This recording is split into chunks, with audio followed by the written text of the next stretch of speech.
On episode 36 of Anathema Rising, Crescent Heart, the session erupts from tension of a therapy circle into a high-stakes physical and psychological trial within the temple walls. Tavrick, fueled by a desire to protect his friends from further manipulation, confronts Emery alone, only to find himself outmatched, mentally and physically dominated. What begins as a duel evolves into a chaotic melee, as Vaiks and Percival rush to intervene, forcing Vaiks to forge terrifying things to save her friends. The encounter culminates in a duel of self-actualization where Tavrick faces a shadow of his past self, shattering his self-doubt with a thunderous strike that redefines his role in the party from a passive shield to an active sword.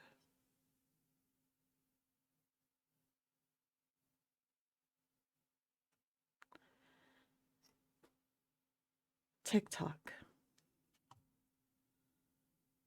While the others scattered to chase and pursue this encounter, you remained behind within DD's space.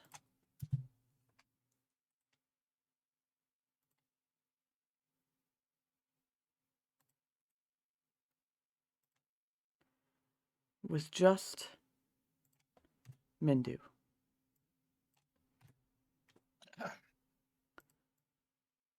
I did. Mindu moved to sit with you. Let me backtrack a little bit. Yep, Mindu moves to sit with you on the bench and asks, "How are you truly, little friend? You gave them all quite the scare."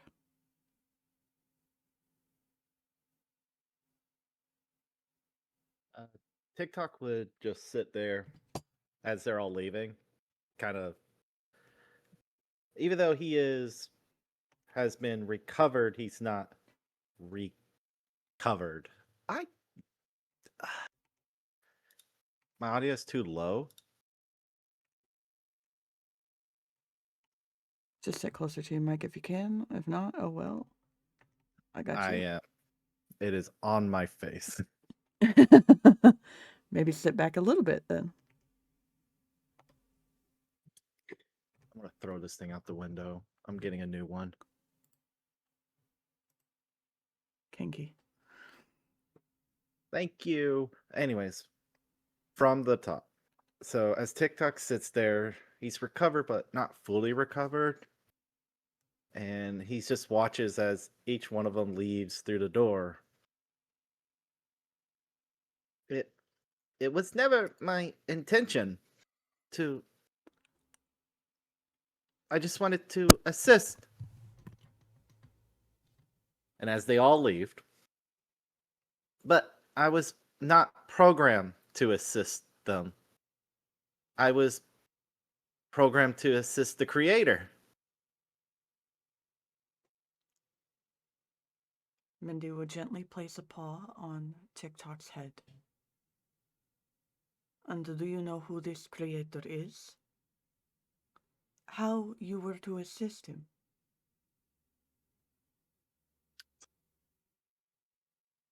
Deathly silence filling the air. It's so quiet that if there was a soft breeze, you can hear the curtains flutter. I have a theory. He'll look at the gemstone in his right hand, and then the empty pommel in his left hand. The creator is powerful. His predecessor ravaged Braze's domain with just his passing. There was a magic similar to my creator in the runes that barred the Draco Lich from passing. And the goddess rune informed me, but for some unforeseen reason my memory files became corrupted prior to hearing it. But Not anymore. CM.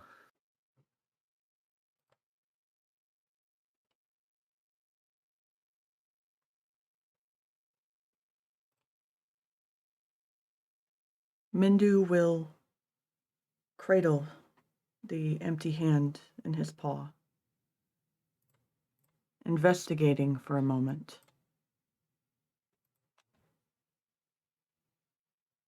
You know, Tavrick was running around trying to get a gem he collected assessed to replace yours. CM. What an interesting denominator.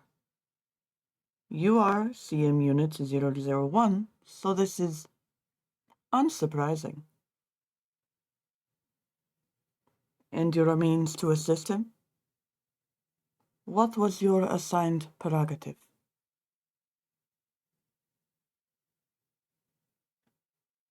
TikTok's just staring at this door frame that everyone left through.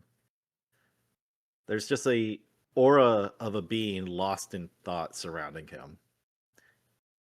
If one had a brain, he would be brainless, mindless.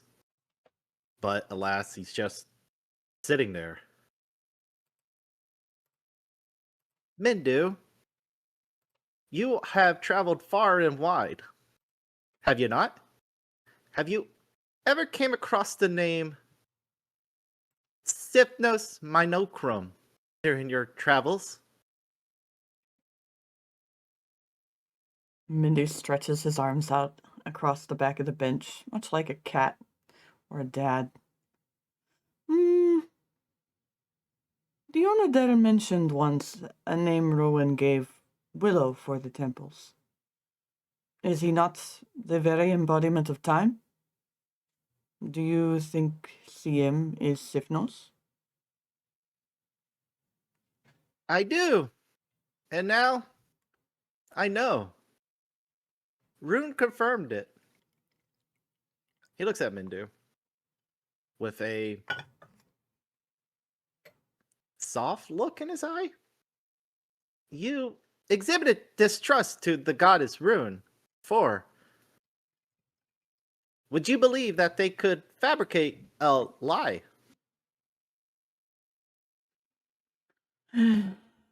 All creatures and beings, no matter mortality or divinity, are capable of lying, except the contract-bound archfey who will speak truth and evade what must remain unspoken. What I have witnessed is too similar to my own story. I believe this fact to be true that CM is Sifnos. But I will answer that, yes, I believe Rune capable of fabrication of lies. Someone very similar to her is the very reason I am cursed to lone immortality. Because they lied.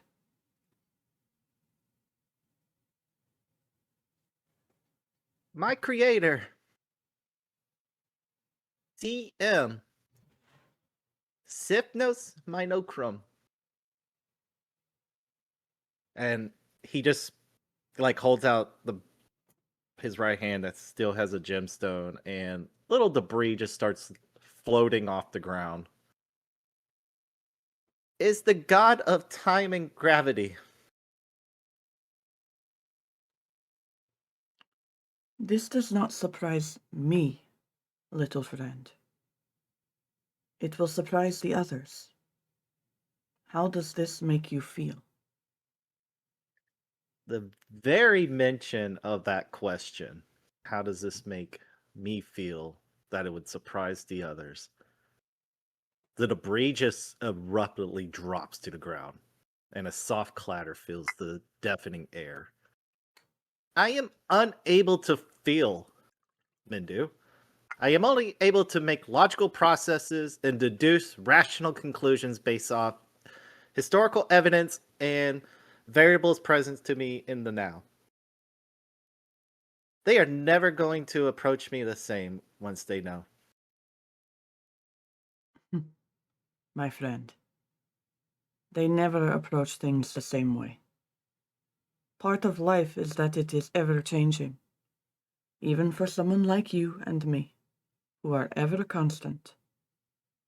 But they will still love you the same, because you are TikTok, even if that deity is your creator. You have become more than your programming. You just have yet to notice it. So what have you deduced? What do you conclude from these facts, TikTok? I have concluded that mortals are weird, Mindu. They Oh, are that they weird. are. They are indeed, my friend. But that's also what makes them charming.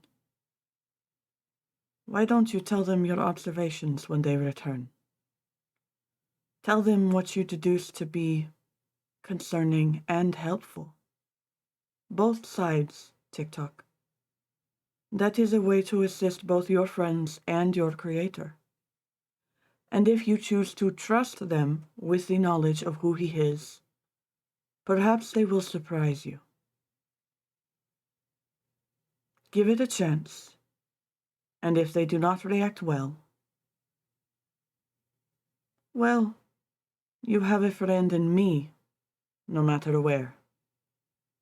And I will help you to help him. He is not a tricky spider, after all. TikTok will kind of like robotically deep sigh and just hop down. Now he's kind of like knee level with Mindu when Mindu's just sitting there. And then kind of like pat off his robes and frame. Very well, Mindu. You possess more knowledge in these social matters than I, so I will heed your advice. Have you deduced who Vaiks was hearing that made them all flutter away by chance? Your little eyes hardly miss a thing. And what exactly did you find on your adventures, friend? He will look back at the door frame and then look at Mindu. Well, I can only speculate that either Vaiks had to relax the tension in their bowels, or what Percival said about AC having the ability to communicate with Vaiks telepathically is accurate, and Vaiks just received a communication. Who knows? And what did you find in your adventures? Well, during my time in the tower, I managed to uncover loads and heaps and knowledge abound. I've managed to acquire a magical blade that is as void as the is black and void. A tome that I was able to decipher. And I managed to find some other items that would be able to assist the party. Well, So I can now do this, and I just summon a soap elemental, which is like a white, fluffy cherub cloud that just slides on the floor. you see as this cat sort of cocks an eyebrow at this, an ear twitching before he looks down at TikTok. You have created something new. Well, It would be able to assist the party with cleaning. I am sure that they will appreciate that, especially given a Vaiks does not contain the magic the others do for keeping themselves clean. And he's just sort of scratching an itch on the tip of his nose, but trying to laugh behind his paw very subtly, but not trying very hard to hide it, before he'll stand. So do we want to wait for them to return, or would you like to go get your things? Ah, yes! Aye, my things! Where are they? Wait. My hat! Where's my hat? Where's my... Mendu? Where's my possessions? Well, if I what think they... I have that one. You put them in my Mm-mm. bag? No? No. Okay. None of his things were brought back from the library. Oh, shit. Okay. His hat is with the tinkerer. It was left there. Yeah. Mm-hmm. Everything else is left at the tower. The Mhm. hat was the only thing that we made sure to grab that belonged to TikTok. That Ylvanna and I made sure to grab. Well, while we wait, we can go check to see what was and was not brought back and accidentally left where they restored you. If you would like to lead the way. Do you remember where they brought you back? Of Fixed you? course. So then you and I could go there. We're at And- the 18 mirrors. Yes. We can go there. And then we can meet the others here when they are done. Does that sound fair, little friend? That sounds marvelous. Wow, Mindu, you are great at these social matters. It takes a long time and a lot of practice. And he will lean down and scoop TikTok up before just setting him on his shoulder with one paw and proceeds to walk out of Dee Dee's home. While we will resume our scene in the temple.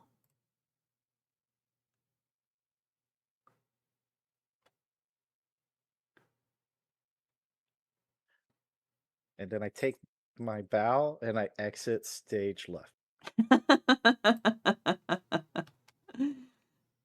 Vaiks, you did have a couple of thoughts and or words that were I did indeed interrupted. tippy-tappy. I did indeed tippy-tappy a few things. Mm-hmm.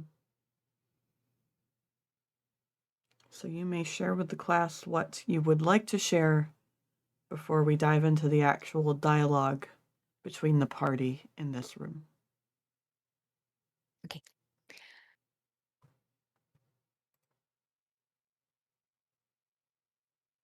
To recollect the scene. The air hummed with divine energy and light as the dome of force shattered and dissipated. Nick stumbled forward as the wall in front of her fell with a wave of warmth from the radiant aftershocks, barely catching herself from falling face first into the marble. The nearby space around her and the others fell into complete darkness as candle after candle was snuffed from the wave of air that tousled her hair. Panic flared involuntarily in her chest, stiffening her limbs as her eyes dart to the nearest light source to move to it out of the shadows.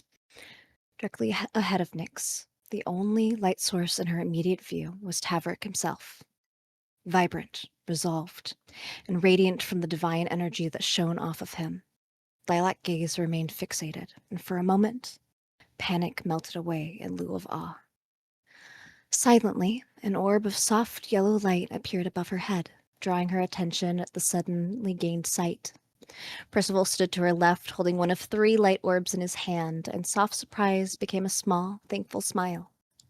It fell when Emery began to speak, a glower growing on her expression before she fully processes the god's words. She wouldn't join them, not directly. The future was theirs to claim for now, to help each other. Tavrick has shown his resolve, reclaimed his oath, and Braze had fled.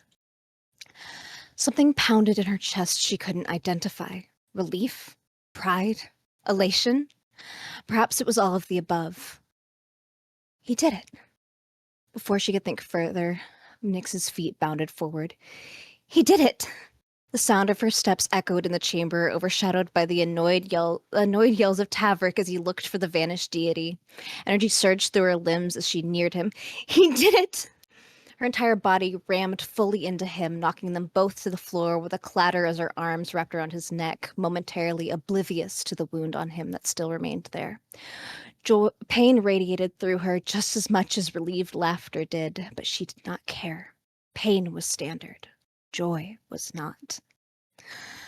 I thought you were going to die, but you found your oath.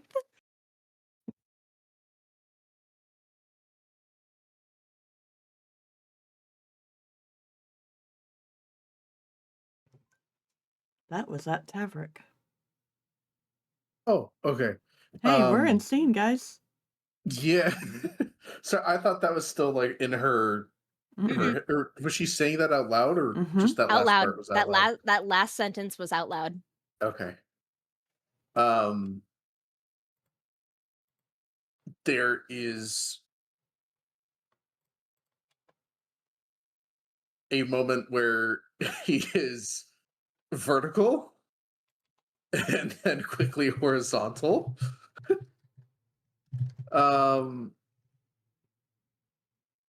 He kind of thuds to the ground, the plate mail armor rattling inside this chamber. Kind of disoriented now.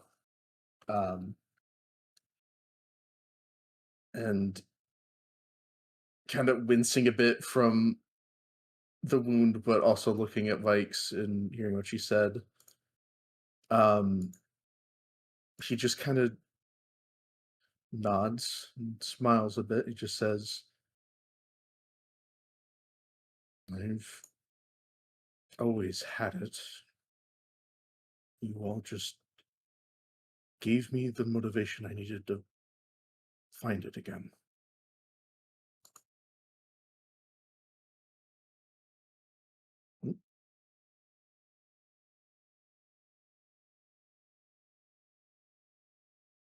And he is going to look at Percival and just give a silent nod. And then kind of back towards Luthien. Speak up. Oh, sorry. Hey, he's going to look at Percival and give a knowing and appreciative nod, and then look over towards Luthien's direction and give a weak, awkward smile while having a hard time maintaining eye contact. Percy is going to crouch down towards the prone Tavrick and gently tap his shoulder with the staff as a thin coat of shadow seeps back into it as I drop concentration on protection from good and evil.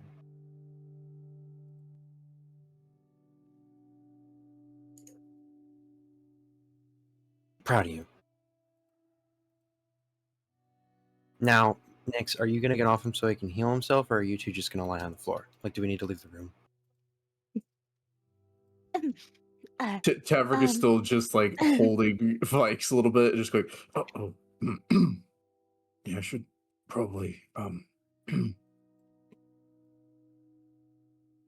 Well, considering I remember rolling a 6 on that con save.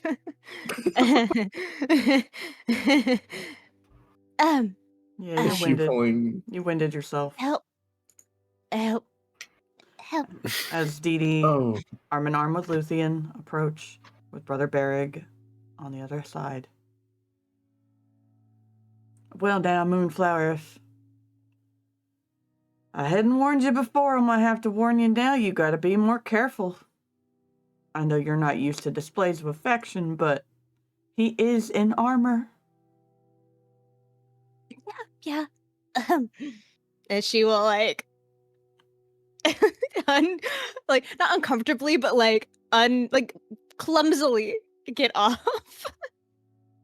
Like she very much dinged like both like noggin, elbows, knees, like full like contact tackle, and only one of them was wearing padding.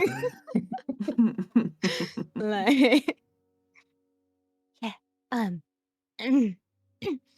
as she will hold out a hand for Tavrick as she stands up.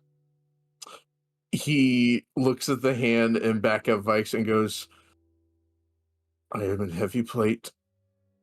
I'm just going to pull you down again if I take your hand, so I think I will just... And he'll start kind of getting up himself. Is he like Turtle Rock? Because he's on his back Yeah. in plate armor. It's very much because where was the wound again? Wasn't it like on my side? Well, it was on your like shoulder. It was Oh, on yeah, his my shoulder. shoulder, up by his neck and collarbone.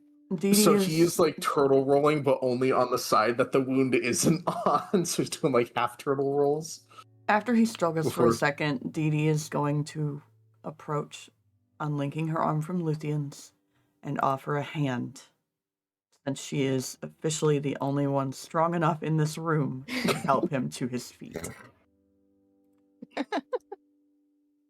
All right, yeah, that one I'll take. And he'll grab TD's hand. And when she takes your hand and helps you to your feet, you're actually going to heal up to 74 points of damage. Up to 74. Yeah, I pre-rolled. I just don't remember how much you took. I took a whole like 17 or something like that last fight. It wasn't a lot. And then she'll let go and take her step back.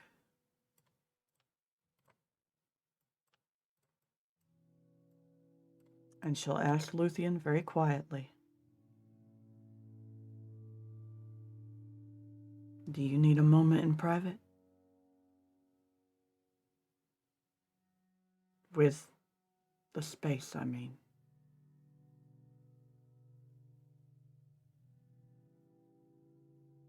Luthien would take a breath and look around before shaking her head. No. Speak I up. Don't. No, I don't believe I do. And if I do, well, I know where to find it. All right. Well then, we should go back and resume our conversation while you celebrate on your walk. But you did very well, Tavrick. Especially considering who you faced. Didn't doubt you for a second, buddy, as I tapped the back of your armor and put 2 potions back into my bag of holding. For the first time properly, Tavrick, you'll notice standing beside Luthien, this dwarf of an old man, long, scruffy white beard, with a staff in his hand, the head of a stag at the top, looking at you with old, wise eyes, smiling proudly. Vaiks will like kind of step backwards and then gesture with her arm. Oh, well, also Tavrick, Brother Beric, Tavrick. And then she'll gesture back to Brother Beric. Who will nod. Paladin Torin. You broke up. Paladin of Torin. As she gestures back at Brother Beric. I don't think he knows the name, young one. Paxa. Wait. Paxa was once known as Torin.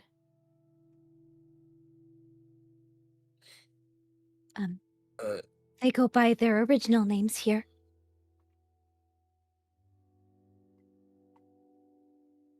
But yes, this is your technical superior in being paladin things. Oh, and he like straightens up and like goes into like military, like, and he No. salutes. No.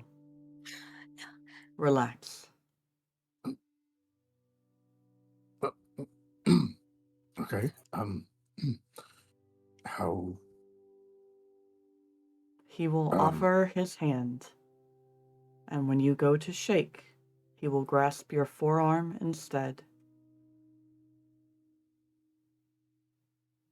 In an embrace.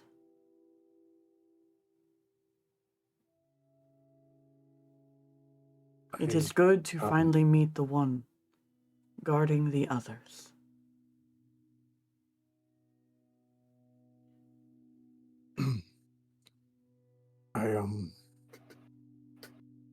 Sorry, I'm not exactly used to this whole uh deity worship thing. Do we hug every time, or? It's not quite a hug. He's just holding your arm. Oh, Bro, it's like bro shake. He's okay. grasped your forearm real hard. Okay, gotcha. Do we shake like this every time, or? We are brothers in cause and arms. It is an old tradition, yes. Understood. And he will reciprocate it back the best he can. And once they have done so, he will let go. But now you are aware that I am here, and you have plenty of time to ask your questions before you go. I think your Yeah. friends have other questions for now. Yeah, we can maybe have some tea or drinks or something, or whatever we do here in... Anyway,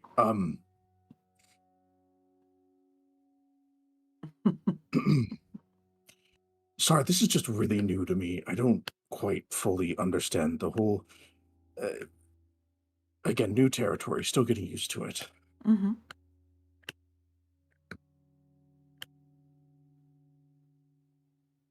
Dee will clasp a hand on your shoulder, laughing, and just... Yeah, we understand. We've all been there at least once. All right, kids. Off we go. And she'll sort of shake her head, gesturing for each of you to head towards the door.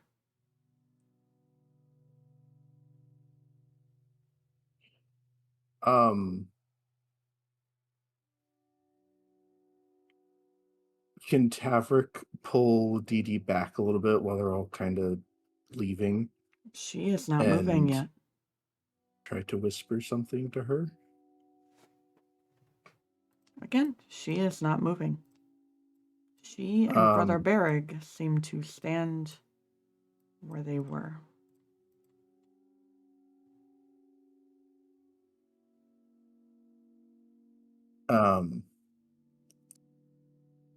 Tavrick will kind of lean over to Dee Dee a little bit and whisper under hushed breath.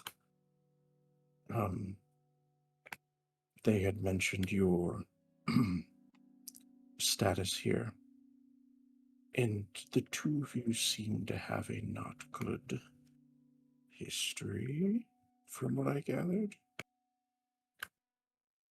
Who and what are you trying to talk about, young man? The Archfey?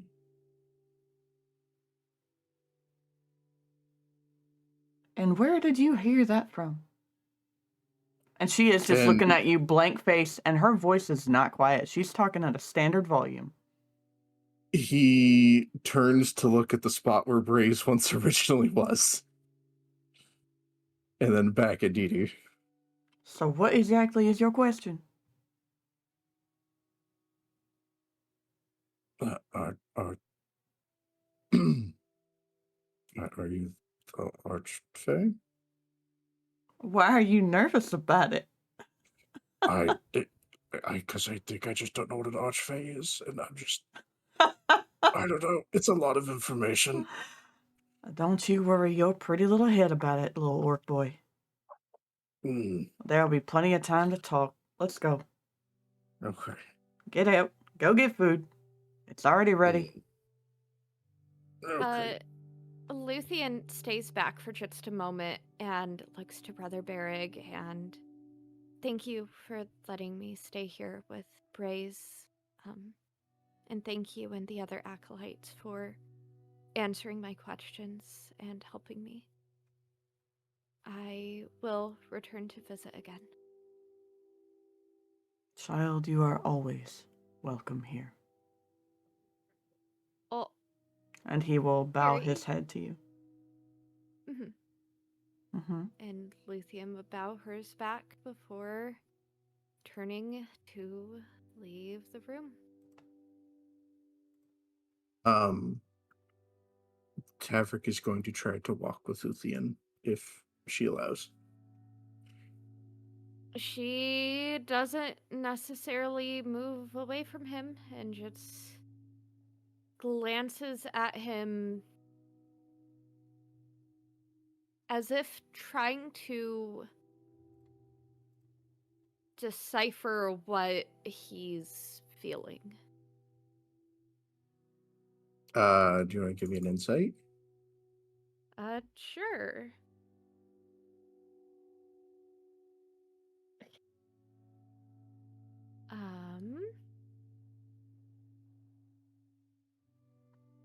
Sorry, one moment.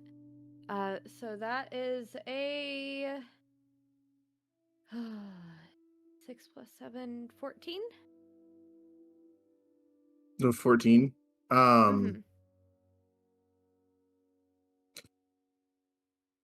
His body language says he feels a bit lighter,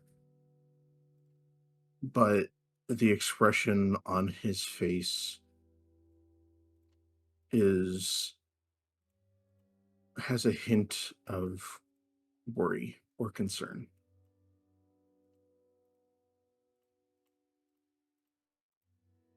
I would like you all to make perception checks. Okay. You got it. Oh my god, shoes. It's a very low DC. It's just to see if you notice who. Oh, okay. You want to see how low we could go, Harry? Perception. Why am I always looking? That I only is have a a +1. 15. 17. The bird mouth spit out a natural 20, but I don't need to make a perception check, so That is much a go into it. 22. Anyone who got above a 13 will notice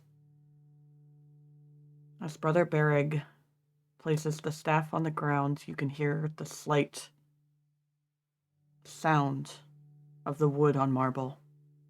And then you hear him clap old hands twice. And every candle that had been blown out relights in an instant before you even make it all the way across the space. If you rolled lower than that, you only see the candles light after hearing the clap. Without a bit lighter in here. I believe Brother Berrig relit the candles.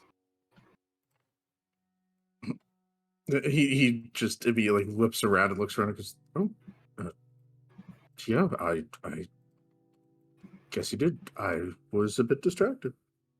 I rolled a nat 1, by the way. So... Well, you do have worry lines in between your eyebrows again, so what is worrying you? It's not... I don't know if it's worry as much as...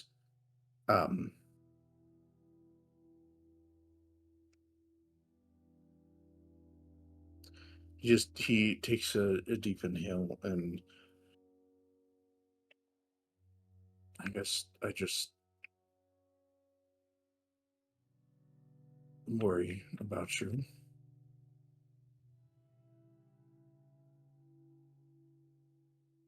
I will be fine.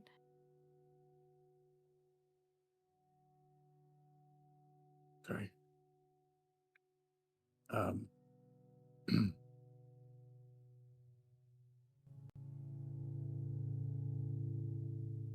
I don't know if you want to hear this, but I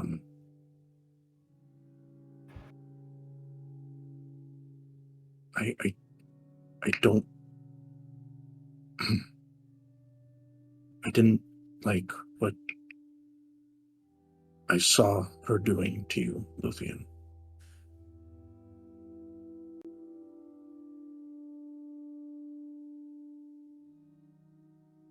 What do you mean? It just, when you told us about your gifts and the way she talks about you or refers to you, and I just thought maybe she was using you. Like Emery she didn't did. know that my gifts had returned until a few days ago, when they saw my recent memories while guiding me through unlocking the memories that were about me being an oracle.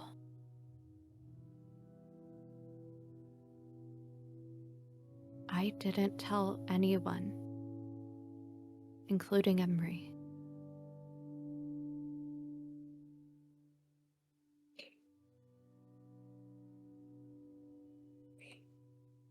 Yeah. I take it I may have jumped the gun a bit then. Well, it happens when you become passionate about something, and when you're in the presence of a god of passion, your emotions tend to go a bit wild and out of control.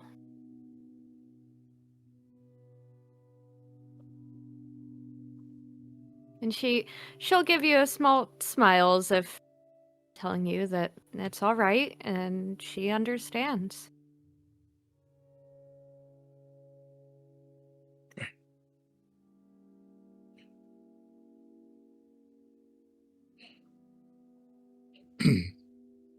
Would you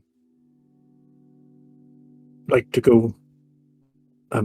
So out of curiosity, just this is for player. Are we going to go get food? You're I'm a bit going, confused. Are we going to? you're going back to Dee Dee's house.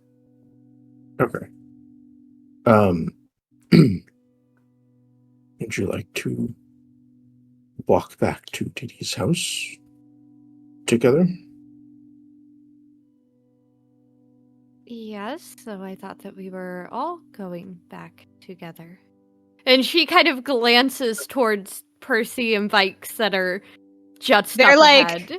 Yeah, they're Oh. like at the end of the hall, like, like right Mhm. by the steps, like looking at them, like waiting.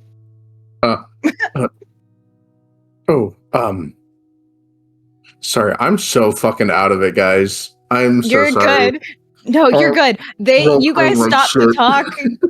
No, you guys stopped to talk.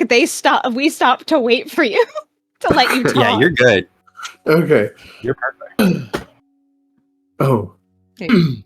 right. So I just wanted to make sure I wasn't being. Let's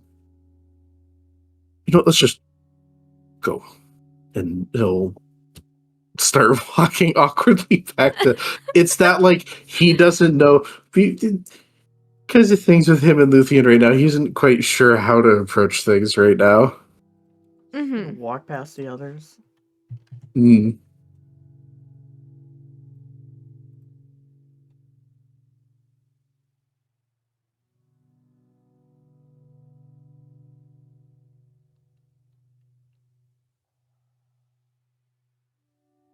And Vaiks and Percy, as you look back to wait on Luthien and Tavrick, you will notice Brother Berrig and Dee Dee having a conversation. A very quiet, distant conversation where you had walked away from them.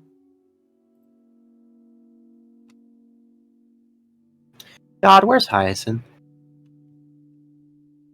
I put him on the ground outside the door, wherever Hyacinth went after that. I don't know. He's your keeper.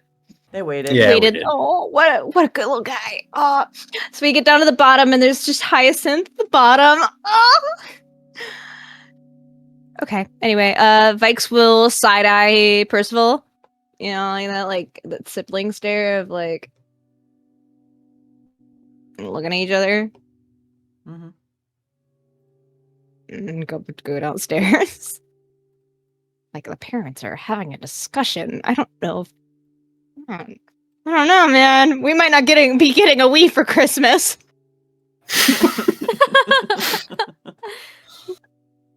As Hyacinth is passed, Tavrick will just give a little pat on the head if they allow it.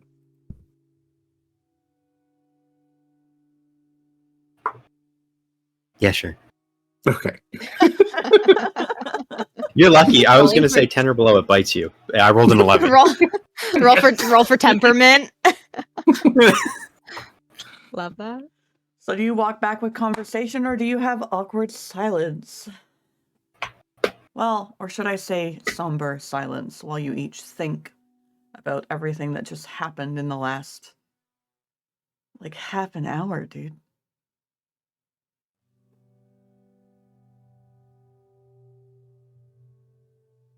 I think Tavrick will, unless someone attempts to discuss or anything like that. Mine would be a nonverbal with sorcery points of telling Nick's information. Oh, well, lovely. You know what?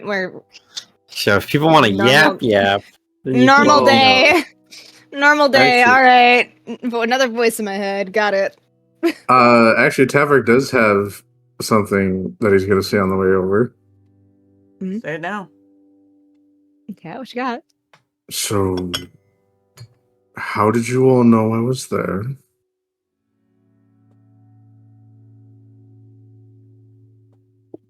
Great question. I just thought of it myself while I'm sitting here. I'm like, wait, how did they know Tavrick was all the way over there? Percy is like side glaring. Nick's like, what do we say? Luthien looks to Nyx and just goes, the stairs. It's not useful to hide things unless they need to be hidden, and, well, you're really bad at hiding things, Nyx. We both know that. 100% he asked that question. Nyx has the guiltiest goddamn look on her face. I like to think that Tavrick looks at both Luthien and Percy, who are both staring at Vaiks, and he locks onto Vaiks and is just...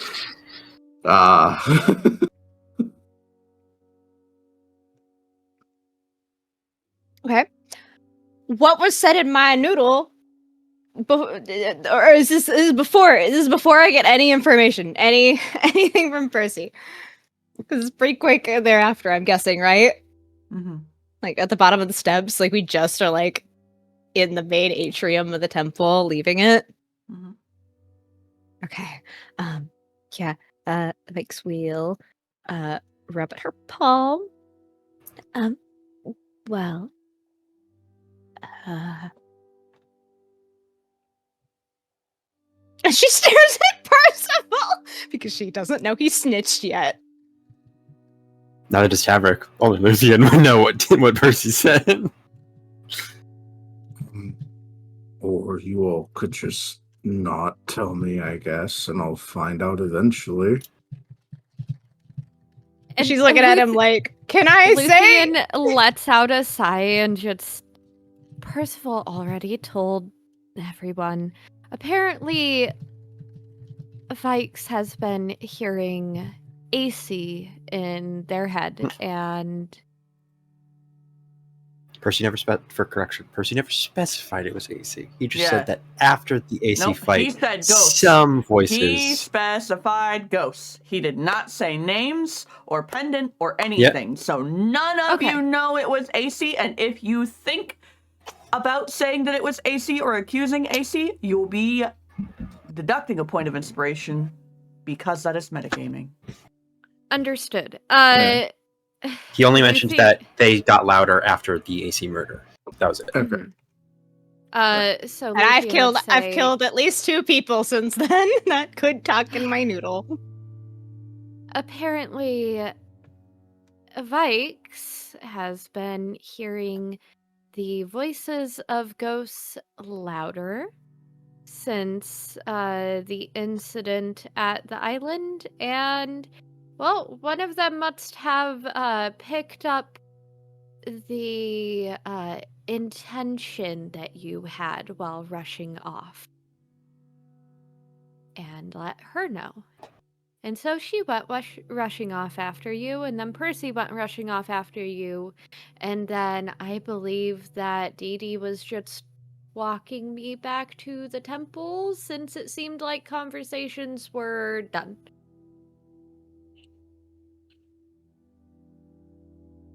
Does that sum it up?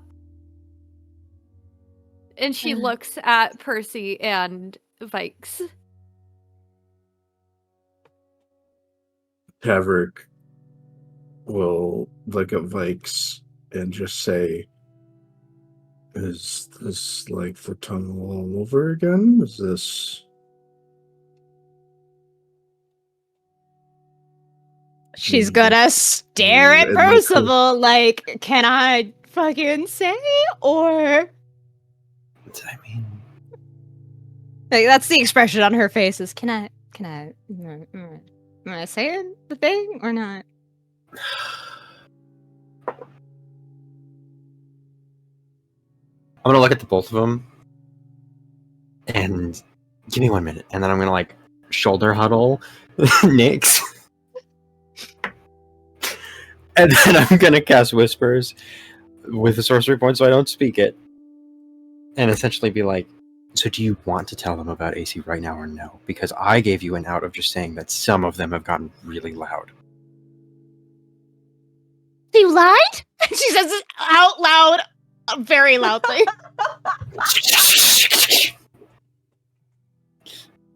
That's a strong word. I omitted certain truths. That's lying!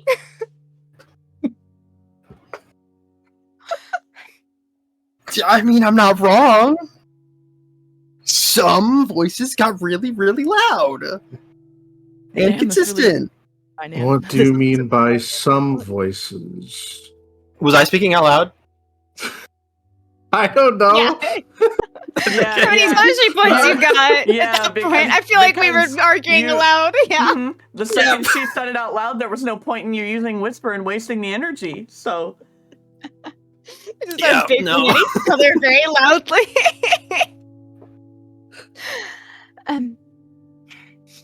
Nyx will take a deep breath, run her fingers through her hair, push it back where it promptly falls back to her face. Okay. Some is a incorrect statement. Well, it is a generic statement that is overly encompassing. It's not some, it is one. Tavrick is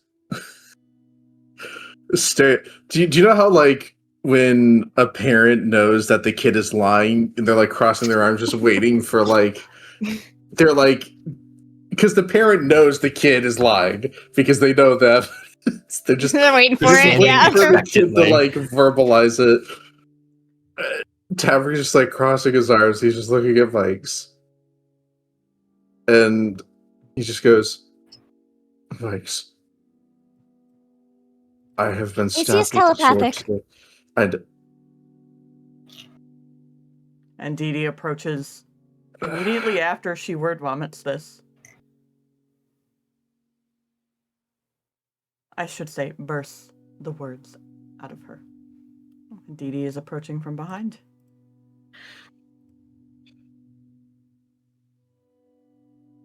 Do you have a response to AC is telepathic cutting you off?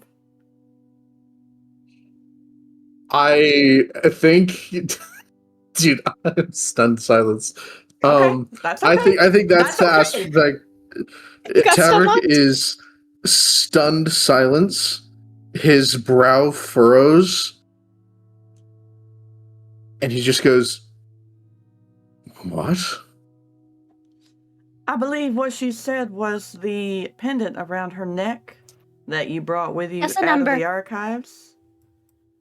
Let's walk. Walk and talk, kids. Walk and talk. Yeah. Guess a Some of these- number. I figured your we head. were.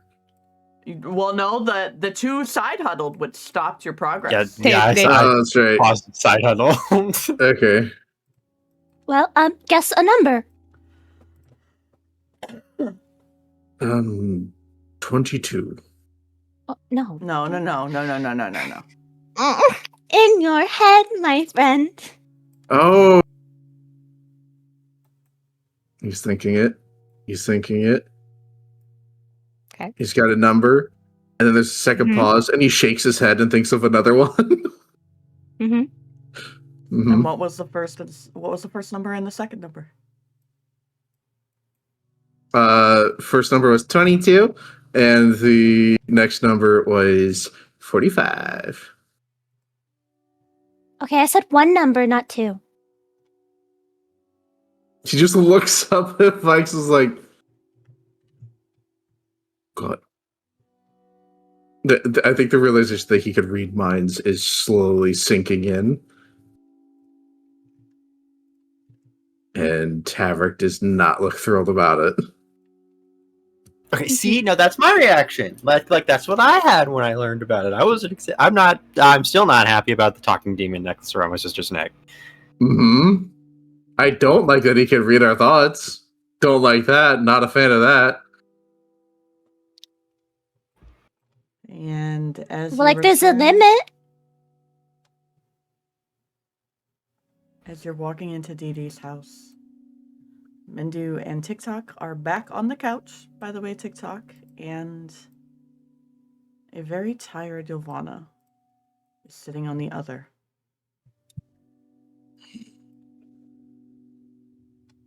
With a cup of tea in her hands.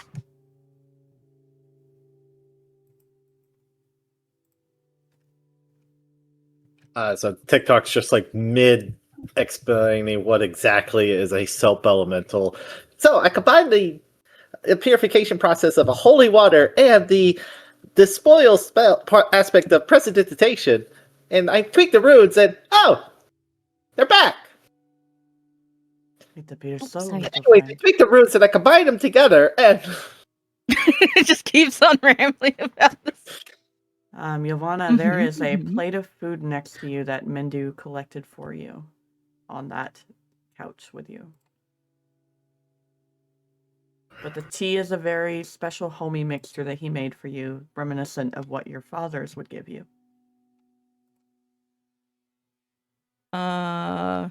Instead of describing what Ylvanna does with the food, I have a very specific visual. There we go.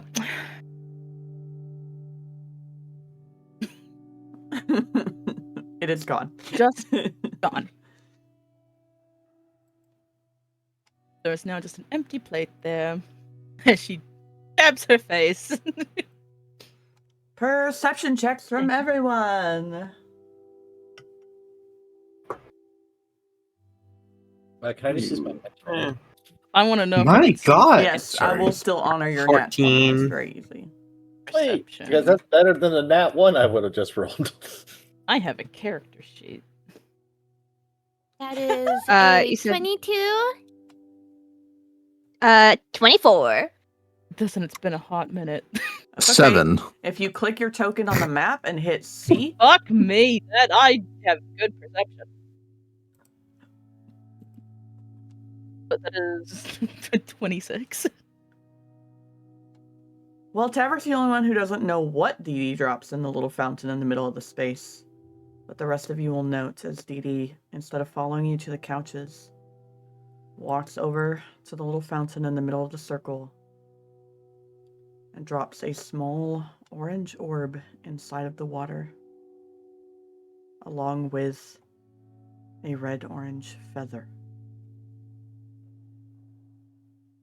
on the south end near the red tree before she will join you, resuming her seat in the lone chair.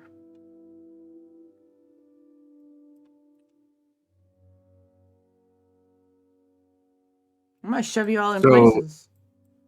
Okay. So you That so Tavrick saw her drop something in the fountain but didn't see what it was. Correct. The second she sits down, he's gonna go, what'd you put in the fountain? An offering. Oh. It's like one of those wishing well things. Well, She'll just look at Percival and Vaiks. This house is one big magic circle. I think Percy looks at Vaiks like, it is? Oh, I never mentioned that. May have slipped your mind to mention that. I've been laying in a magic circle this whole time. Mhm. I will remind you I all that this is essentially a giant zone of truth. You haven't Among noticed? many other, um, among many other No, things. TikTok I haven't, but then again, haven't noticed a lot these past few days. Indeed. I- Dee Dee will prop a foot up on a table in front of her and look at Vike, or Nyx, I should say, in this moment. So do you want to tell them what an AeriFae is, since Tavrick seems to be so full of questions about it? And she is. There's almost like a coy, amused expression playing at her lips. Like she is thoroughly amused that this is how you found out. The rest of you. What? What? he looks at everyone and goes, to be fair, I just found out like 10 minutes ago myself. Well, an AeriFae is an entity that presides over a certain region in a realm that holds powers not equivalent to, but could rival that of a deity.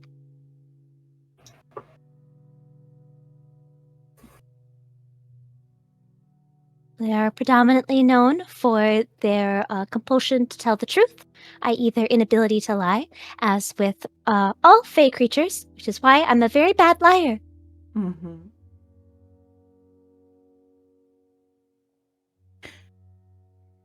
What? I am a Fae. Mm-hmm. Hmm.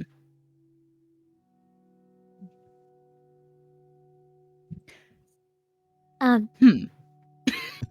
She's like looking at Dee like, was that sufficient enough information, or do I have to talk more? I don't want to have to talk more.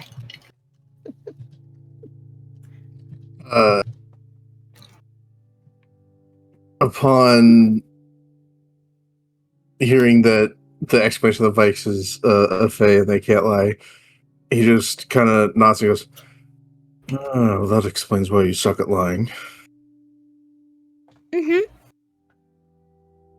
Kind of explains a lot now that I think about it, but also Which is ironic because I changed shape. Also, huh. I was about to ask about that. It's just a me thing. No, I cannot demonstrate. Damn it. She I'm so doesn't sorry. have the ability to do it at will I right am. now because someone tortured it out of her. Yeah. quick question above table. Are we aware that Luthien and Nyx were siblings, or that hasn't been shared at all between anyone else, right? It's just been RP between them? No, it was shared at the circle to get into the trial for the Lady of Death because that was Luthien's truth. Okay. Mhm. They're yeah, not that's what I see. related. Yeah, they're Back to not store related, wishes. but they're Adopted they're- siblings. adoptive. Okay, but they didn't say adoptive. They just said No, siblings, she right? did. She did say adoptive sibling. She was Okay. required to specify adoptive siblings. Okay. Mm-hmm. Yeah. Because Tavrick would have had a question if that had not been specified. Those fucking Yeah. truths. Bullshit.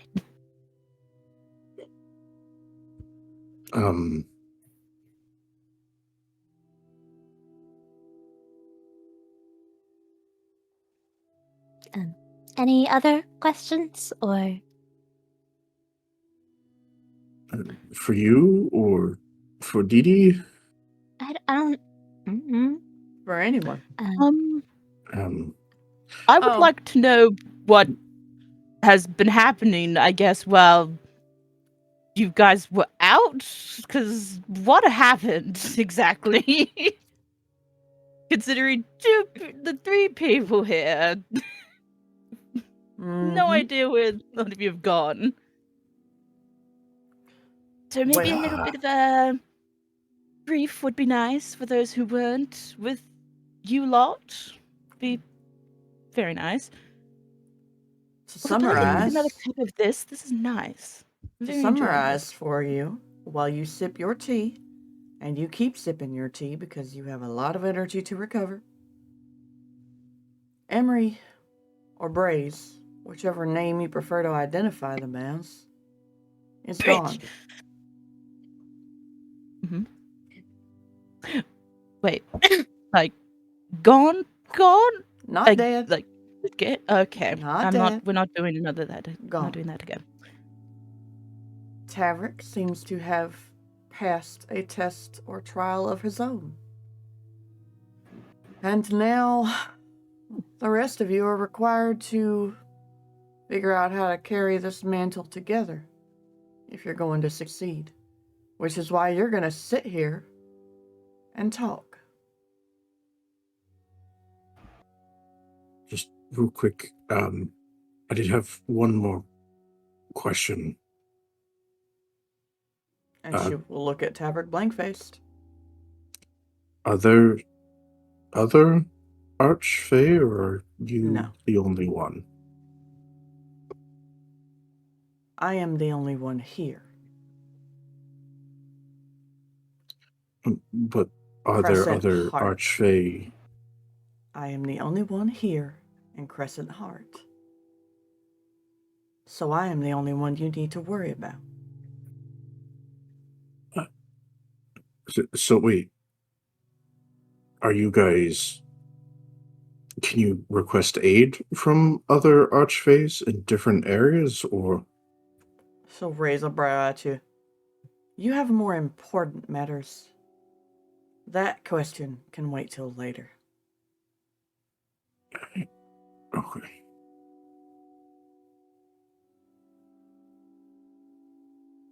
So, who wants to summarize the rest of the activities for Ylvanna? And me. Yes. And a little TikTok, who was only present for about half of the ventures.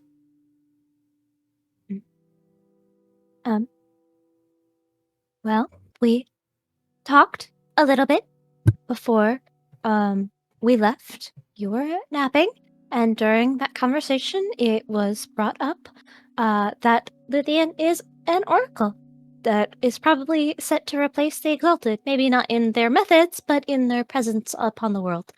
And the Exalted knew that and systematically removed that ability for a time, and the memory of it for a time. In which case, there were further conversations, and Tavrick was resolved to seek apologies for the people Brace has wronged. Mm-hmm. She apologized. Mhm. Technically. By definition. He's going to look at Vaiks and he's going to say, that was not an apology. I expect a true apology from her. And then Braze initiated a challenge for Tavrick in order to withstand the prove his mettle, and he won. Well, they cheated first. We assisted, and then he won. Oh, congratulations, I guess. Great! Congratulations! And now Tavrick has his paladin oath reforged. Hmm.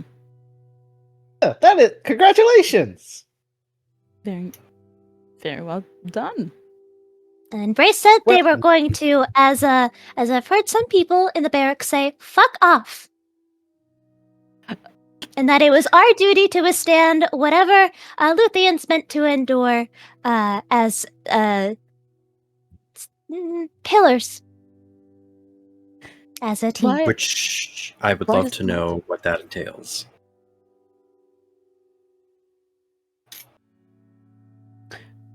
Looks at Luthien. Hey, Luthien takes a breath and, well, from what I understand, it's kind of twofold. I'm not sure what you know of oracles, but oracles tend to have a proclivity to going mad. Because of what we see. And we can have mental and emotional instability during our times of madness, as you all experience. And the second part is I have a ritual, a trial that I would like to go through. That would be mentally strenuous to attempt to atone for actions that I have taken that have had negative repercussions on everyone. Dee Dee looks at the rest of the party after watching Luthien figure out how to phrase this. And then she will clarify.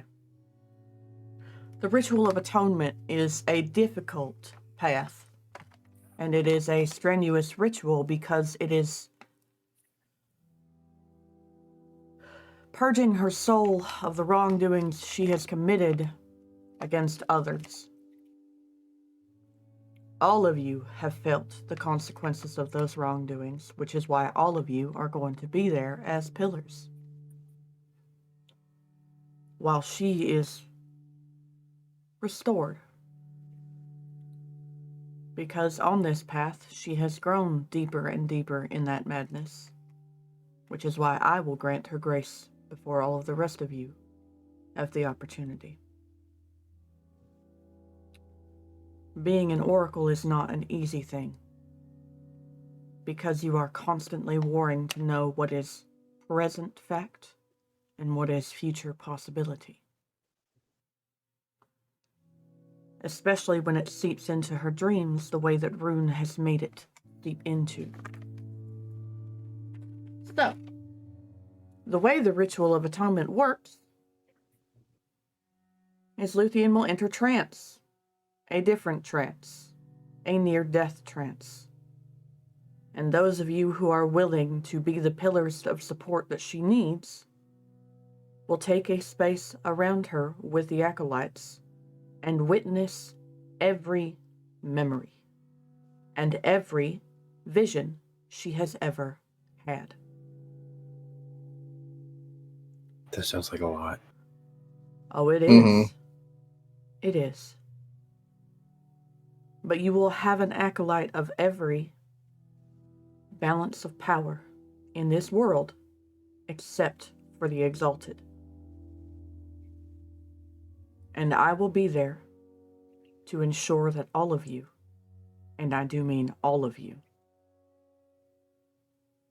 get through this.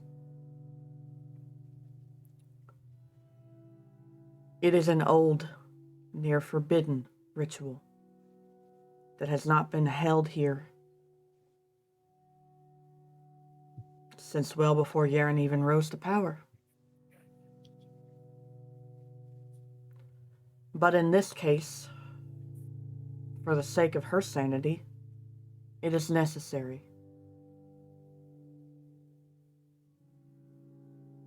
Because that is nothing I can fix. It is something she must venture with you guys.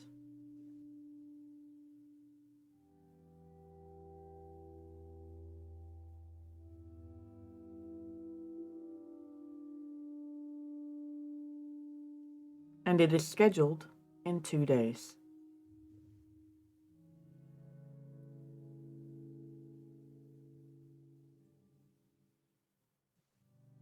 Okay.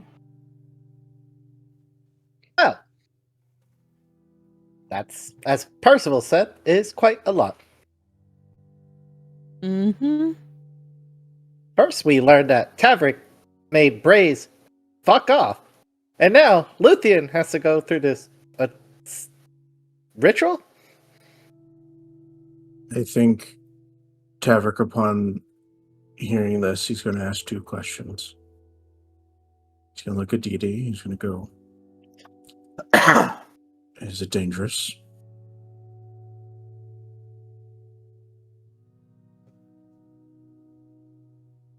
Without you, yes. There's And a then he is benefit going, to having me, you, and Brother Berrig all in the same room with her. he is then going to turn to Luthien and look at her and just say, is this what you want? Luthien would take a deep breath and look to the others and then to Tavrick. Yes. Or at least it's what I need. While this is something that with time I could probably heal from and work on, but time for an elf could mean in 10 years or in 100 years. And I do not want to risk this taking up your entire lifetime. We need to, or at least I need to have this happen so I can be there for you all and hopefully not be as prone to madness. This last bout of it nearly tore us all apart. And we need to face this all as a team, as a party, not all in shatters. And I don't want to be the cause of that. So, yes, this is something that I need to do for the sake of all of us and for the sake of the future, the world that depends on us to take down the Exalted so that everyone can have a free life, like here in Cordon-Adar.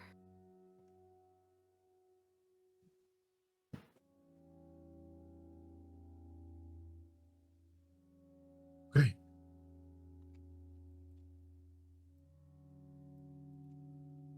While you guys are all talking, Medu's gonna slip off into the little kitchen building and come back with a big ass tray of food and just start passing it out while you all talk. Sorry. Water. Yes, Mindu did bring water too. I think Tavrick is going to look at Dee Dee and ask, how much are we allowed to help in this? Are we able to prepare her in any way before she experiences this? Are we... Well, does she need to do this alone? Does she... that depends on the knowledge you carry, or if I need to have Brother Barrick teach you something real quick. You in particular are about the only one who can do anything to help prepare her, and that is because of, well, the magic you carry. I If you think do I not... might know what I can do. All right, then. But I have 2 days. I will discuss with Berg the best course of action first All to right. ensure that Luthien gets the best opportunities for her. And he kind of like looks back at Luthien and kind of like a worried look on his face, but also like supportive.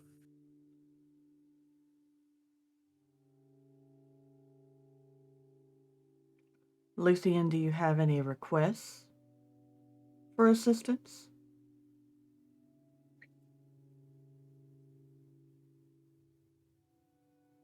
I'm not sure I know what you mean. Well, do you want to spend the next couple of days trying to meditate on your own most of the time? Or reforging your friendships with these folks? I have... Luthien would kind of laugh.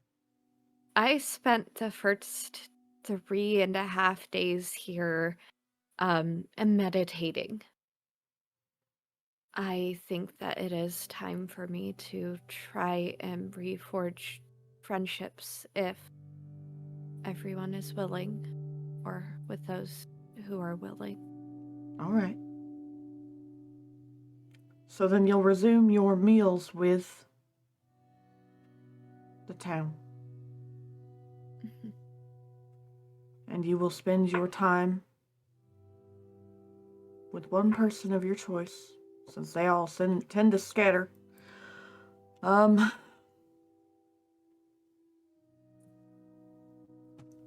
Realistically, a few of you are wanting to continue to learn a few things here, or to assist in some way, but I think tomorrow is a day where the majority of you should take a break. So I'm going to recommend that you plan a little picnic in the forest for the majority of you. A couple of you are still required to rest, and she's looking at Ylvanna and Vaiks in particular when she says this. Because Ylvanna's just whistling and looking at the window. It's like, you two are still recovering, but I think a day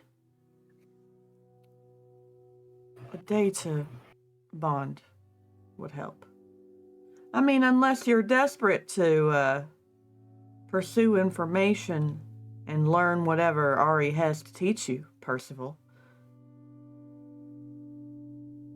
Mm-hmm. In which case, I mean, I'm sure that Luthien and Tavrick would love to learn just at least the introductory of that stuff, so they can know how to assist you in your travels. And she is fucking smirking when she says this.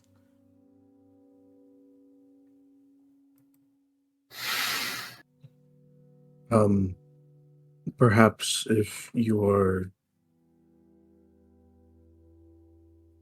Damn it, I was muted. Fuck. Oh. What'd you say? Oh, yes. It's been 20 minutes. Ed. Oh, Honor, no. Honor! Is that the first one of the year? That's the first one of the year. Anyway, this is my third time asking about what about TikTok? What about TikTok? Well, she's presuming TikTok would go with them. We presume nothing with TikTok. Anyway, okay. What I No said was assumption. okay. Anyway, what Nick said in this regard was, I have a question beyond you tormenting my brother. What? And that is? What about TikTok? She'll look at TikTok. Wait, Which- Vaiks and Percival are related? Oh yes, didn't you know that? TikTok? You were there. Was he? Wasn't he shut down at that point? I He was didn't physically see- there. Physically there. Shut down. Physically there. Shut down, yeah. I wouldn't know if he was off or not. It has been too long for me to. They are both the children of Rowan, whose domain you just spent quite a bit of amount of time in. So, TikTok, I will give you the choice, and she will hold out an empty hand as if she is presenting options. I You expect can. the hair. You can stay here, where Vaiks can keep an eye on you.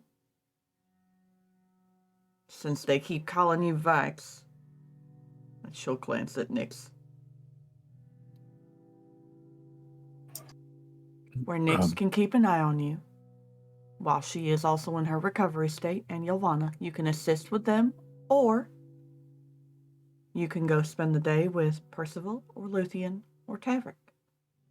You have all of the options, but none of them include being alone.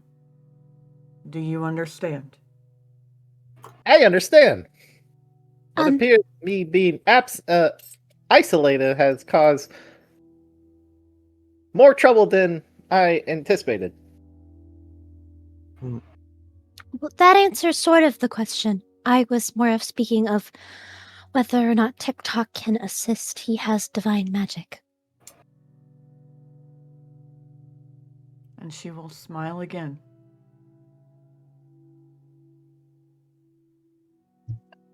TikTok may assist.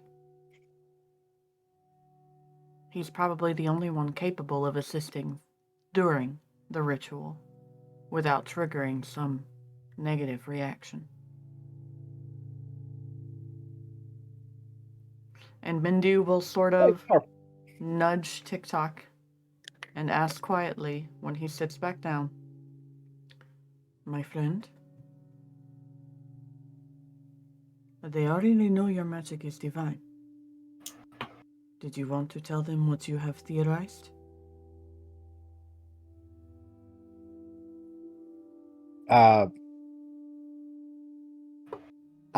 Is this like a whisper?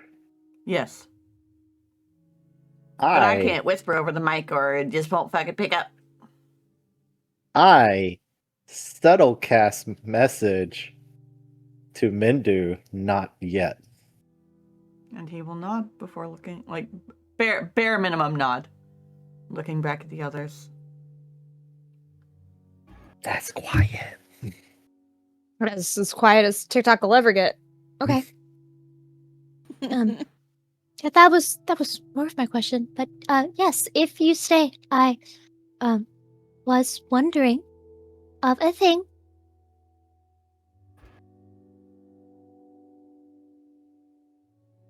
A thing? Yeah? A thing? A thing I think only TikTok can do.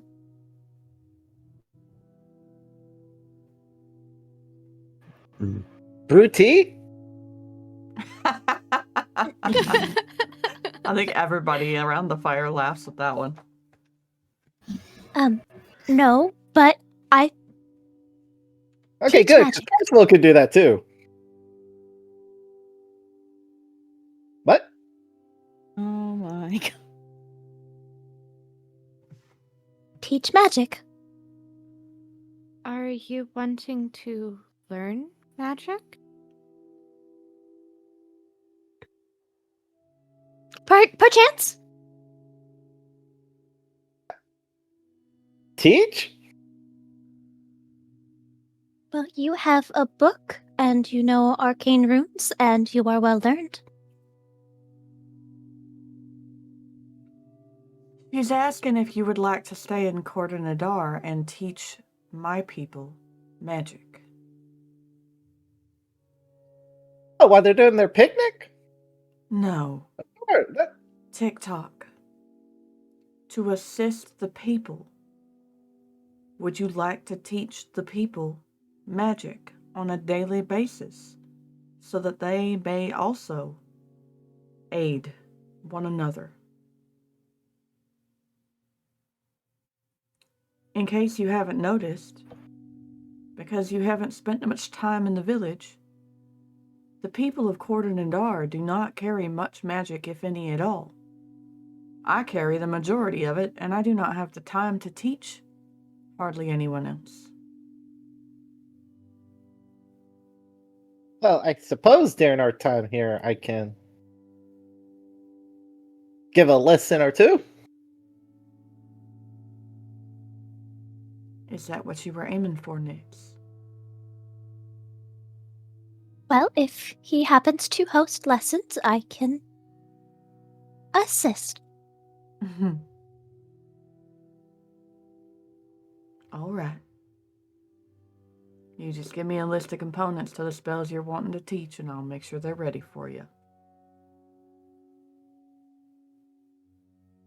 Let me look at my spell book. You have What's time the to think about it. purple magic I have. You have time to think about it. For the Right, next you'll be 45 one. minutes, TikTok is just showing a string of numbers on his one eye as he makes a list mentally No. of all of the spells that he has. I'm going to ask Honor, because Honor and I have talked the most, and we know that other information is coming. Not this talk, but the next talk. Honor, do you think that this is enough for today's conversation with Party Talk, or do you think there should be anything else before Mom sends everybody off to bed after their meal? I mean, is there any other pertinent questions for the party? Mm-hmm. From the party? I do, but I'm not sure if Tavrick wants to ask it in this setting. No, not really. Well, Ylvanna wasn't we're in a moment of to- sincerity, vulnerability, and trust. So, I have two, but I don't know which one I want to ask first. Toss a coin. alright, your Roll a your dice. turn. Roll Your a dice. turn. Roll a d20. Toss Odds a coin. and evens. Odds and evens. Nat, give me odds or even. Odd. That's pretty odd. Okay, then I'm asking Ylvanna. Oh, fuck. Ah. Never mind. Oh. Even. Joke's on you, they're both at you anyways. Fuck. He's going to turn to Ylvanna. You came back looking like a sun-dried grape. I know that it wasn't exactly a pleasant experience what you went through. Are you okay?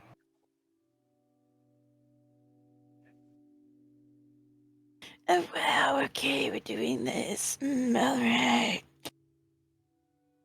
Definition of okay. Going You're to okay. disappear in the woods again for 4 days? That one? Okay, well, No no, I'm food not or going to do that again. No, I'm not. So it's alright. Okay. It's not like I could anyway, as she, like, looks at Dee Dee just like, fear. Just like, yeah, no. Dee Dee just cocks the brow like, yeah. Did you seriously need a definition of the word okay? No. TikTok, I didn't. It's TikTok just does like the meme. Yes, I understanding sarcasm. Mix gives tiny clap. So good, bud. So good. Mix gives tiny clap. Tiny clap. Yes. Fine. Okay. And then I'm going to turn to Tavrick.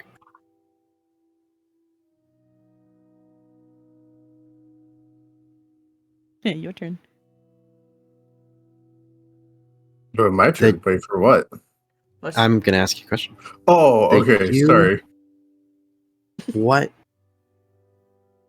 He like furrows his brow as he tries to figure out how to phrase this question.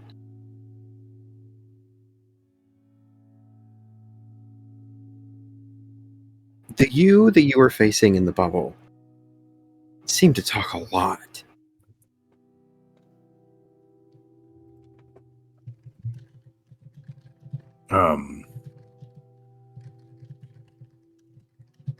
Yeah, he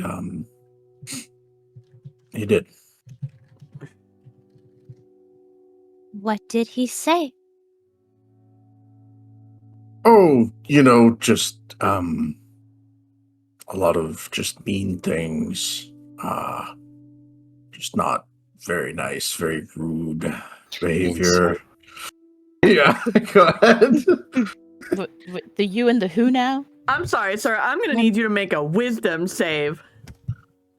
Well, I mean, wisdom he's not save. lying. He's saying.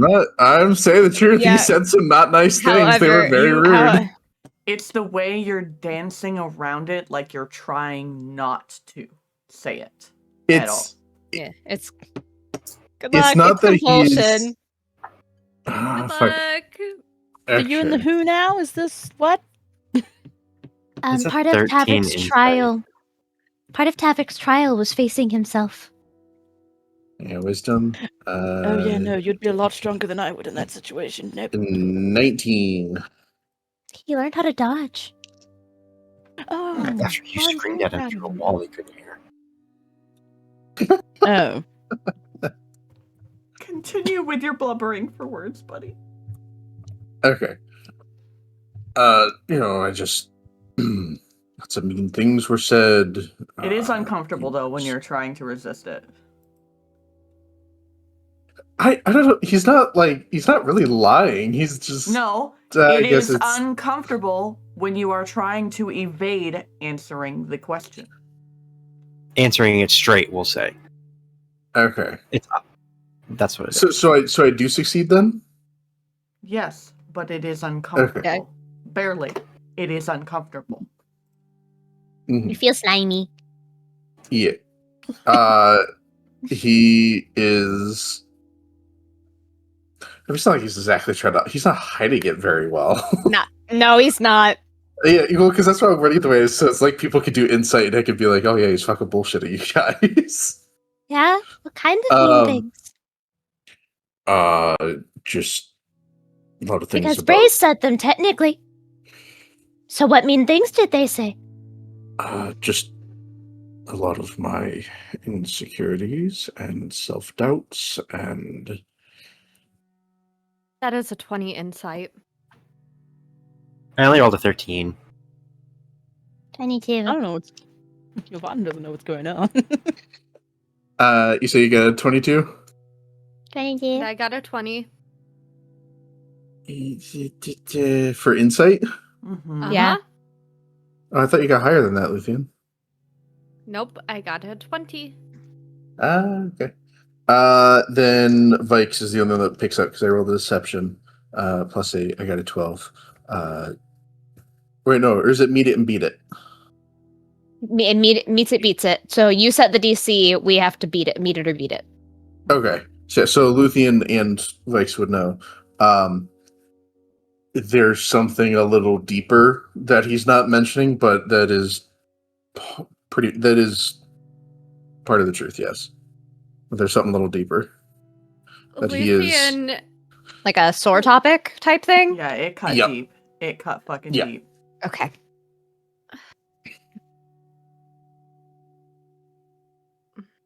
Luthien kind of crosses her arms and looks at you and raises an eyebrow and says, "That isn't all, is it? You don't have to share, but stating that answering the question with a 'I cannot talk about this now' would be a lot better than dancing around answering." Hey, it's not that I'm not answering. It's just something that I need to, It needs time to process. process and look into. Just like you needed time to process your meditation. It's So I think this will be an excellent opportunity, now that you have all eaten, to go find your beds in the inn and get some rest. Yeah, I think that's a wonderful idea. All right, good night, everybody. And he immediately gets up and Tavrick, starts to leave. before you even get fully on your feet, Dee Dee is not looking at you as she calls your name. She's looking at the entire group. Tomorrow, you will all be here after dinner, and we will begin strategizing your moves for when you leave here, because you are short on time to prepare what you need.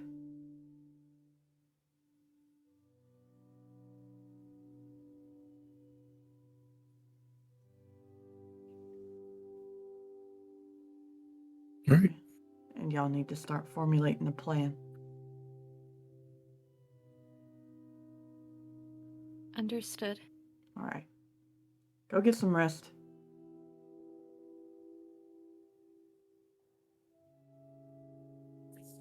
Tavrick's moving. He's going. Oh, is he just gonna go Plate hide? plate mail clanking and everything. I don't know where the. Or no, he's in- You don't want to go up the stairs. Yeah. Okay. My bad. Okay. Luthien, I thought this was the. Luthien would Say. go up to the other couch and look at TikTok. And are you coming to the inn as well? Yes, of course. Would you like to walk together, since it seems like Tavrick's trying to go ahead of us? Yeah, that would be swell. Right? Then let's That's go. the word. Yes. Yes, And it Mindu is. will glance at TikTok and promise, my little friend, we can go get your things either tomorrow or the day after from the library. I'm sure that the others would like to go. And he will look at Vaiks and Percy as he says this, so that they understand that this is what TikTok is desiring. If it's Yeah. not too much trouble, I would also like to accompany you. I think that the archives hold some knowledge that may be useful for us going forward. Well, they hold knowledge abound, Luthien. And I reorganized and straightened the entire section chronologically. Then perhaps it is something to be done after your ritual. I'm sure that reading as part of my recovery would not be disapproved of. And she glances over her shoulder at Dee Dee. Well, that depends on how you come out of it. Realistically, it's not the reading part that I'm worried about so much as it is the domain as a whole. And she is looking at the circle of trees, as if thinking about something more than what's being discussed here.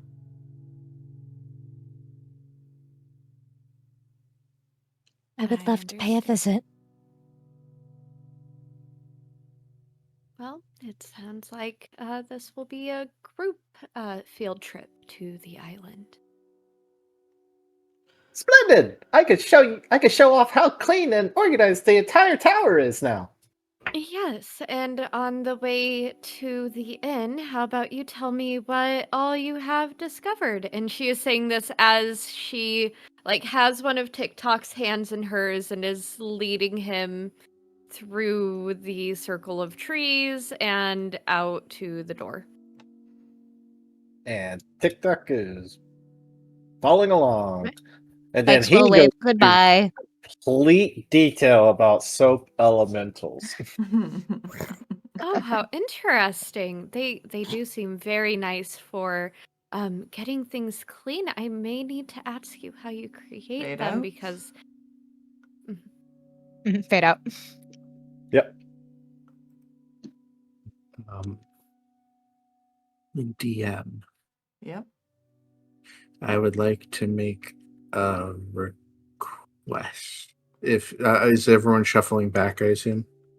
Well, only the ones going to the inn are leaving, and the others are staying here to the beds. and we're about to go on break. Oh, I okay. think I didn't know if I was staying here. Oh, we haven't moved yet, so if there's anything else that needs to get brought up, this is the moment for the trio that are technically direct related. Correct. What would I have to roll for older cousin senses? Oh yeah, this is the cousin couch. Oh Mhm. god. What would I have to roll for older cousin couch? This is the The sibling older couch, cousin. essentially. Oh god. This is our get along seat. Roll me a d20. What are you Yeah. trying to get? What are you trying to gauge? I want to gauge if there's something more that they're keeping from me. Okay. Oh yeah. So Oh yeah, easy. Insight check on Easy. these two then. From Fucking easy. Yeah. Easy. They're both sitting there like, I don't want to speak any more about anything because there's too much. But Yeah. both of them are like staring sideways at Ylvanna like, are you gonna ask any questions? Because like sweating. Insight. So that you can Ah, gauge how oh, much well, you get. still pretty good. Non-natural 20. So, We'll as she's like start with- stirring We'll start with the Nyx. little spoon in her We'll, tea. we'll start with Nyx because Nyx is always the easiest to cave. So, is there anything else you two need to tell me? As she's slowly stirring her cup of tea.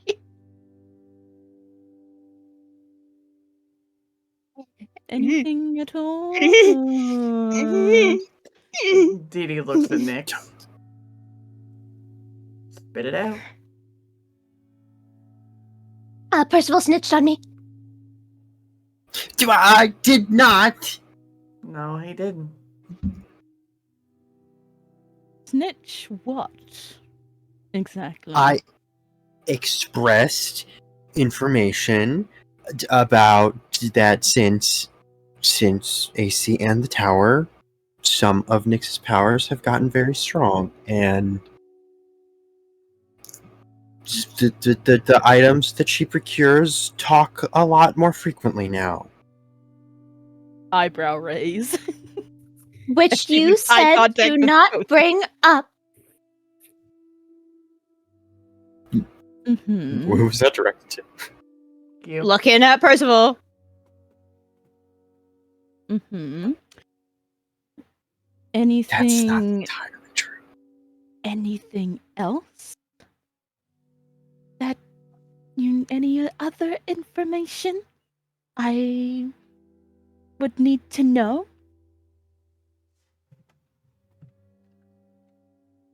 As she just a small smile spreads across her face looking at both of you. Okay. Allegedly, I'm a housing unit for a really old dragon. And my mom ripped its face off. It did what? Sorry. I rolled a 7, by the way, for composure. Mindu and Dee Dee are both just feet propped up. Mindu is spread out on this couch now that TikTok is gone, and Dee Dee is still propped up on the table with her arms sort of lazily over the top of the chair, watching with a smile as the three of you do this little exchange. But they say nothing. They simply observe. I can talk to the thing in Percival, and it said that Rowan ripped half its face off.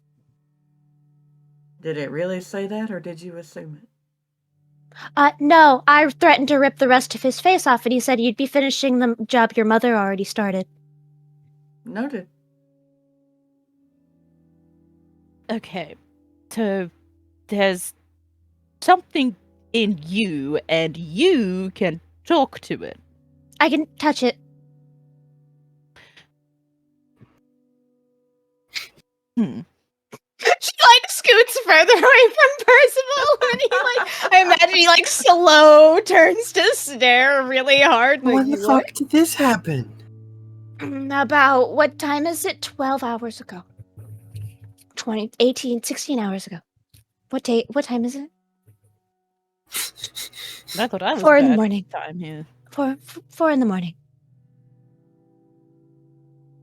It's been a long day. It has been a long day. A long sigh.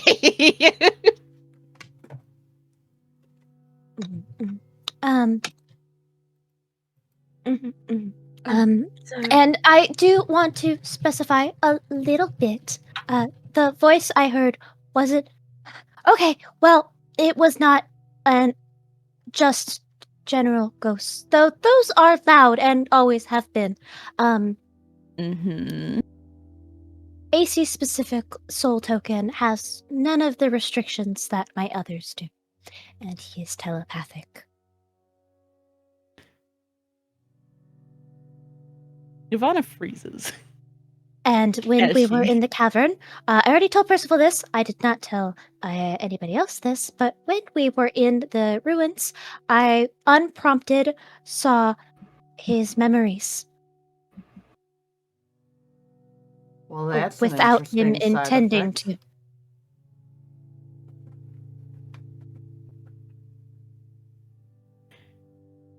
Must So, have been an not important only- memory to him. So not only does he have a creature inside of him that you can communicate with, I'm just going to assume your mother is the core reason for that. It's a spirit. And they're not the only one, technically. Allegedly, after your death, I freaked out really hard. And He gets possessed by it. yeah. And I was an asshole, apparently, for what Very Tavrick much. told me. I was not nice. Massive dick, as I heard. And Ylvanna just puts down her cup of tea and starts rubbing her temples and realizes, God damn it, the death twins are going to be the literal death of me. One has a creature that possesses him, not the only one that's there apparently, while the other has another fuck-ass god talking to them and showing them shit.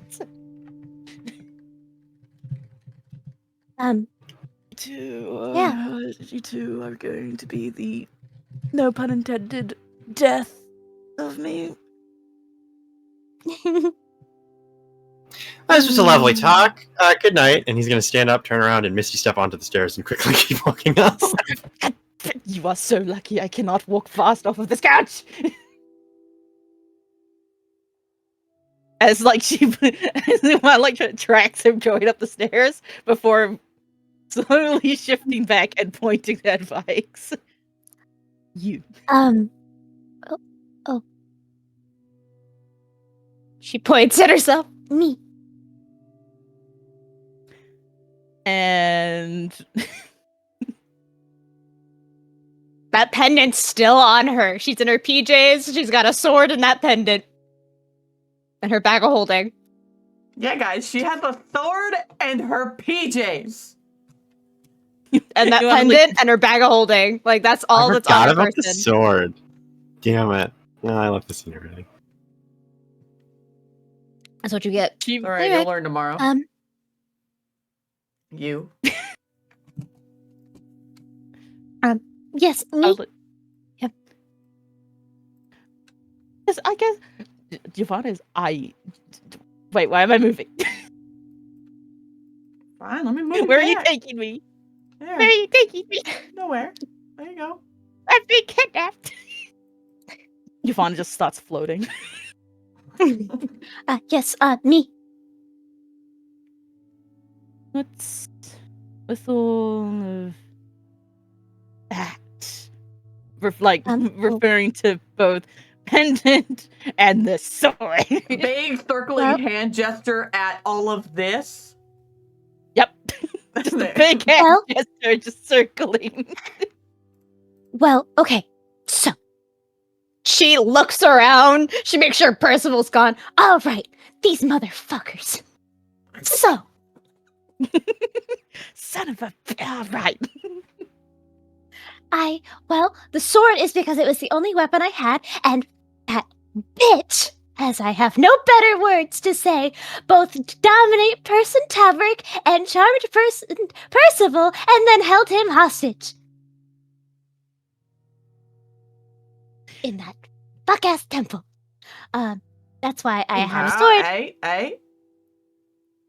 You can call a temple anything that isn't derogatory. Well, that certain very wonderful level of the temple.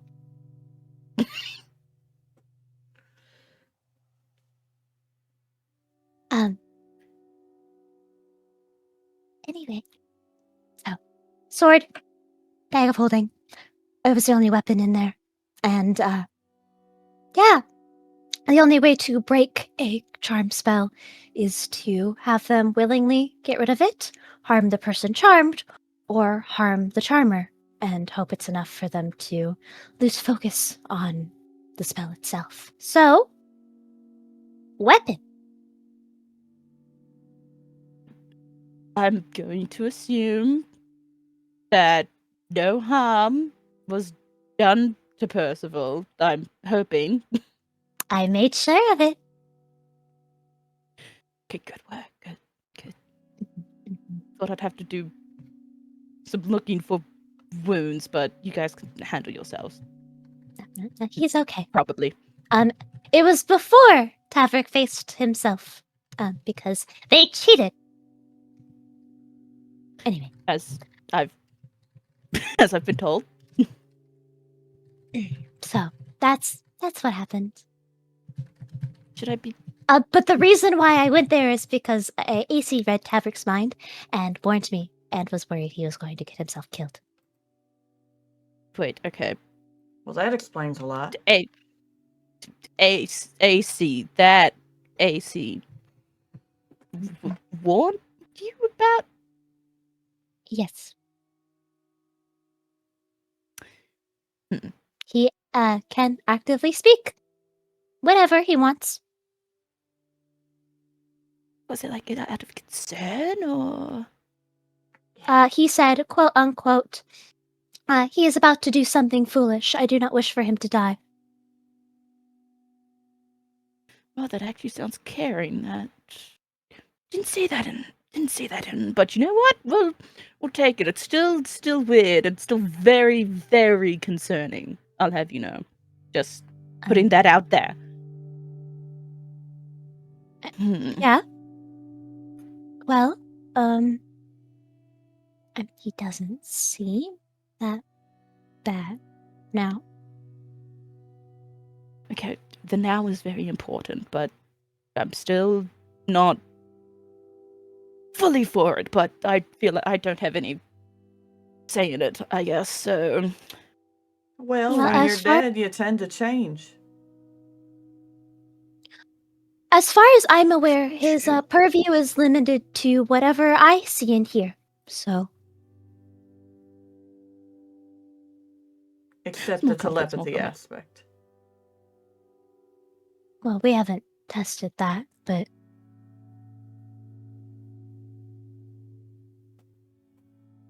She'll sort of I'm tilt going her to- head at you like you just had Tavrick pick a number outside. Well, I mean... So, he can only see the extent of what I see visually, and hear the extent of what I hear. Like, to the range, so I can't... He can't see in the dark anymore. I see. So, I would presume if I take it off, he would see and know nothing. Ylvanna, Yes? she hasn't slept much. Perhaps some of these questions can wait till tomorrow. You can go tuck her in if you'd like. If she'll let you. But if you actually roll insight, you got a dirty 20 on insight already. Vaiks is exhausted. Mm-hmm. There are circles under her eyes. This bitch needs sleep.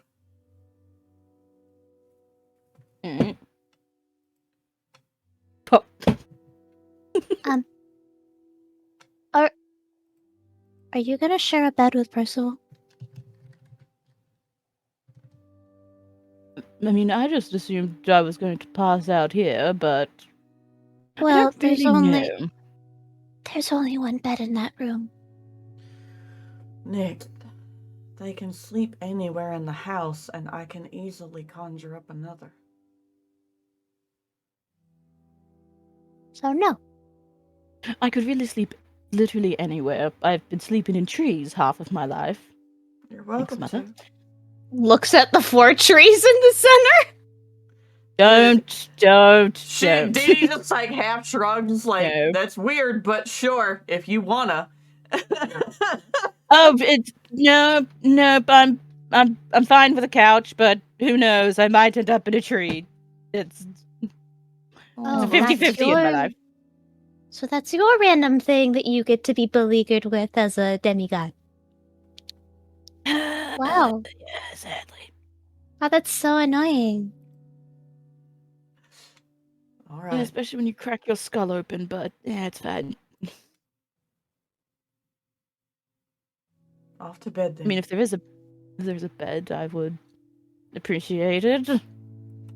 I'll pull up Okay, a second in the room. All right, and just because I wanted to do a funny and did a roll, as Ylvanna gets up, straight to the floor. Good night. Hold on, let me roll for this cat's reaction time, because he would be the closest.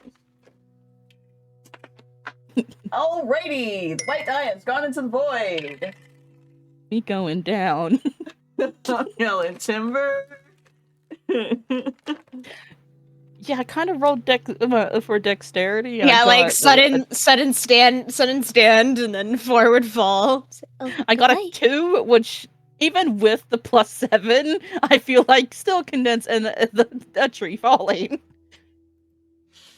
Yeah, she hits the floor. Mindy was not fucking ready for once. A groan of pain. It's like, you know what? This is fine for the night. No, you're gonna get your butt up to a bed, whether I carry you or whether you get her to help you up. I feel like carrying is the option. I Yep. think I'd Dee build Dee will come something on the way over down. and scoop her up, and the 3 of you are going upstairs while the cat stays on the couch. Ylvanna will whisper while being carried. Not a single word of this. Oh, I wouldn't dare. Oh, I can use more than one? No, that was mainly referring to that one pointing device. Like, not a word. I swear to Oh. God. She makes a little locking motion with her lips. God. Wonderful. What's Percy doing? Percy's in his room. He is probably like over this way more, like next to this rug, and is setting up the travel bed that he has. Okay, I figured he would. Knowing him, he prefers to sleep on the damn floor anyways. Alright, The patient needs the bed. and then one more thing before we actually take an official break, because Honor and I have to resume something after the BRB. So after we get back from break, after this next little scene, the rest of you will remain muted. So get Movie your time. So get your snacks. We got a movie to finish, Honor and I just finished my snacks. Fuck. I can go get more. In other news, Hey, Ari, if you're about to do anything Huh? again, can I request a break first? I have to use the bathroom really bad. They are. you've We're going got on break in a minute. 60 seconds to use the restroom. Okay, And then thank we you. I'll are be right doing back. this scene, and then we are doing a BRB. What's the So- scene? I've just been using the restroom this whole time. A Tavrick request, unironically. Wow. Wow. In other fun news, Paladin learns that TikTok has a big peepee. Yeah, I saw that in the party chats. And Huge by that I peepee. mean passive perception. Uh-huh. Exactly. Spell. Yep. Your passive is Mine's 26? my PP is sitting at a passive 28. No. What's the my PP is only 20. Big PPs all around. It's okay. My PP is only 17. Luthien does not have a big PP. What? That's pretty good PP though. It's pretty Percival, solid size 11. PP though. Oh. So Wild. Tavrick is It's 15. a passive 11. And I'm not very perceptive. Yeah. I love how all really? the We women couldn't were like, tell. It's a good thing we laid out who has the big It's PP. okay. It's okay. It's okay. It's not the size of the PP. It's how you roll. use it. his is manufactured. Of course, this is going to be a thing. Yeah. He was made in a factory. A bomb Great, factory. me with a big PP. Okay, anyway. Okay. Focus. All Lock right. in everybody. Lock in, Focus, people, please. lock in.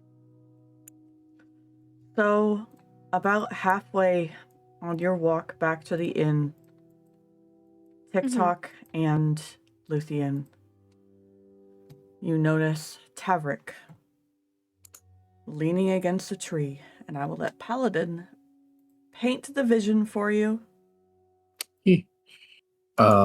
Because they see everything, guys- buddy. I'm so sorry. Yeah. They No, it's see- okay. They see everything and they know I what's know. happening.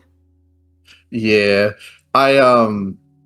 So it's not like directly on the path. He's kind of tried to tuck himself between some trees a little bit. But you will see he is very heavily leaning against a tree. You will see his hand clutching his chest, and you will hear hyperventilating. And he is trying to catch his breath.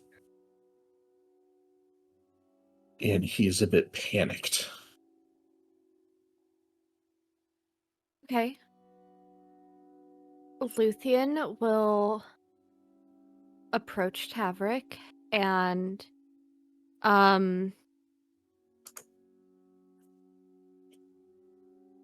sort of she reaches out a hand and gently places it on like his bicep and just goes, "Hey, Tavrick, what's one thing you can feel?"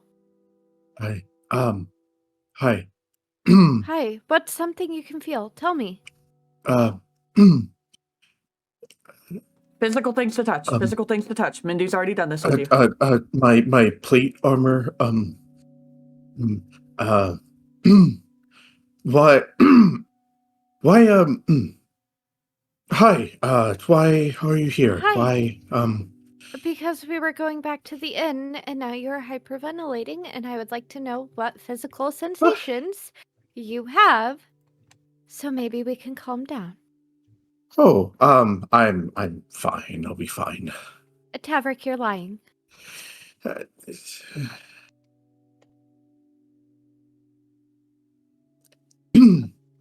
Perhaps I'm able feel- to assist on this one. Yeah, absolutely. I would just hold out my my right hand, and my gemstone on my pommel will brighten up as I cast a calm emotions bubble around us. I'm so sorry. Now we are able to relax and breathe. Even though I cannot physically breathe, I will imitate it. Take some, That would be- Sorry. take some deep breaths.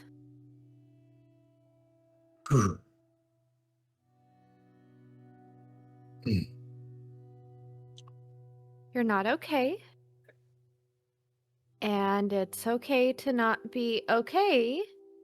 But if you would like to share why you're not okay, I'm sure that that would help everyone going forward in future times when you are not okay.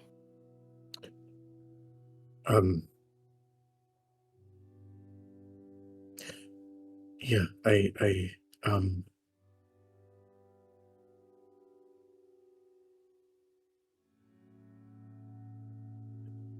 he hesitates a long time as he is. It's very difficult for him to put into words, and he is also very tense. This is not normal for Tavrick. This is. Isn't this the first time Luthien has seen Yes.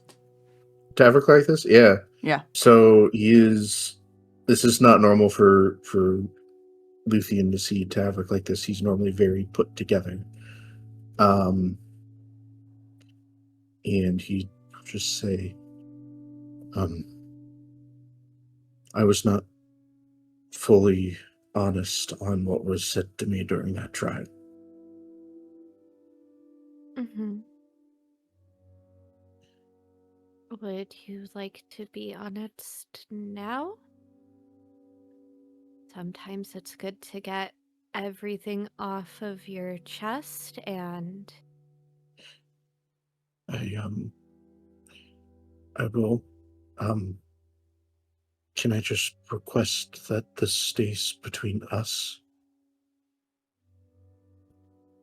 Unless absolutely positively necessary. Because I don't know the full details yet. Does Tavrick need to define necessary for TikTok? I'll say, am I part of one of the us? Or is this like a Luthien Tavrick moment? This is for both of you. When I say necessary, I mean life or death. Noted. Because this is something I would like to share when I am ready to talk with others about it. Mm-hmm. Understand.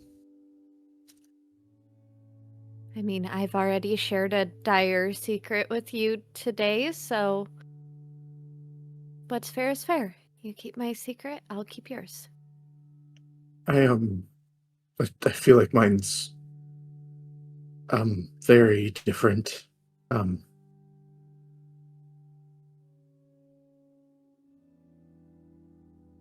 Luthien, I think I killed somebody. And I don't fully remember it. That is incorrect. You do know that you killed someone, and you do fully remember it. Well, because I thought I knew bits and pieces. Okay, I guess it was Remember, in the trial, you were made to remember everything. Yep. In the trial, I had to remember something I apparently have been trying to bury. Luthien, I killed someone.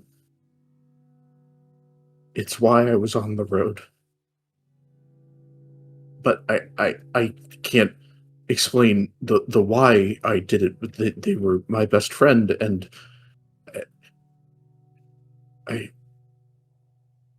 he just gets really quiet, and he starts like rubbing his palm. And Luthien... Hold on a second, Luthien gently takes his hand, and in it, she places a, sorry, I'm looking to see what I have. Aerie, would it be okay if Luthien has, like, a worry stone that she carries on her? For when she gets anxious or no? Yep, that's fine. Okay. So in your hand, she places something that you've seen her fiddle with, back in Waterstar, but it's a very smooth stone with a divot that you can rub your thumb into and kind of worry it smoother. And she says, I understand a bit. So let me get this right. While you were doing whatever you were doing in the temple, we will save that conversation for another time. You were forced to remember you killing your best friend, and that was the cause of you being a roadsman rather than anything else?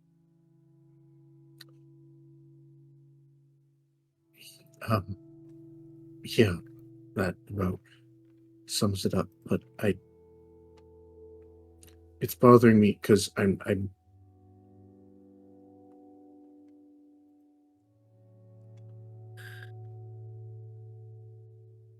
Emery was there, and I don't remember what all happened. I just got angry, but not like irrationally angry. Like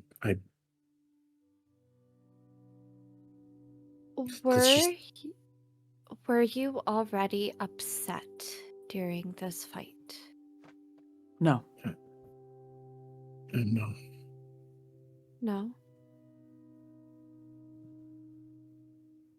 It was a sparring match. It wasn't even a fight. We were just demonstrating things for a group and showing techniques, and something happened.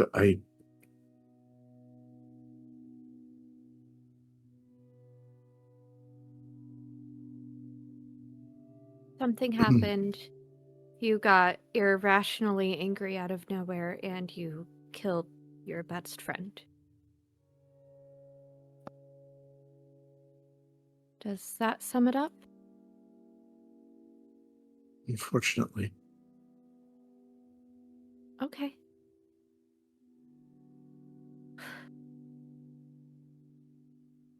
And Luthien takes a breath and sort of pats Tavrick on the arm and, well, I mean, I apparently shared a household with a sociopath that tortured Vaiks, so, I mean, we all make mistakes. We all have things that we regret in our past, and I will not blame you for it. Thank you for sharing. It was a very emotional and vulnerable thing to share. How would you like to go forward with this information? I know that with the others, you would like to share it yourself. However, I have noticed that you have had times, especially around Emery, where you have become extremely angry. And I do not think that that is healthy for anyone.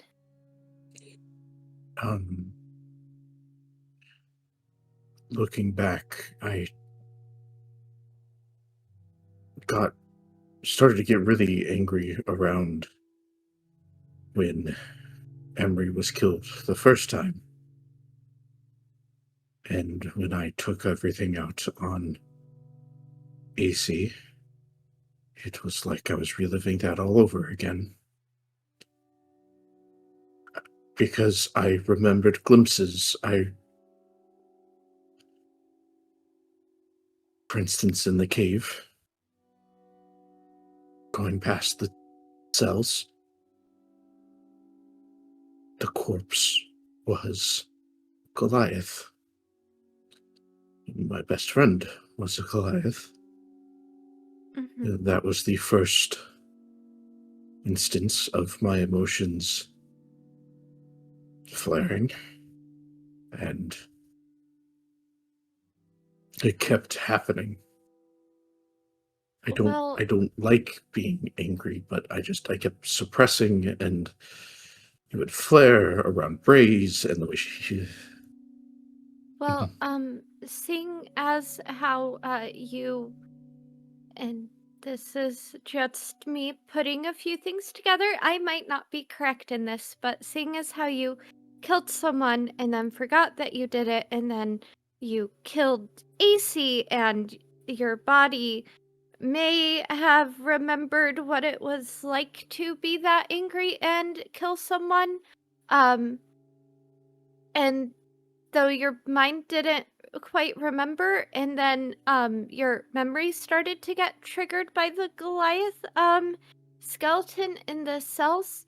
So I think that being around Braze, seeing as how the divine personification of madness and passion can be a number of emotions, or in a number of emotions, including anger, that it was made worse around Emery because they are that.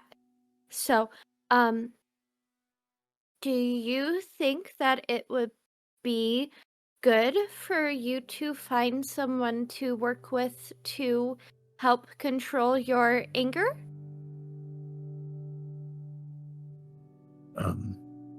It's And actually better ways? yes. It's actually kind of why I've taken up forging recently. That is a good start, but sometimes having a hobby to distract you from the anger isn't actually addressing the root of the issue. Hobbies can help when you need to get your mind off of something, but you shouldn't be not addressing that something. I mean, I ignored my madness and didn't tell you guys, and it got really bad. And you're ignoring your anger and didn't tell anyone, and it got really bad. And I don't think that either of us should be doing that anymore. I ignored You're my right. health and I fell apart. Exactly. I just say out of nowhere. Yeah, I talked to someone. I guess I Okay. just Min is very good in social matters. having yes, he is. Maybe it's something I need to discuss with Brother Barrick. I Yep. think that Just- could also help that, or DD, seeing as how DD tends to have a temper, but DD also has a temper, so I'm not too sure how good she is at regulating said temper consistently. So yeah, I think that since I have opened up to you all with my madness issues, and we are getting help for that, it is right that you should get help for your anger issues. We all have issues that we can work on. That way we can work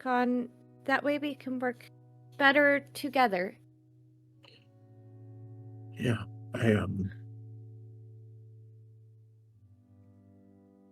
yeah, I want to be better for you. I will seek out some help. I guess I'm just conversations for another time.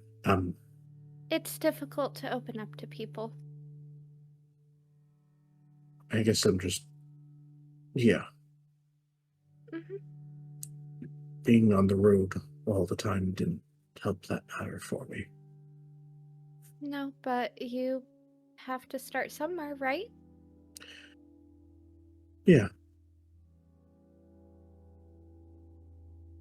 Well, I think that all of us should have some rest and start tomorrow with a new day. Yeah, I am. That is a good idea, Luthien. Hmm. Thank you.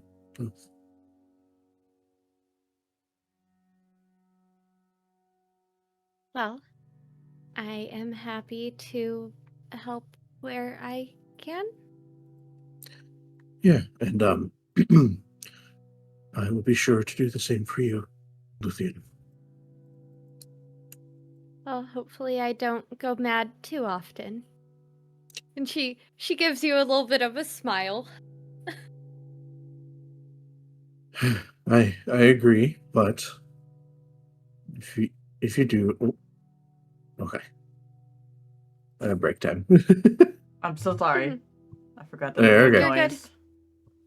So you guys head to the Um, bed. Yes. Beds in the inn, Mhm. Yes. and we will Time be for back. Hongshu. Yes, time to go refill on water as well. Mhm. Mhm. And a time for some folks to speed jot notes while we take a minute. Mhm. We'll be right back, chat. Yeah.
Good afternoon.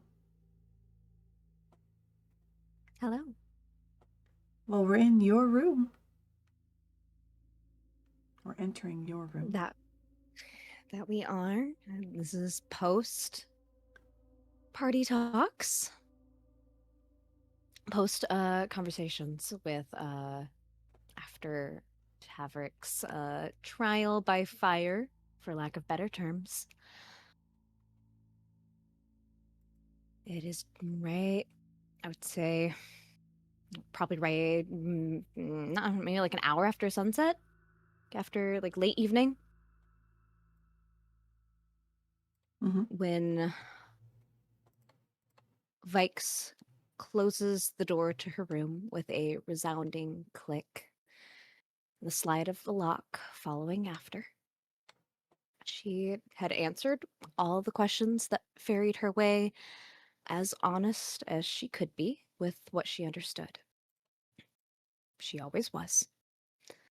Hells, she even entrusted AC to Percival since he was so fraught with worry about it, or at least tried to. Not much success there, but that's a conversation for another time, apparently. With another god. Seems unsurprising that they seem to hide things more often than not. She wasn't a deceiver. She made her thoughts and feelings known without fail. If questioned, she answered. Even still, one thing she kept quiet on, and that was whatever had spoken to her on Braze's floor. She did not want to share, conjecture without knowing more, or without knowing it was real. It was the dragon behind the door, she assumed. And as she held the sword and scabbard in both marred hands, she recalled the rush of exhilaration when it was set aflame. The satisfaction that rushed through her veins as she saw fear in a god's eye for the first time. It stuck with her, and it raised more questions than she had answers. Or at least more questions to look for answers for. She stepped into the center of the room in front of the piano, a space that used to be reserved for dancing and song. No longer. With trepidation, she drew it from its holder, the blade reflecting firelight in an eerie glint, and swung it back and forth, as if in practice. It felt weighted as if made for her.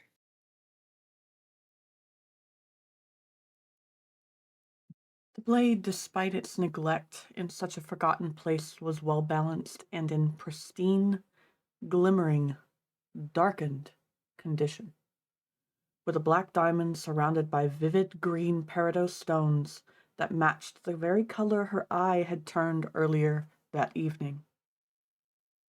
After a few swings, a small static shock bolted up her arm from the hilt, causing her grip to twitch and loosen only a little.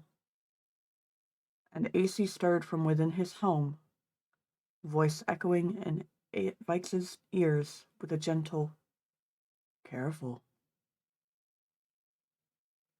Vaiks paused as the tingle ran up her arm, inspecting the hilt as if to find the source of the sensation. In all regards, it was a magnificent blade. And she couldn't find where the sensation came from. "Of what?" she asked softly, turning the blade so she could look at the crossguard and pommel properly, green glinting in the light, shining back at her. The shadows in the room seemed to grow longer as the smoke from a lantern shifted color to match the bright stone embedded in the pommel like a crown. When she blinked, a dark-skinned elf with vivid green eyes and white hair stood in front of her, assessing her, as if looking into her very soul with a placid, cold expression. "Of him," AC warned, before quiet fell between them, when vivid orbs glanced to the pendant.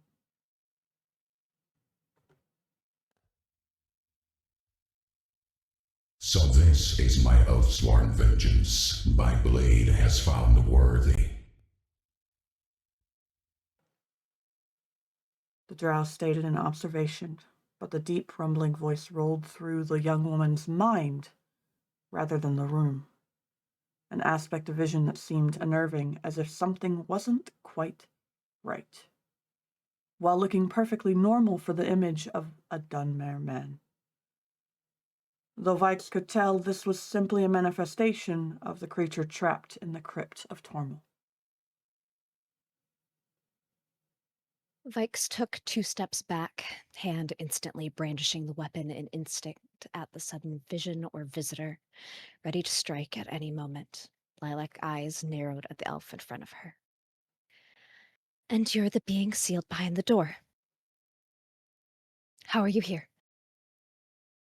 Amusement sparked the gaze that flitted to the sword, and then back to her lilac eyes. Do not act inept. You have deduced exactly how you envision me now, yet deny the truth. You wield my blade, child, as if you could harm me with it, as if you could escape this trance you entered of your own volition. You may address me as Tyrann for now, so that your mortal mind may bear the comprehension of what you carry. Do you comprehend? Vaiks watched as he stepped towards her, the blade tip resting an inch from his chest. A moment passed, then 2, until she lowered the weapon slowly, nodding. "Then, Tyrann, sir, you never answered my question, back in the ruins." What do you want? It's subjective to perspective. I have answered. Your empowered oath and guidance granted in exchange for my freedom, earned or taken. The mess that abomination of a phoenix made of your mind stands in your way of comprehending such. We shall have to remedy the matter. It will hurt. The drow stated, beginning to reach towards her before his eyes narrowed to slits at the pendant around her neck, as if hearing something she did not. Ignatius Aurelius. Intriguing. Very well. I will grant you 3 days to resolve the matter of your own accord. If not corrected in such time, your emergence shall grow within my purview, and your sanity returns to you in a painful manner. Do you comprehend, child? 3 days to prove yourself worthy of choice.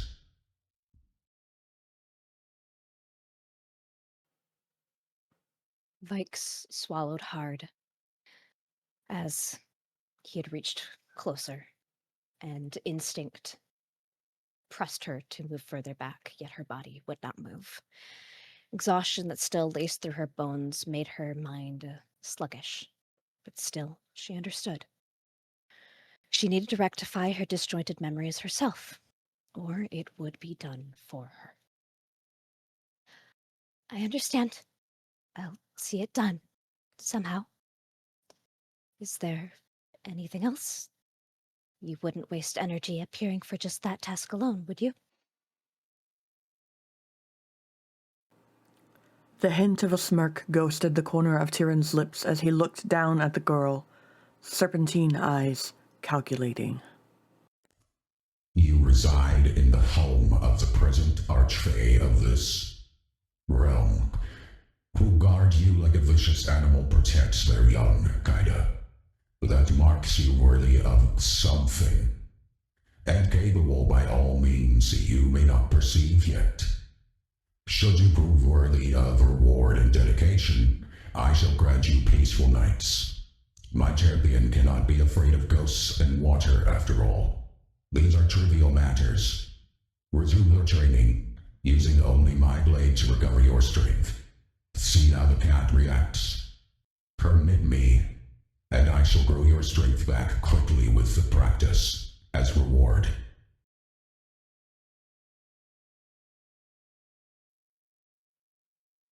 Vaiks looked down at the sword in her left hand, and then at her injured right. It still struggled to lift objects and tremored clumsily. She bit her bottom lip, knowing this being was right. She couldn't stay weak or afraid, not if she was to face the Exalted or any of the gods that have strayed too far into mortal affairs. She clenched her shaky, bandaged hand into a fist. He could have simply purged her memories and all the fears tied to them, but instead, he gave her time. Time to do it herself. Time to find a solution. That was more than any others had ever given. She closed her eyes, steeling her own resolve before looking back at Tyrion. When you have your freedom, what will you do with it? He tilted his head, gaze unblinking as it met hers to answer. Seek those who betrayed me, as you have done and intend to do.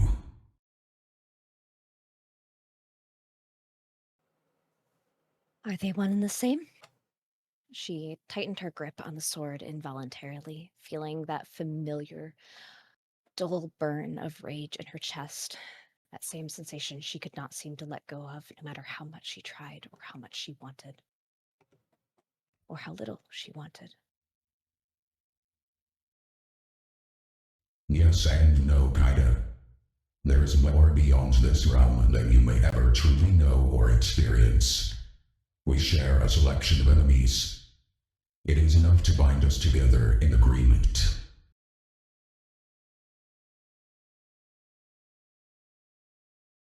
Tyrion offered in a softer, slightly colder tone as gaze flitted to her grip on his blade. A wicked spark in his green orbs indicated he felt her rage.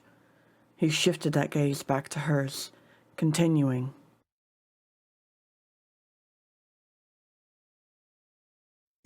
is a time and place for such emotion, child. Quell it for now. Permit it to motivate you in a calmer manner. Turn it to energy. Vaiks closed her eyes, taking a deep breath to calm herself, to temper the feeling, then refocused on his as they opened. He wasn't the first to mention other realms. Even in her jumbled memory, she recalled that distinctly.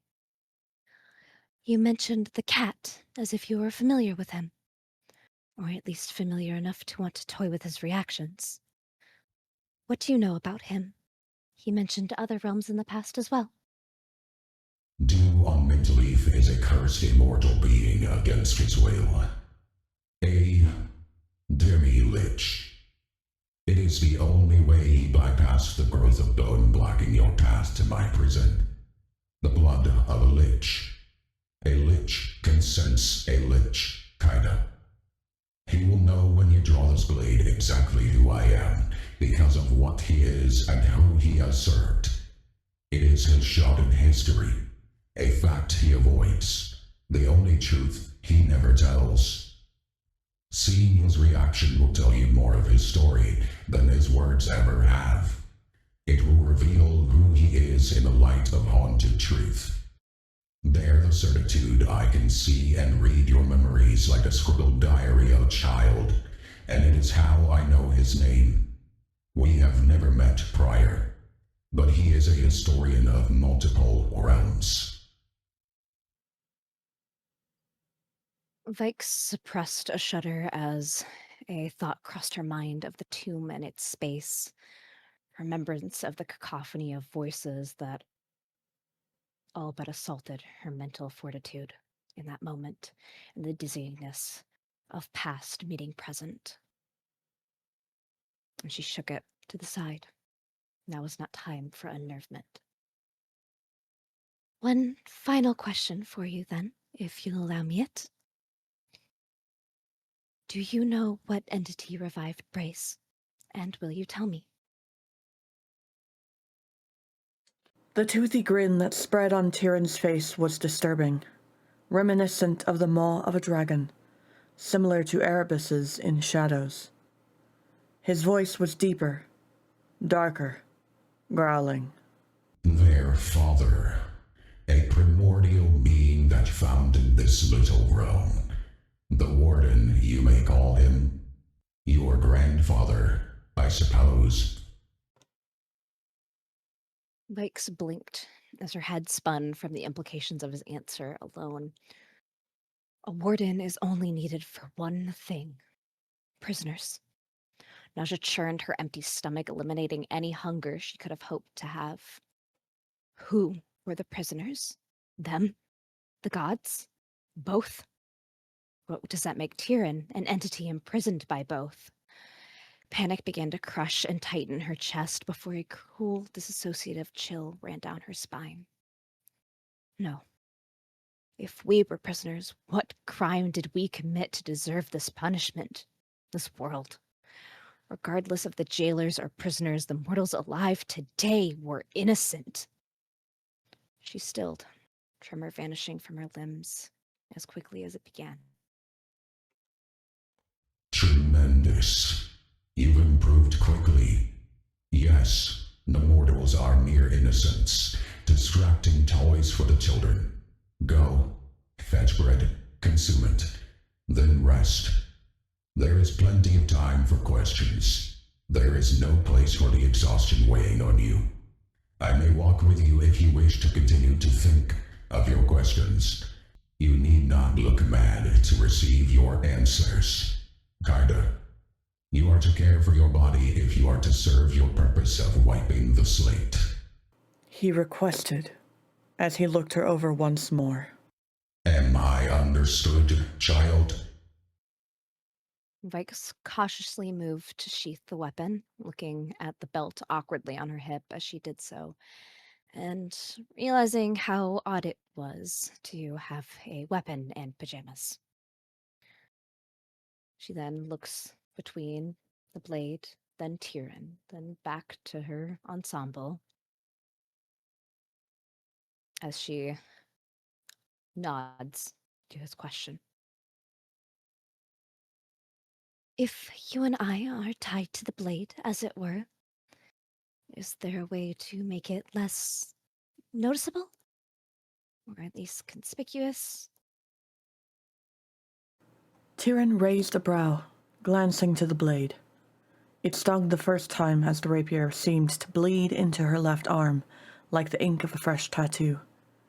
The stinging faded quickly, though, as the drow stepped towards the door. It is bound to you now, until your permanent death. You will never be disarmed of it by any means. It is an extension of you now, much like a soul weapon. When you do not wish to carry it, will it into its sheath, your dominant arm. You do not get to choose which arm, nor will any illusion hide the mark it makes on your arm. Should you die before your mission complete, your soul will reside with me until my freedom is gained. No, this may not be revoked. Vaiks winced as the weapon sank into her palm, stinging like the injection of medication through a vein, and shook her hand as the sensation subsided, following him to the door. She froze for a moment as she processed his words, a spark of fear that came with the innate will to live at the suggestion of her death and subsequent afterlife. Then continued onward, hand wrapping around the door handle. Then failure isn't an option for either of us. She would proceed to go get bread and water and eventually rest, though it is not until late in the night that she does so. She asks no further questions of Tyrion, though his company does not leave. She simply reflects. And he seems to allow her to do so, similar to Aesir in that regard. And eventually she sleeps.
By the time Vaiks found respite in sleep from her exhaustion, the hearth kindled a light within the privacy of her room.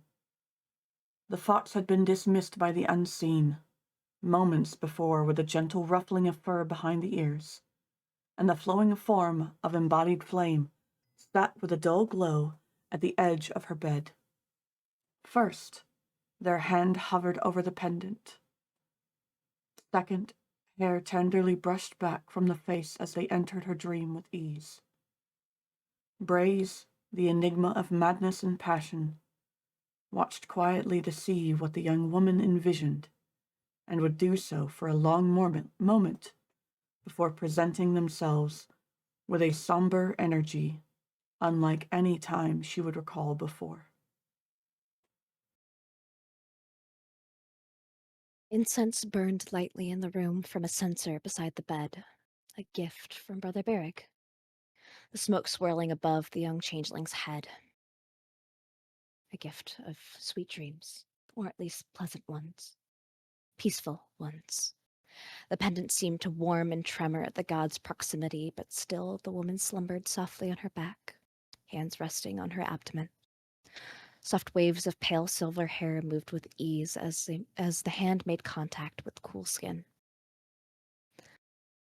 Flowers, herbs, and fruit trees spanned a nigh infinite greenhouse, the calls of birds singing through the trees. The young woman had no dreams of grandeur, even if she knew it was a dream. She merely savored the peace the scent of plants and the company of kind animals gave to her, a small moment of respite within her own mind. Pale silver hair that bled into the soft color of wisteria flowed loosely over her shoulders to curl at the ends as she crouched down. She weaved buttercups into one another before placing a tiny crown upon a smoky gray cat's head. There. Now you are King Kitty and must rule over your subjects both just and fairly. The sky through the glass darkened as lilac eyes fell upon the entity. She rose to stand, eyes narrowing with both distrust and disgust. What are you doing here? There was an ember of clarity in the fiery gaze that met the young changelings. Hands spread in an offering of peace as they stood a distance away. Apologizing, genuinely. You of all know a forced apology shall never be born of certainty and honesty. It is something only I can offer you in private. I do not mince my words. I bring neither malice nor ill intent. Only the boon warranted for honoring our Dill still. No anaphractious words or malfeasance. I have wronged you, Nyx, so I offer what I took from you. Nyx faltered at the sincerity shown. A wave of guilt washed over her at her anger, her hatred. Luthien's words echoing in her mind, causing Nyx to waver. Maybe she'd had a point. Maybe Luthien had a point. No, a vengeful voice inside her growled. This is what they do. Whatever it takes for them to keep their neck. They could have apologized at any time before this. Fury overshadowed any sense of shame or guilt that had worked its way into her heart, burning it to ash. She had a right to be angry, to stay angry. An apology does not change that. Rage threatened to blind her to the offer entirely when Tyrion's warning echoed in the back of her head, accompanied by a stinging in her arm. Prove yourself worthy of choice. There's a time and place for such emotion. Quell it for now. Turn it into energy. She steadily relaxed her clenched fists, looking directly at Braze with a clear gaze. If she wanted to pass this trial in time, she needed to maximize every advantage she could get. Nyx stepped forward to close the distance between the two of them, gaze even and steady. The fear that normally paralyzed her limbs from this being impossibly distant. She held out her right hand and said coolly, "Then see it returned." The being observed quietly as Nyx processed every possible emotion she has felt towards Emery as a whole, and they lifted their right hand, palms spread, open as a small blue-green flame sparked within it between them. It contained no heat when it was placed very carefully within her small hand. The key to your cage. Your sanity, Nyx. I mend the cracks I made with ill intent, that you may proceed on your path of healing and retribution, balanced and justified for what you have given. May it grant you the strength you need to make your choices freely. You have paid more than your dues at my hand. I do not expect the forgiveness I request.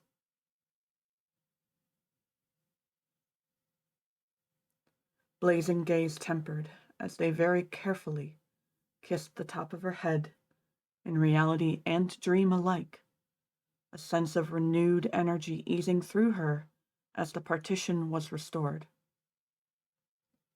She felt calmer, warmer, present in this space, more present than she had felt since the day Braze had reached into her mind the first time, as warm digits grazed her cheek delicately.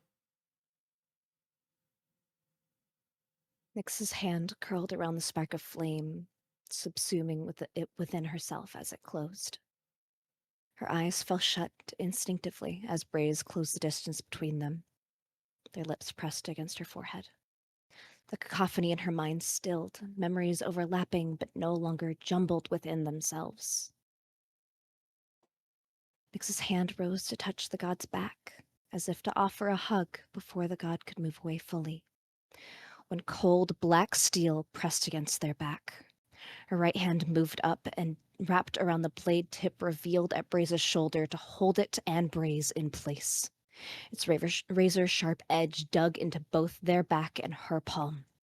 The sky darkened to black as night, thunder pealing as lightning streaked across the sky through the glass of the greenhouse. Nyx's voice was cold, even, driven. Would you have apologized if not forced to? Better yet, would you have not sought my forgiveness if you had not, if even for a moment, feared me? Lightning flashed once more, and for a split second green, draconic eyes stared at the deity of madness and passion.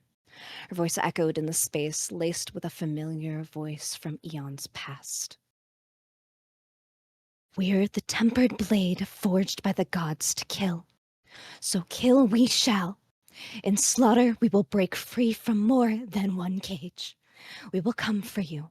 Not today, not tomorrow, but as death is, we will find you with inevitability. So run, as far as your feathers of fire will carry you, and know that my retribution upon you will be the last, and you will be alone. Shock brought tension as Braze looked down at the woman in her eerie state. Fear, raw and primal, crept up their spine, controlled this time as they digested voice and words alike, and the present threat within them. Shock ebbed away into a calm, amused smile as they stood with the blade pressed into their shoulder, a semblance of pride within the embers. They radiated heat, placing that gentle hand atop the changeling's head. Draconic words came fluent, with understanding Nyx did not have before. But she knew both the language and what was said as Brace murmured against her brow. May your inevitability bring respite from the vitriolic madness I have become beneath this weight. You will find me when it is time, and I shall meet death in the storms of it. Seek the sun first, before she consumes the land with slumber. Goodbye, Nyx. They shifted their weight for the rapier to bite harder into both Nyx's hand and Braze's shoulder, leaving the blood of a phoenix dripping down its edge in a flurry of feathers as they vanished. Before her, resting on the ground where Braze stood, was a ring, much like the first she had been given. The ring shaped in the feather of a phoenix that had saved her life once before. 2 red gold feathers and a small vial of ash. Things Nyx knew were left within her possession in both places, dream and reality. It was quiet, except for the storm she had conjured, Braze's warmth lingering around her for a while longer. The storm dissipated into soft rain pattering against the glass as blood dripped from the lowered sword. She didn't clean it as she resorbed the blade, the stinging sensation expected even in dream. She knelt to inspect the items, considering the information she had been given and what to share with her allies. It wasn't the same sting as before that she felt. It burned. Like she had injected fire directly into the vein nearest the blade's mark, spreading like a fever through her blood. Her eyes, ears, and throat stung like she was inhaling fire. The scent of brimstone and sulfur, just shy of suffocating.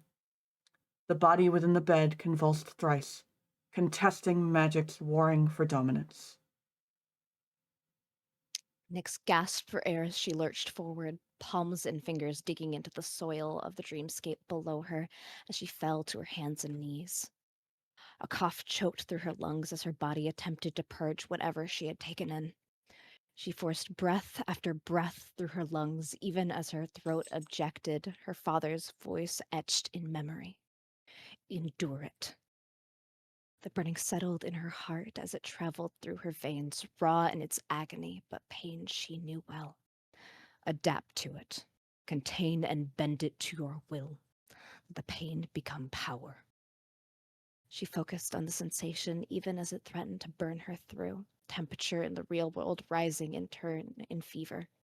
The dream melted and vanished into fitful slumber as clashing domains struggled with one another like coiling vipers.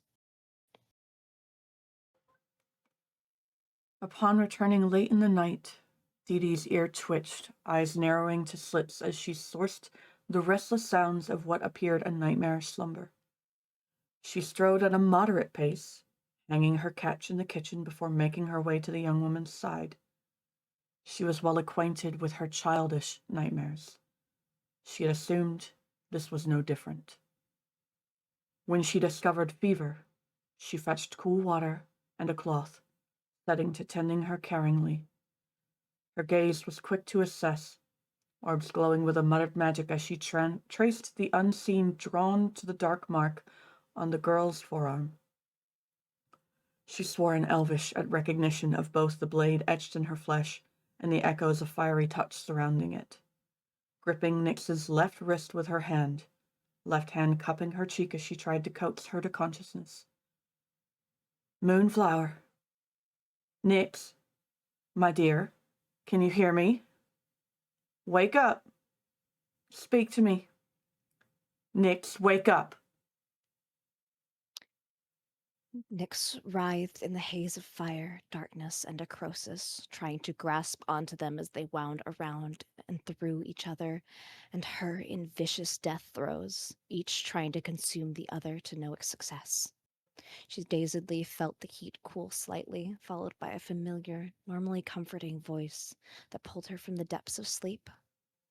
Blurry, swirling vision remained unfocused on the guardian vampire as she forced her eyes open, looking directly at the form even in complete darkness. The burning was even more intense than in slumber, weighing down both her body and mind as it attempted to pull her back into the partial respite and focus deep unconsciousness had provided. Breath came in short, almost wheezing pants as the air burned in her throat as if she was only inhaling smoke, drawing tears to the corner of her eyes. What have you done, Moonflower? The woman whispered, a cool, damp cloth ebbing away tears gently. She blew carefully at her to calm the temper of fire, to balance the maelstrom. It's all right. You are still safe. You are not alone. You will survive this. The air came easier with the magical assistance. As ember settled into every limb, darkness surrounded the mark of the blade, and necrosis darkened her nails.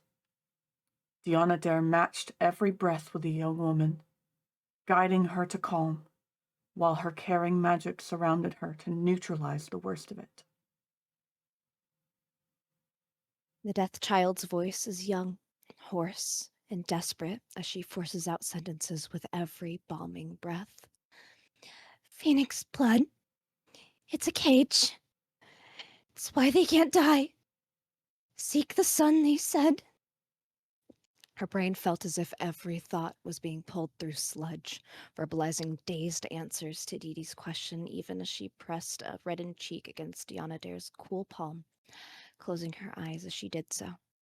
Her bones ached as magic settled and calmed in different ways, the familiar hum of AC's soul and the others in her bag still resonating in her chest comfortingly, ultimately unaffected by the vie for dominance over her body. The vampire scooped the small woman up, holding her feverish form closer as she rested her against her own cold form. Much like she did when Nyx was a sick child, she cradled her into the crook of her neck, shifted, placed her own back against a wall in the bed. The curse is Scabini's ascension. Is she blaming Oris for it? What exactly was said? Easy, though. Easy. Rest. Use me to manage your fever, just like the old days. Better this than the other means. Focus on calming breaths and clarity. Answers will clear up for you in time. It was just clear enough for the fevered young woman to comprehend the way she murmured. Nyx rested her forehead just underneath Dee Dee's jaw, body radiating warmth like a fire on its own. She shivered at the chill and tremor in her muscles as fatigue attempted to swallow her whole with the lightening of pain. She felt in limbo in time once more, past and present, blurring together as she curled in the Archfae's arms. Even still, her voice was clear and eerie as she repeated the Phoenix's warning. Seek the sun first, before she consumes the land with slumber. The young woman fell silent as she focused on even breath in and out, the process soothing her steadily back to sleep, intentionally or not. The immortal stroked the changeling's hair back in soothing gesture, holding her so carefully, as if she were a fragile child. Thoughts spiraled internally, but aloud, she softly hummed an ancient lullaby, focused on calming the chaos and heat of the physical and spiritual, focused on healing and granting the child peace to rest properly. I think we should take a water break.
Birds chirped brightly through the window when Nyx finally awoke around mid-afternoon. Initially sluggish, but well-rested as she pushed herself upright, trying to get her bearings. She attempted to weave together memory and dream before recollection fully hit and she scanned the room with fervor, taking in 2 red-orange feathers, a vial of what she innately seemed to identify as phoenix ash, and a very perturbed Dionadair. Good morning.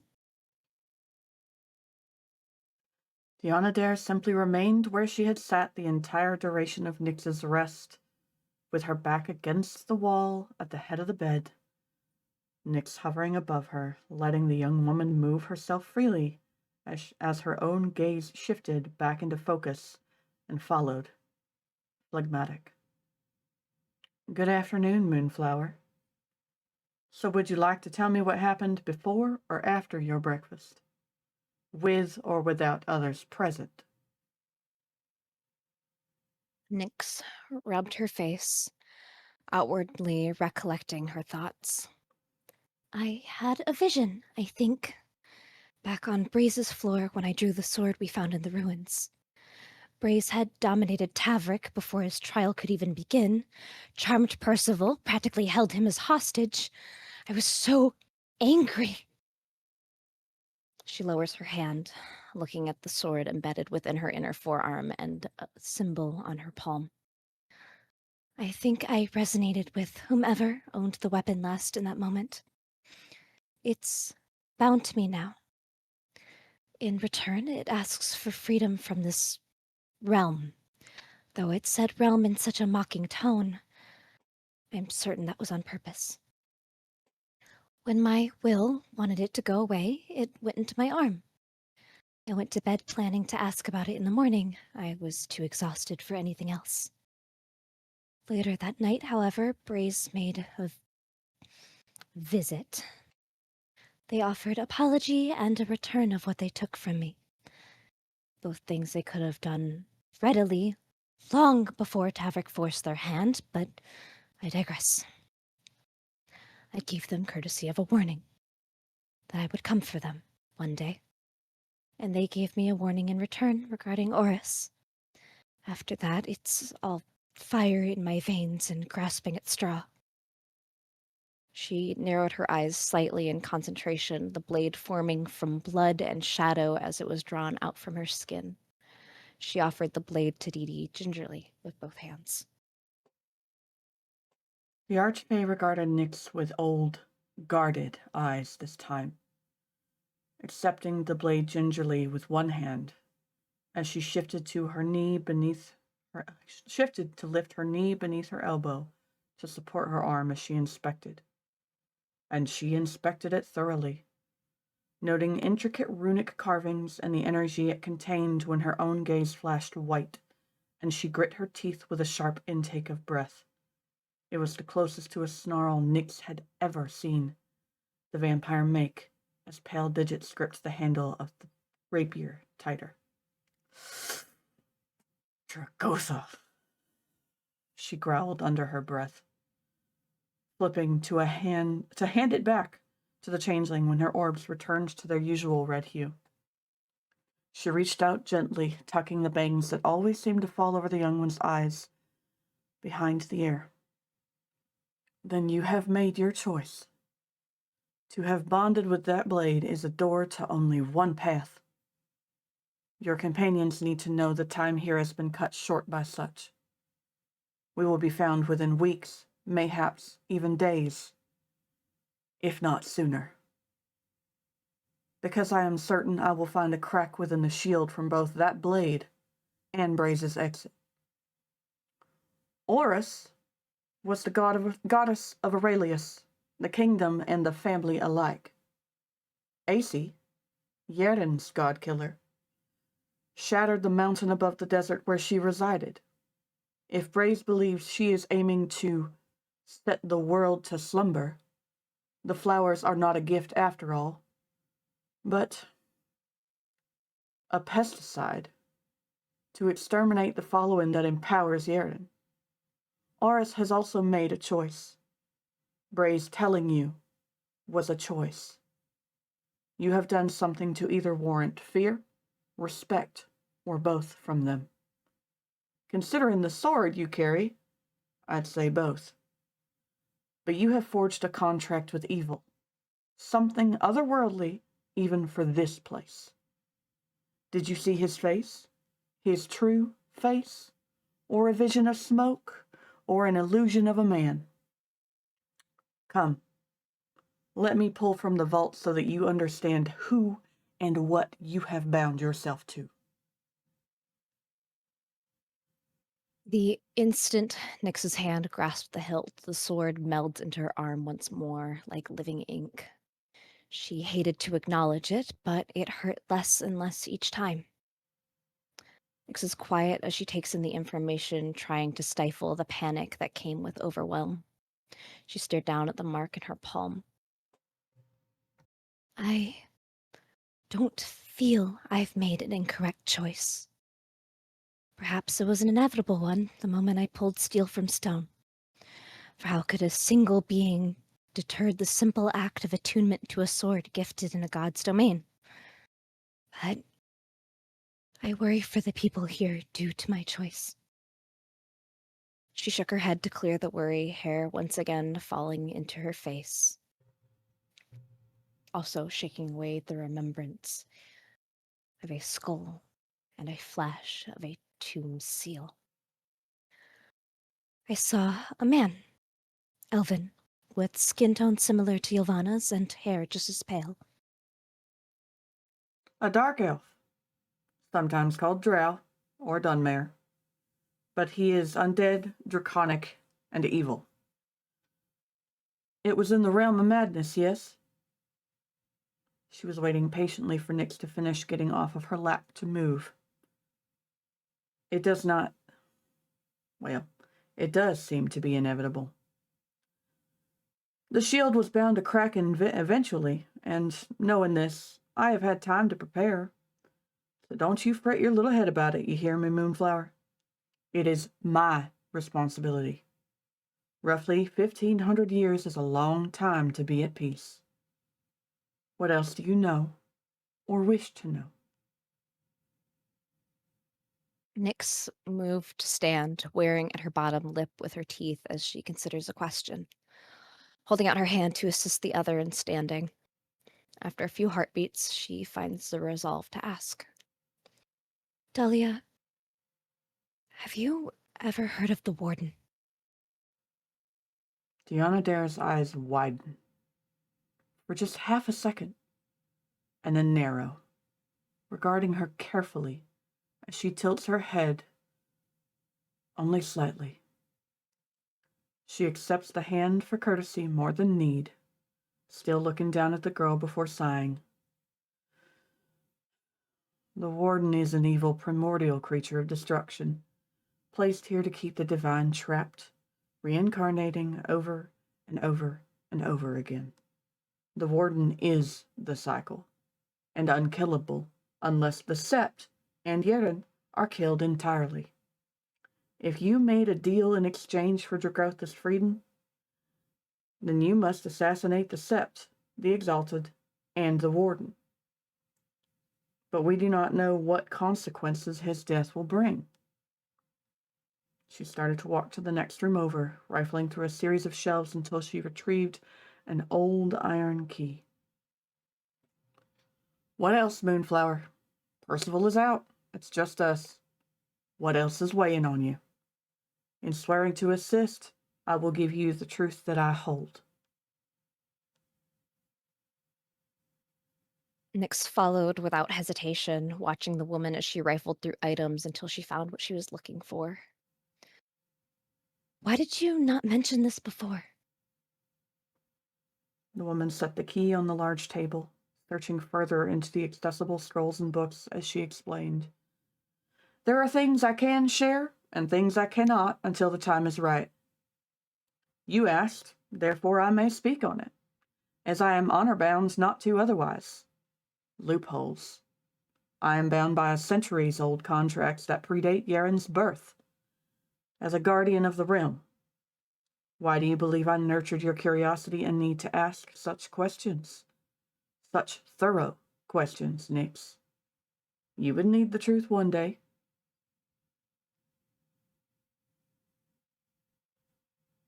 Nyx lifts a hand to pause Dionadir's searching, placing a hand on her shoulder.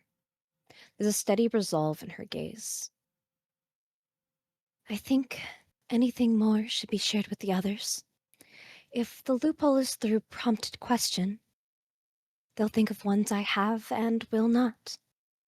At the very least, it'll sound far less crazy with someone to verify the information I received for once.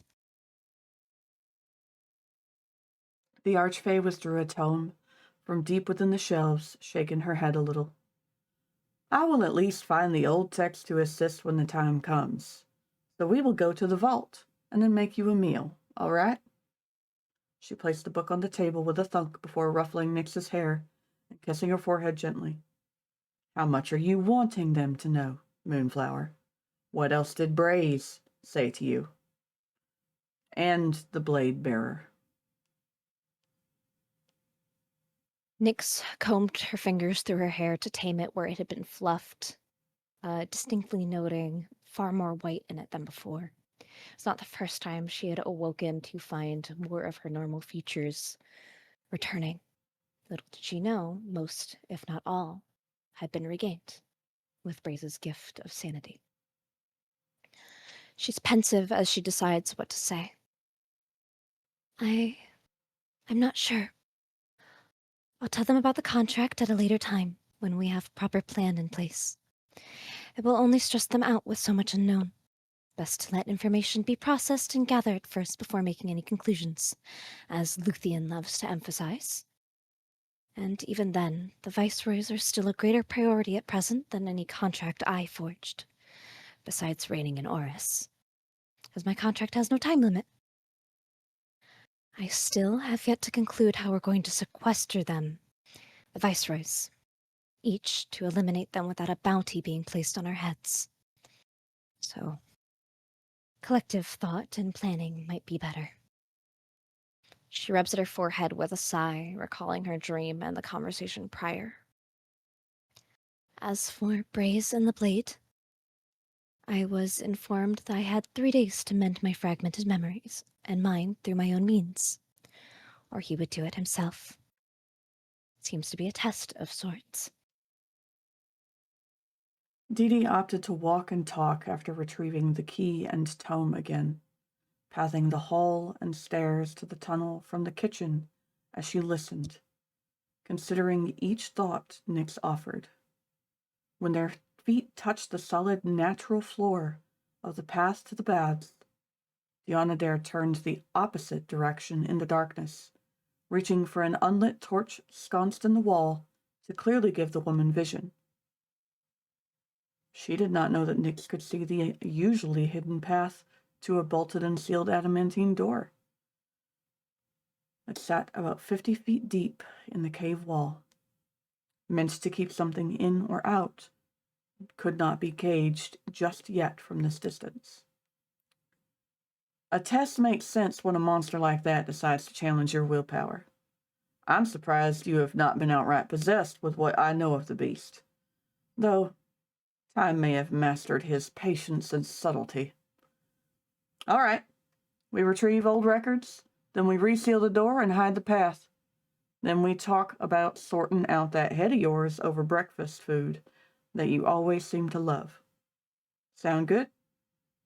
How is your head feeling after the last few days? Nyx followed closely behind, rubbing the back of her neck. Well, he called my memories the equivalent of child scrawlings, if that's any indicator. If he wanted to possess me, he certainly could have, yet chose honesty instead. She murmured the final sentence, as if speaking more to herself, not noticing the lack of a light until one was lit. Slippered feet stopped with a frown as she leaned over to look at the door, still bathed in shadow, then back at the torch, blinking as her eyes adjusted to the sudden light. I don't need that. She sounded surprised even as she made the announcement with complete certainty. Hesitantly, Dee Dee replaced the torch in the sconce, watching Nyx with a brow raised in question. You're certain? On all of those facts? Remaining unmoving otherwise. She nods. I am now. You and Brace have both confirmed what he claimed as truth, in your own ways. She stepped forward towards the adamantine door as if it were midday, speaking as she did so. The weapon was soul-bound to me the moment I attuned to it in the temple. The price of his freedom is the death of the sept. The gods here are prisoners of my grandfather in one way or another, and several are beginning to tire of the cycle. And there's a realm beyond this one he wishes to return to when given freedom.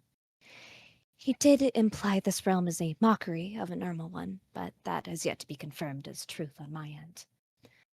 Nyx turned to look back at Dee Dee, dilated pupils shining back gold for just a moment, as if reflecting light that wasn't there. That is all the information I've gathered thus far and confirmed. The Archfey let the air hang for a moment after Nyx finished speaking, clearly assessing and digesting both the information and the woman's body language as she explained. She did not hide it, nodding once with an astute as she stepped past and placed the key within the door. My ward would be the one to collect every bit of that, she mused, turning the key. She traced a series of runes inlaid in the metal, muttered a couple of foreign words, and twisted the handle to push the door in. The space was vast, nearing twice the size of the orrery in the archives, with rows upon rows of shelves, of books, and artifacts, and on various visible levels of flooring. So many things. The hall was dark until Dee Dee seemed to casually toss a spark into a brazier that triggered the others as she started down the stairs to the main floor. Welcome to my personal archives, Moonflower, a historian's treasure trove, and the reason our home is small in comparison to that of what it could be. Now, a mockery of a normal realm is a mean way to talk about a pocket dimension or extraplanar creation such as this one. But it is a fixture. What you and your new acquaintance are implying is that there will be an attempted prison break, so to speak, which means we have to act carefully and quickly to neutralize aspects of that if you truly want to save the innocent caught in the crossfire. This also means that Yerden did, in fact, cause the war within her vision with her vigilance. I could offer my opinions of strategy, but you simply know the networks better because of the distance I was forced to take for your safety. We can discuss much of it with the others, but I'd like to know what information you think relevant for me to pull. They tend to need evidence, as we've both seen. Do you want to risk overwhelming them with knowledge of the other realms? Or finding magic to recreate this one for the innocents? I remind you that I am not so limited in my capabilities as most of your party are. I am very old and very strong. And she stopped, turning to Nyx, placing gentle hands on her shoulders with a reassuring smile. And I am very proud of you. Nyx leaned slightly over the railing, taking in the floors upon floors of archived knowledge and items. She immediately understood why this had yet to be revealed to them. Luthien and Percival would certainly spend the rest of their lifetimes here without hesitation, learning but never truly applying the knowledge. She would have done the same decades past. Nyx turned her face away when Dee Dee placed her hands on the shorter woman's shoulders and somberly stared at the lights as they ignited in a domino effect down to the bottom level. I don't feel I've done anything to warrant pride, Mavesa. Quite the opposite, in fact. You have discerned and survived so much without even fully realizing it. So young, Nyx. You find yourself shameful for it, but you have not witnessed thousands fold under less pressure than what you have endured. Those traveling with you do not hold a candle to your tenacity yet. Even if you have taken a deal with evil in a moment of duress because you felt you had no other choice, you have thus far navigated it with a grace no one else has. But I will not waste any more words on deaf ears right now. You continue to sit in your self-allotted shame while I find the history you need to continue to use that bastard to his end. You have allies he is underestimating. Now, 4th level, 8 stat over, ladder to the 7th shelf. You'll find a couple things. Things you'll want to find relate to Greyhawk, the Rift, Avernus, or the Nine Hells. Cuse, even Eberron.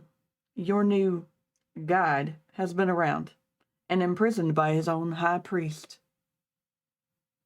The Onodare seemed to simply keep explaining what to look for while proceeding to a different section on her own mission until out of sight and out of hearing range.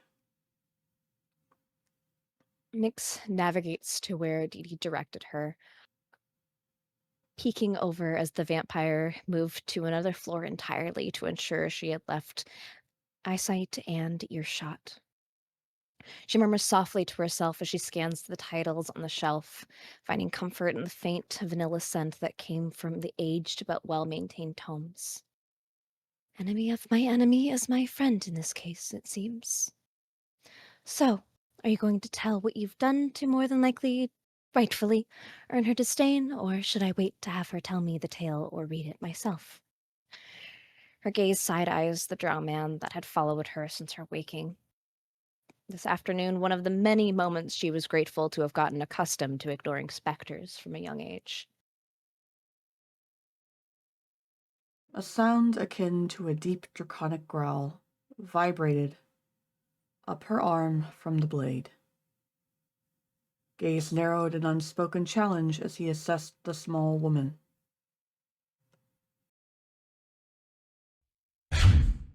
Toppled civilizations, sought limitless power, betrayed my queen at the cost of my life and freedom.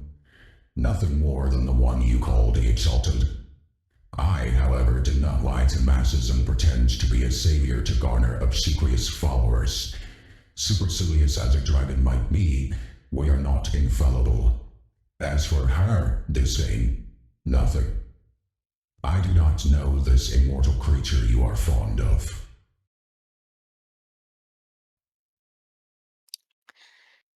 Nyx pulls a book titled The Chronicles of Eberron from the shelf, flipping through the pages idly. There's a somberness to her gaze as she mindlessly scans the tome, taking in no information, at least none that's retained. Sounds as if we hold the same crimes by the end of this. Though I doubt, or at least hope to otherwise, my crimes will be for as selfish or destructive motivations will not be for as selfish or destructive motivations like purely power for the sake of it. I believe that is where her disdain lies. Her tone is dry as she adds, shockingly enough, some people don't enjoy senseless death of good people with no greater purpose, and condemn those who do. But I'm certain you already knew that considering your long life. I'm just thinking aloud. He leaned against the shelf as if physically present, watching still, always watching with that acidic gaze. You needn't think aloud for my comprehension. Your guardian may think you insane if you continue to voice your thoughts alone. Have you considered it why others express grievous concern?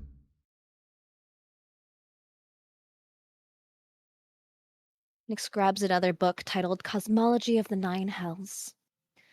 They thought me insane long before I started responding to things they couldn't hear. I doubt that opinion will change just because I cease to do so. I also don't think they're incorrect. I am certifiably insane in most regards, even after being given back what Braze so boldly claimed to be my sanity. She then looks at him directly, head tilting in mirror to his as she assesses him just as finely. Her voice traveling from mind to mind. But if you're wanting discretion of me, that is a separate suggestion to what you're commenting on, oh patron of mine. His pristine brow rose as he stood straight and stepped closer, pointing back to the Chronicles of Eberron.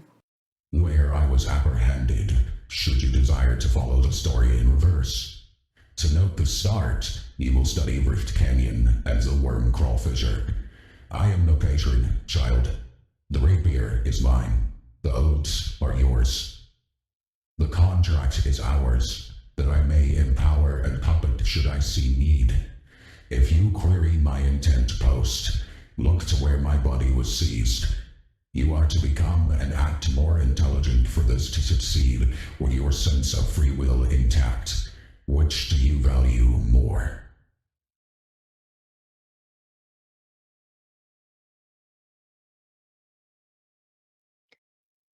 She scans the shelves, pulling tome after tome until her arms can carry no more. I know Tiana Dare is wishing for me to know your tales so I understand what kind of being you are. But I'm well accustomed to following the orders of evil men, as well as recognizing the look of disdain they give me. She turns to face him directly. You have had every chance to control me entirely to see your freedom found since I swore my oath. For you to not do so means you find value in the capabilities I have within my faculties wholly my own. Maybe you cannot use the extent of my abilities if possessing my body, or perhaps you simply don't want to waste the effort it'd be of manually puppeteering around a little girl. More importantly, you know I don't have the capability to slay them on my own, and I will have far easier time recruiting my allies to your cause than you would in my body. People tend to not appreciate their loved ones being replaced by evil Draco Liches, after all. Either way, in this regard, you're no different to me than my father or AC. Only this time we truly share a goal. Freedom. The tall man gave a nod of succession, breathing. Your intellect is not as dim as your guardians have implied it to be within your memories.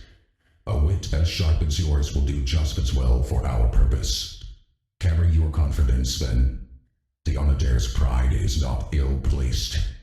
Do not treat it as such, or I shall have to find a clever punishment to negate the self-doubts that contest the goal.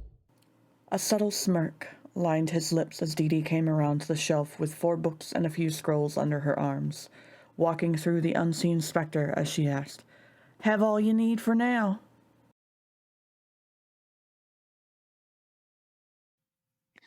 Nyx adjusts the moderate stack of books in her arms. Speaking aloud, all that I can carry. I'll have to come back to collect the others if need be. She turned to scan the shelves one more time, committing the remaining tomes' locations to memory. A slight frown of stubborn disgruntlement crosses her face as she does, once again speaking within her mind. My apologies, but I do not need to be proud of what I do or have done to see what I must do to completion. Nor will I ever be proud of the blood on my hands. There is no pride to be found in killing, even if that was what I was born for. "Which ones?" the vampire asked, her hold adjusting and moving past Nyx to pull any titles she listed.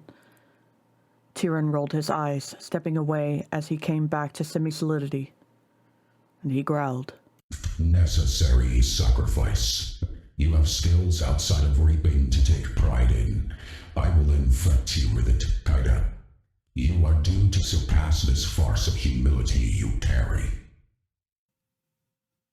Nyx nods her head as she calls out each title. Creatures of the Rift, the Worm Lord, the Claws of Dragotha, Mother of Dragons, and Tales of the Forgotten Realms. Her gaze flicked to the man beside her for an instant, expression souring before returning her gaze to the shelves. My humility is no farce. I know very clearly what I am and my limits. That's been proven to me ample times over.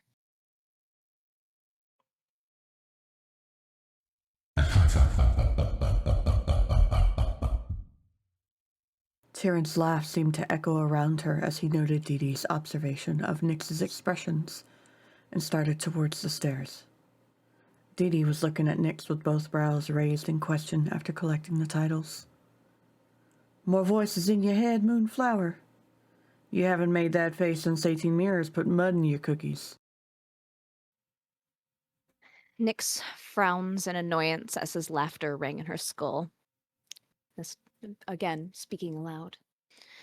No more than usual, though far more aggravating in this moment than mud in my cookies. Well, let's get these things upstairs and get you some food, yeah? Here. She placed the books on a table near the stairs, summoned a mage hand for Nyx to place hers onto. The visage of the drow waited on the stairs, seeming to never venture more than 30 feet from her at any time. This collection is impressive. Are you certain she was never a dragon, polymorphed before her journey? He remarked relatively absently as he observed their surroundings instead of Nyx for once.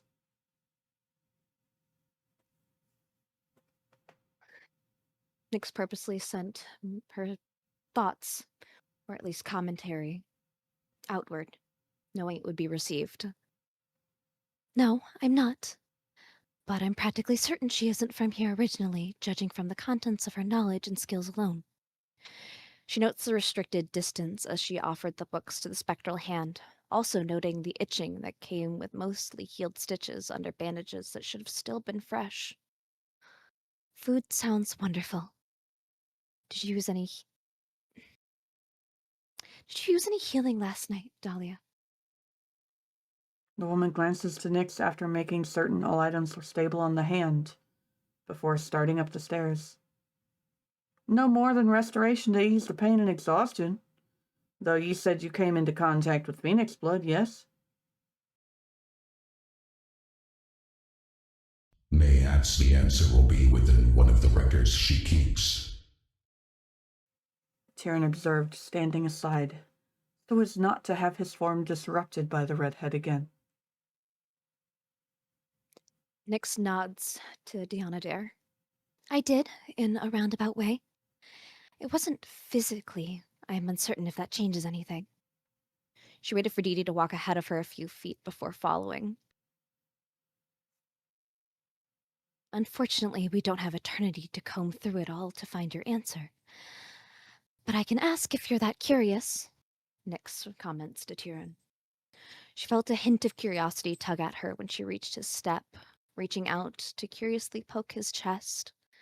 She froze when her finger made solid contact, pressing into the smooth fabric of his robe as if it were flesh and blood. She jerked her hand back before quickening her pace to catch up to Dee Dee, muttering aloud a quiet and embarrassed, I'm sorry. It's an old component in the rarest healing potions that hasn't been around in centuries. It could be the reason you're feeling better outside of a proper night of sleep, Moonflower. I taught you Phoenix lore, didn't I? Dee Dee responds as she paced herself to the young woman's shorter strides, mage hand at her side. Tyrion looked down at where the small finger had poked his chest, tilting his head in surprised curiosity before following at a measured pace. If you do not mind, yes. Nyx slowed her pace to match, ears still warm from embarrassment. Some, but refreshing my memory wouldn't hurt, would it? I know they reincarnate after death from their own ashes, but all the gods do that. She started a step as a thought crossed her mind, eating slightly at her. Why would death allow the gods to reincarnate when it's antithetical to her very being? Unless she can't, and that's part of the punishment. The vampire corrected. The deities of this realm do not resurrect from their ashes. They are pulled back into being by the warden after time in his void. You recall the room you offered a life in? Their forms change, except Winrus, whose tales multiply. Phoenix traditionally have ash left when they die, and an egg within that ash. Scabini was transformed during their ascension, and is properly reborn as a new phoenix within their domain upon every death, unless, much like you did, a life is offered to expedite the process. Yet every time they die, it seems to chip away at their sanity more and more. Phoenix have phenomenal magical properties, primarily in regeneration and healing. They can raise the dead to life in ways so many others cannot, and they can cure diseases and fuel entire hearths and forges with their breath without the harm dragons are notorious for. Their perception goes beyond the mortal planes like how we reside. They can see in darkness and sense temperature and see through illusion with no difficulty. Amazing creatures, honestly, but Braze is the last one. And not even a true one because of the fact that they were forced into the existence of one. Tyrion looked at Nyx, hands outstretched in a gesture to question silently if the woman ever stopped for a moment before remarking. Perhaps it is not a reward to reincarnate, Kaida. You have felt the pain and fear that comes with death, and the unknown. Perhaps their punishment with how this world has turned against them is to be afraid and to know pain. Nyx rolled her eyes at the gesture, then shakes her head in answer before she gives Tyrion a puzzled look at his comment. Are you trying to garner them sympathy? That seems entirely antithetical to your goals with me. You aren't free until they and the Warden are permanently dead, and you haven't even explained why they put you in that prison to begin with. She then speaks aloud. The last one here, right? There are others out there unaffected by the extinction that befell the ones in the semiplane? Her question seemed to ask beyond just phoenixes, though uncertain if the implication reaches. I am stating an objective observation based on your experience as a mortal child, and what my reasoning would be should I choose cruelty over freedom. It is not to sympathize. It is comprehension of how the thing standing in our way thinks, to better predict their motives and choices in battle. A skill to improve you immediately. Correct. The last one here. In a variety of the Forgotten Realms. They are rarer and rarer from what Mindu has reported in his travels. She stopped at the top of the stairs. With a smooth gesture of her hand, the flames flickered down into a single spark that jumped back to her hand. As for the other creatures, some are extinct, many are not. There is so much to the planes and realms that you simply do not know and could never have enough time to travel unless you were truly immortal. It's almost jarring how quickly and easily her mind returns to the hunt, shutting down and out any extraneous thought beyond her and her mark. She relays her thought process concisely and directly to the Draco Lich with a cold purpose identical to sharpened steel. Knowledge of motives and mannerisms will come with direct observation over speculation from my shoddy childhood memories.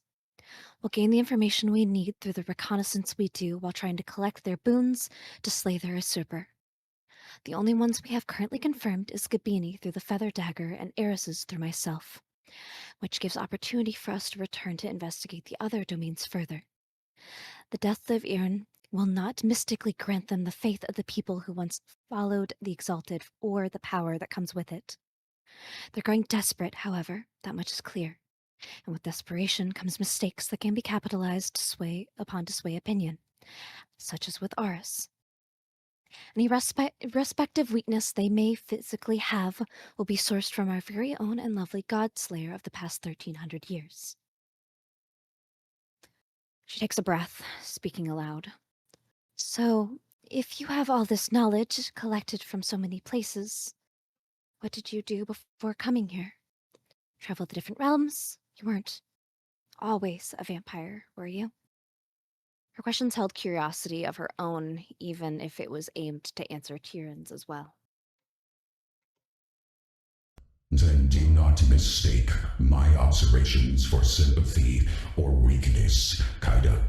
Even your little pet soul would tell you it wise to consider all line of thought and reason your target might have, no matter how quiet my presence makes him. He reached over her shoulder, a blackened claw tapping twice at the pendant around her neck.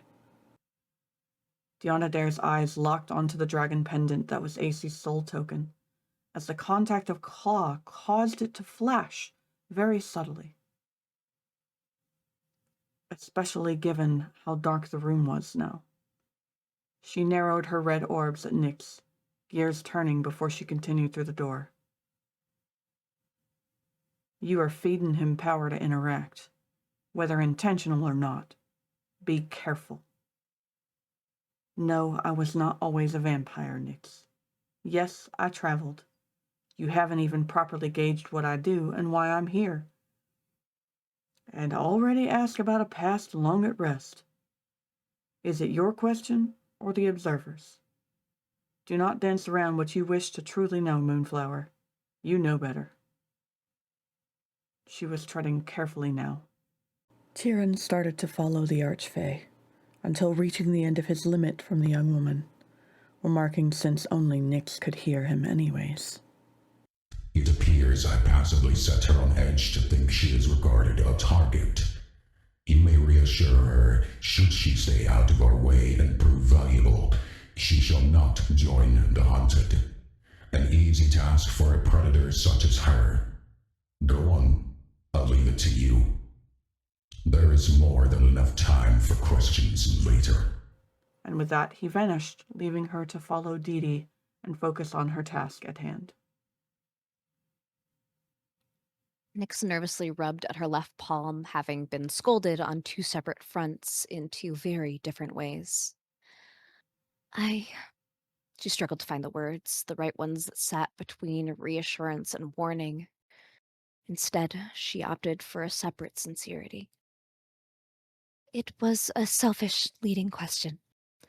I was wondering if you weren't always immortal because you speak of other planes like you know them well, and have so many things from other places, yet Mindu said this space was locked off from everywhere since the day we met. The other intent to my question was... I'm not the last everywhere, am I? An improper replica of a half-blood isn't the last of my kind, right? Didi stopped, turning back to her after a moment. And she cupped her cheeks gently as she drew closer. Oh, sweetheart. No, you are not the last of any aspects of who you are. You will never be the only one. You are not alone, and this world wasn't always closed off, Moonflower. Before Yeren, before the Exalted, the Sacerdos, before AC, this world was open to everyone except the deities and the Warden for so long. It thrived, more beautiful than you have ever seen because it was natural and free, and what it was always meant to be. Ask AC if he really is talking to you all the time. He was there. He loved it, until Yeren got in his head for the sake of control. He was like you as a boy, you know. Curious, energetic, happy, and so free. It was when I was traveling that she got to him, got in his head. He was an excellent pupil until then. And a further answer, no, I was not always immortal. I was not always a vampire. I was a proud elf in the Feywild who loved my home, but then dark things happened and I was changed and cast out and left to wander plane to plane, realm to realm until I found the echo of a home in the forest here. And I chose to stay. And only leave to help friends across realms occasionally. And I would not change that for the world. For that choice has given me you, Nyx. Nyx leaned into the older woman's touch for comfort. Do you think he was wrong? I mean, even now you've kept their temples and faithful safe. Do you think AC was wrong? Dionadair hugged the petite woman close. Yes and no. He strayed from his own genuine ideals because of who wormed their way into his head and heart. And there are thousands of possible paths for how the past 1,500 years could have played out, all of which are valid in their own way. We do not tempt or challenge fate where it rides, and I hold no ill will to a man cursed to an afterlife like his, forced to watch the repercussions of his actions through others. I protected these temples in remembrance of what it was, and the people for the honest, healthy lives they have lived. I do not defile a home or a temple simply because my emotions towards the disdain I hold for them now, for those falling victim to their own selfishness.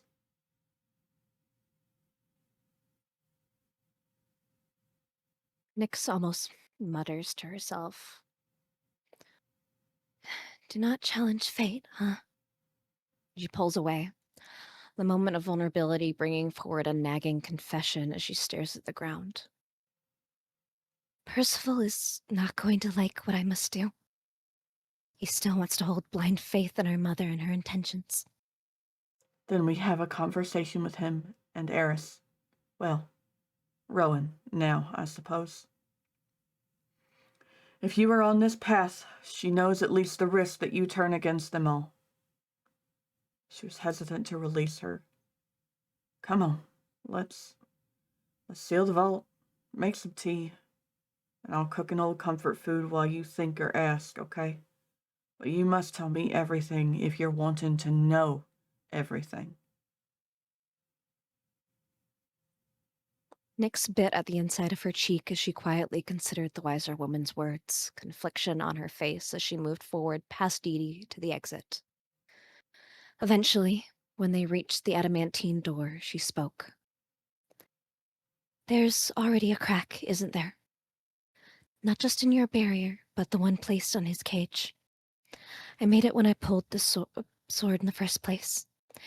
It's why he can interact with things externally where he couldn't before. Or at least with me.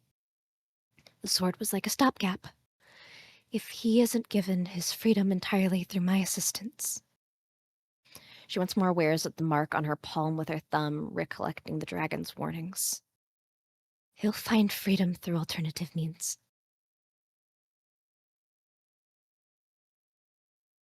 Dionadair shifted her hand to undo and re-dye the ponytail she always wore so high, to secure it for both comfort and keeping it out of the way of cooking as she followed Nyx, sighing. In some way or another, it was bound to happen. I'm certain if we had access to the old Oracle's archives near Zendalur, we would find a prophecy about it. But for now, we'll say yes with uncertainty. If the others dare doubt your words, our words today, then they will get to see firsthand when Mindu, Willow, Allura, and I open the gate to send the others away. Only the volunteers who are of age will stay. Families will not be broken apart. You will be validated, Moonflower, when I show you another, tamer realm. And when they reached the top of the spiral stairs, Didi shifted stacks of tomes and scrolls from hand onto table, sorting them by relevant topic. She would then move to the hearth and makeshift stovetop, collecting a couple of pans and kettle to boil for them. At one point, she traced a thumb over a small knot in the woodwork of the wall near the stairs, glancing to the petite woman. Willow will be back shortly. Silas has been sent to herd. Allura is watching the children. Let's make some old comfort food, eh? An old sense of home might help you feel better after everything. Nyx doesn't waste a second as she collects ingredients, pulling a loaf of fluffy bread that she had baked with Percival the other day from its cloth wrapping. Then we should be sure to make enough food for Willow, too. She does like to snack, after all. She slices the bread into inch-thick pieces, preparing the loaf for pan-frying after soaking in the accompanied spiced egg-milk mixture. It was comforting, that was certain. She didn't know how to tell Dahlia that even now it wasn't panic that ate at her, simply a sense of guilt. And even then it felt so distant she could ignore it if she truly wished to. Needed to. Maybe that's what Braze had meant with her sanity returned. A clearer, less beleaguered mind. Nyx wipes her hands with a towel before looking at the stack of reference material in Tyrion. Should I take those to my personal chambers for later? Dee was already setting soaked bread to pan when asked, brow raising in question. Only if you wish it to remain between us. Yes. Or the shelves in my room to raise less suspicions as to why they're there. Since you know that I have a variety of mysterious records anyways. I'm considering a partition to the room to give Percival his own space, away from the others, to make him feel more at home. So even he will be less likely to inquire when he starts snooping. Do you think he'll take to the idea? Nyx smiled softly down at the remaining egg mixture, stirring in a couple of cups of flour and an extra egg to repurpose it into a cinnamon pound cake for later. I'm sure he'll raise a small fuss for the sake of doing so, with how much he hates to impose. But he secretly truly wants nothing more than a family to call his own. He'll relent if you're persistent. Then we shall persist. Walls can always be reshaped. All right, take the books up. She flips the bread in the pan. We'll talk upstairs when it's time, and no questions will be raised until then. Breakfast will be ready by the time you come back down, unless you'd like to eat up there for old time's sake. Nyx considered the options, weighing each of them as she poured batter into a pan. I think if things are to be changed to accommodate Percival, then breakfast in the tea room, as it is one more time, would be nice. She then frowns in a thought, not in disgruntlement, but in realization. This place is almost like a tiny bubble of a demi-plane on its own, according to Dar. Like TikTok's safety sphere. A gentle hand landed on her head as Dee single-handedly slid the toast on plates before setting to make the eggs. Similar. If it is the spell I think it is, but it is now damaged, so I have to make a new one somewhere else, which will take a lot out of me. That's why I have to help. That's why I have help.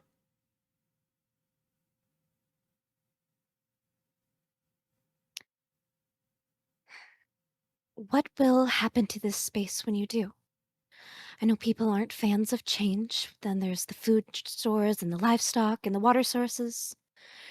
She chewed lightly on her thumbnail as her gears visibly began to turn. If Waterstar suddenly needed to migrate, it would be incredibly difficult with how reliant they and so many other towns were on the land itself. In fact, the specializations of each of the towns were both their greatest strengths and their greatest weaknesses. If Waterstar fell for whatever reason, the continent's urban food supplies would take a major hit, a noticeable one by the people, which also meant and means that if this is a true war, then their best access point to weaken the people's faith in the system would be to limit the food output from Waterstar, which Vaiks, now had direct access to. Nothing feeds dissent like starvation, and lost faith means a weaker exalted. Oh, my dear, it's gonna take so much, because I am moving everything. Not just the people. This land will be a normal forest, and our village will likely be an island in Faerun or the material plane. This is hefty magic, but it is for their safety and an attempt at comfort. So I will be charging up for a few days in preparation. The acolytes will likely act as batteries, and Rowan will assist because I am owed a debt by her. You are thinking quite a lot. Go. Books. Shelf. Hurry back to help carry the food up. Willow will be here shortly. Dee explained and then chastised playfully with a laugh, and she stirred water into grits and started a new pot for tea. There was bacon and sausage added to the fray before Nyx had even left the room. Nyx blinked as she took in the scale Dionadair was talking, mind whirling with even more questions at the implications before refocusing at the gentle chide. Oh, right. She scurried off, scooping up the more suspicious books to take upstairs in case Percival returned home early. She slowed as she set the tomes down upon the apothecary table. Thoughts returning to her previous lines of thought. If one god is willing to send all humanoids into slumber, it wasn't unreasonable to expect another to be willing to starve them to death if it meant their goal would be seen to fruition. I'm not wrong to presume that's the most effective course of action, am I? She asked the empty room, uncertain of which man would answer her. No, Kaida, you are correct. It would be an act of war, even if the people do not understand. And with this guardian you think of gone, it is more likely by the day. Tell me in your own words, every odd occurrence you have noted compared to the day-to-day workings of these cities, especially where you have concern for these innocents who may be in the crossfire. What do you assess? Tyrion was seated at Didi's conference table, clawed fingers tapping at the tabletop as he gazed at her. Nyx paced back and forth as she considered the information at her disposal. I've thought it before, but why have a city dedicated to defense where the person in charge is so clearly a warmonger, if there's no war to be had? The only reason I can presume is they've acknowledged two things. They expect a force to be brought upon them by the gods eventually, and they wage war on the people themselves in between. This is not the first rising and near-open conflict upon the Exalted, just the only one we know of. Every town has been specialized to prevent independence. Not a single town is completely self-sufficient. This is both their greatest strengths and weaknesses. It prevents any cities from wishing to spoil relations with the others, and even more so prevents them from wanting independence. The blight reported in the woods doesn't seem like a coincidence or simply unfortunate byproduct as others suggest, either. Nor does the animal migration. Without lumber, fuel sources and defense buildings suffer in the case of direct attack, and the lack of wildlife once again restricts sources of food, not including lack of ligaments for bowstrings and pelts for armor. I would not be surprised if the other gods are utilizing their powers to limit resources where towns hold monopoly, such as the Leviathan creature with the seas and their fish supply. A system cannot be fallible if ran by one and only goddess. Or the one and only goddess, after all. Sowing doubt in the utopia in quantifiable ways, people will notice what will cause a domino, leave openings for new ideas, new gods. However, to do so would require standard human tragedy, disease, starvation, disaster, all the things Aaron has kept meticulously hidden from the people. Her brow furrowed hard, trying to sort through what Vaiks knew versus Nyx's time within the god's purview to find correlating data and behaviors. She could already feel the sharp ache growing in her skull. She was missing something. Beyond evacuation and discretion, why build such elaborate tunnel networks only a few knew of? If not planning to eventually raise the cities to begin with and ensure the winning team had escapes. Who was meant to be the winning team here? Who were collateral to victory? What do you know of this Exalted and her devout Kaida? Would they have true purpose for tunnels if they utilize restricted magics and people to transport such goods? Tyrion asked, tilting his head as he stared, watching each gear turn. The mark in her arm throbbed just a little, and the ache dulled as his gaze grew the slightest bit brighter. Nyx shook her head. No, they don't. Those tunnels were never made by the Exalted. She paused, another thought clicking. But the current rebellion, or current rebellions of the last 6 generations couldn't have crafted them either, only expanded upon them. They didn't have the magic or tools to have engineered structures of that scale without notice. Not at this point. Their magics have been far too weakened, along with their ability to be subtle. They were designed as escape routes, not for trade. It's the best way to transport refugees unseen. Pride could be felt rather than seen, as Tyrion gave a single nod, tapping his claw gently against the table. You can ponder and query more shortly.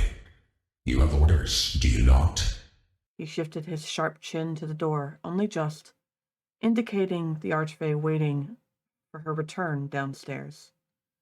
Nyx would feel the small pride of her realization, regardless of her desire. Nyx looks between the books and the door, pausing her pacing. Correct. You wouldn't want to just pretend. Tell me the starting contents of one of these books, so I can claim distraction with substantial grounds, would you? Tales of the Forgotten Realms. Toriel and its primary continent just mentioned, Faerun. It leads with the Blue Age and Lord Ale, regarded a deity of creation from when the world was water. An interesting beginning from a spark of his will. Just enough to divert suspense, I think. And he stood to follow. She muses internally, leaving the door open behind her for him to follow without issue. More aware of how his form may come undone at collision with physical objects. Is there meant to be suspense in the creation of a world, do you think? Is it purely an act of arrogance to create in the first place? Especially sentient life? Or is it passion? A grumble similar to a clearing of his throat rumbled behind her as he followed close. The suspense has naught to do with theory, but your distraction per requested.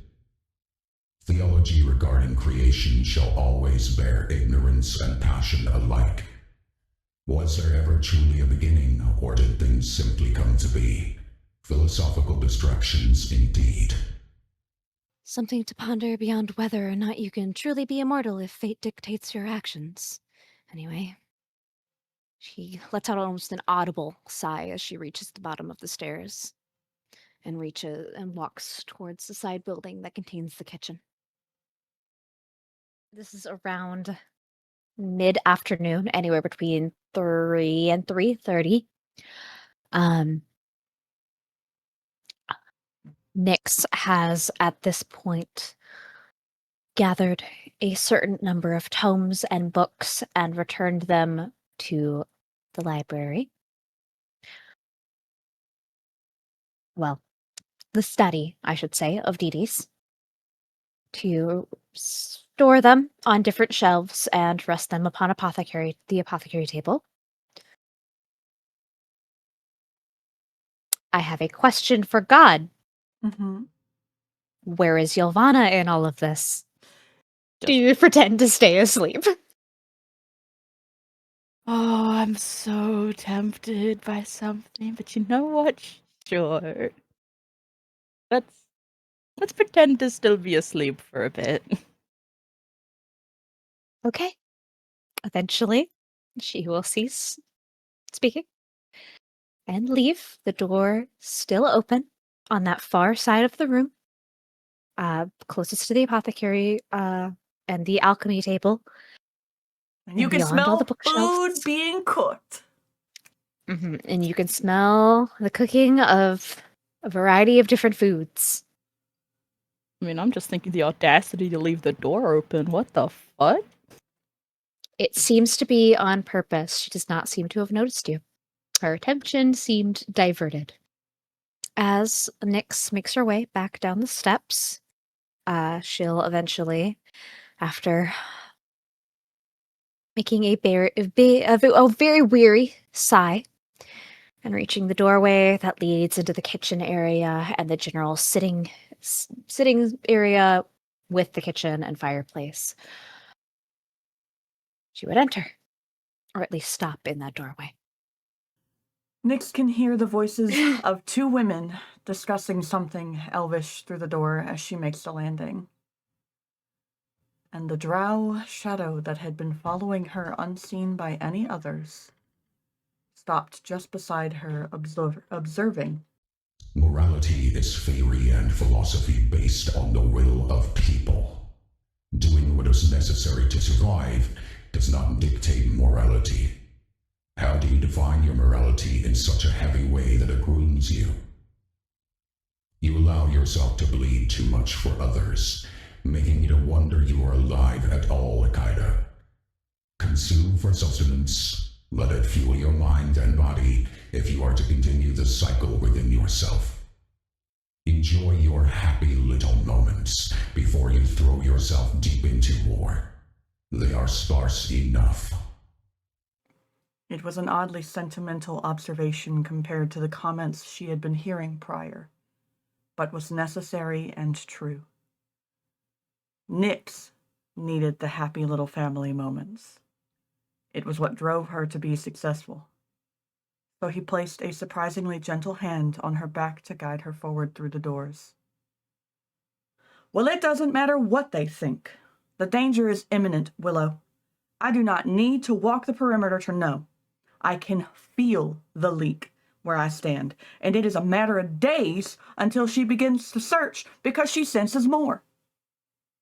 You were not there when she destroyed Shadowwild. Anything and anyone that contested her. And I will not risk their lives after so long. So find the crystals, we know where they grow, and petition your lady because I am owed. I am owed for protecting her and for keeping her fucking secrets because of the way her contract bound my tongue. Dee was practically growling in Elvish, while scraping eggs into a big serving bowl when Nyx got close enough. And Willow was standing on the other side of the countertop, green locks plaited in neat arrangement with spring blossoms woven between. She looked upset, gripping the edge of the counter as she responded in kind. They will not like it.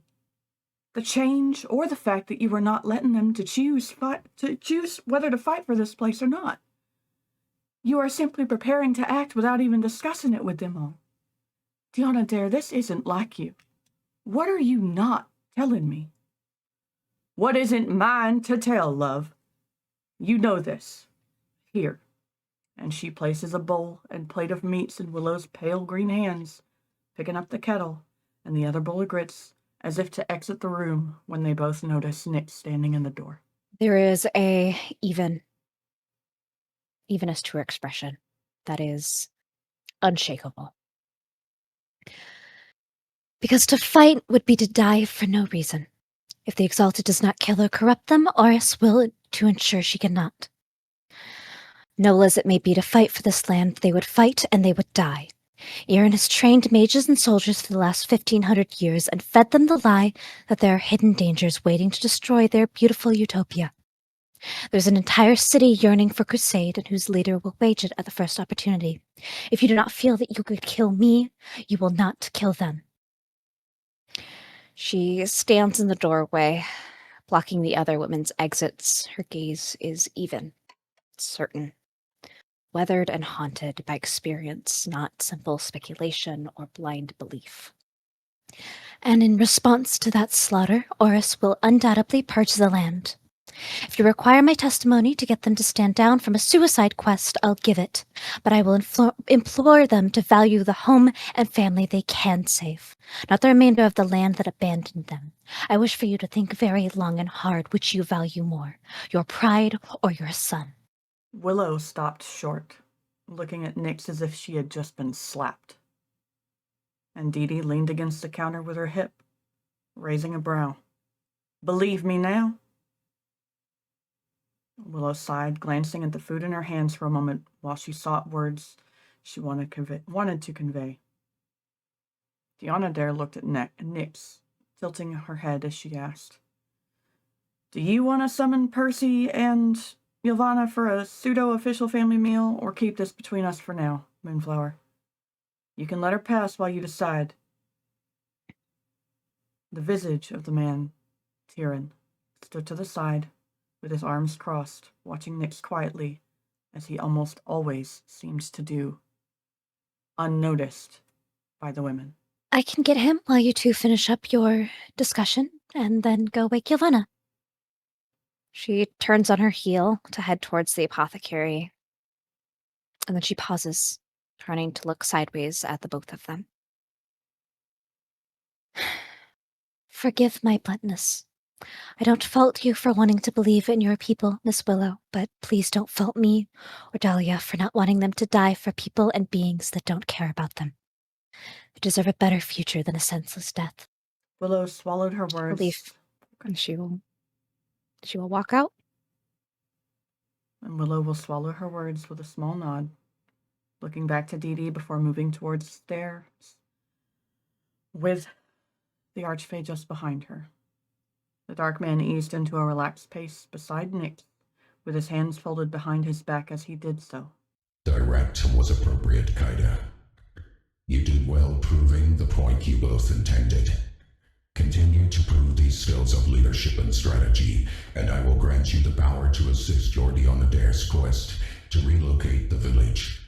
The power will only be temporary, but it will be enough. Nyx waited until she was halfway down the stone steps leading away from the tree before eventually responding. And what will the repercussions of using this power be? You don't seem the type to save beings without a cost included. Consider it payment for the unintended crack, or esteem what you did not agree to risk. A good face gesture to further the relations between us. After all, you are motivated by protecting others, are you not? He asked directly, single stride equating to 2 of her paces as they walked together. I have yet to demand much of you that is harmful to you or that will not benefit you in the end. Nor do I intend to. Unlike the others, I don't make it a habit of tormenting my generals when there are more efficient methods of enticing productivity than strictly violence. But then, I am not a savage, uncivilized beast pretending to be intelligent. What use are you to me if you are a broken stray? She makes a small, short snort of a laugh at this sideways jab at certain parties in her past. Good to know my most civilized intelligence commander to date is the farthest removed from humanoid you could be. She moves quickly through the roots of the tree, quicker than she recalled being, but was more thankful for the ability to be mobile without repercussion or exhaustion to think too negatively about it. You are correct. My actions are motivated by the desire to protect the people I care about. I want to mitigate the harm done to the people here as much as I can. If I can help my friends' loved ones, then all the better. If I have nothing to worry about losing by our vendetta, then I have nothing to stop or distract me. I doubt Percival and Tavrick are much different. I can't say anything else in regards to Luthien or TikTok. And she will make her way all the way to the apothecary. Is it open? Yes, it is open, and Ari is buzzing about. Percival, would you have been going through her stores at this point, or deep in a concoction? Did I take it already? Yeah. Oh, yeah. This is 3:30, 3:40, between 3:30 and 4 o'clock in the afternoon. It's almost dinner time. Then, You're in peak hours of it. oh yeah. As, Ari is buzzing around the shop, you also can hear from the distance. Percival. Ari, did you know that you're out of Adamarian, Parisios, and Absinthian? Also, where did you put the Dune Poppies? Hey, do you know that I need the Seder peppers for this mix to actually work? Do you have that already? This is boiling over, by the way. You really gotta deal with this. He is talking so much faster than you have ever heard him talk. He will push, as she pushes open this door and stands at the desk. Is he, flitting around the office? Yeah. Oh, yeah. Yeah, he and Ari are matching speed, pulling ingredients, mixing She- things. She says nothing, but watches. Do we need a perception check for Percival? Yeah. Percy is working on like 4 to However- 3 separate potions that are all trying to mix. Hey, buddy. You're still gonna make a perception check with advantage because you're hyper aware of everything right now. That's an 11. I rolled a 3 and a 10. Is that the DC god for bell ring and person? Yes. Hey, so you see your mom, but with white hair. Walk through the door. In like the midst of saying, I'm really glad that I was able to do all of these things today. I mean, it's really perfect. Hey, Ari, you said that these weren't hallucinogenic. Why is my mom standing in front of me? And why is she so short? Ari turns around while working on stirring something into the potion and just looks and goes, "Oh my god, it's Nick! Hi, welcome back! Oh, wait, what? You figured out how to, wait, you can transition again. No, Percy, that's your sister. That's not what she looks like. I'm sorry. I don't know if I know that it's been a minute, but I definitely know that. Okay, listen, if you don't, wow, do you not know what a changeling is? Oh boy, we have education to catch you up on. You better open up your ears right now while I finish stirring this. Hey, turn that fire off. I'm on it. Changelings can change their vision. They're how they look. You know, like how you can disguise yourself, but it's like actually physically permanent. It's not just an illusion layered over an illusion.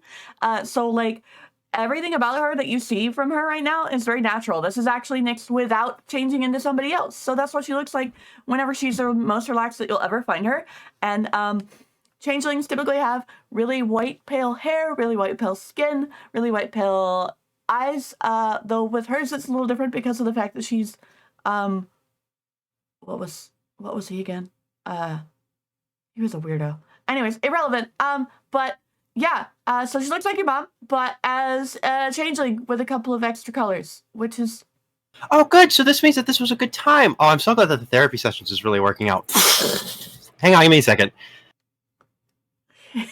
As he quells an overboiling pot of like 4 potions. Nyx is just watching them flutter physically back and forth, waiting for whenever they're done. So why exactly are you here right now? I'm kind of busy doing some things. Didi would like you for food. Oh, if Dee Dee's the one Is who's it that time summoning you... already? Yes. Oh, wait. No. Oh, Well- she'll look out the window and she's like, no, dinner's in like an hour or two, but if Dee Dee's summoning you, you better just wrap up what you're doing. I'll finish this here. You better go because we don't make Dee Dee wait. Otherwise, Dee Dee could come for your toes. And she's scary. So don't go. Just go. I got this. Okay, all right. Okay, I'm on my way. I'm moving. Make sure that you do that. You have to make sure that you talk to the person that is... Okay, bye. I'm not talking to anybody. Bye. And she'll like shove the both of you out the door and then shut it behind you.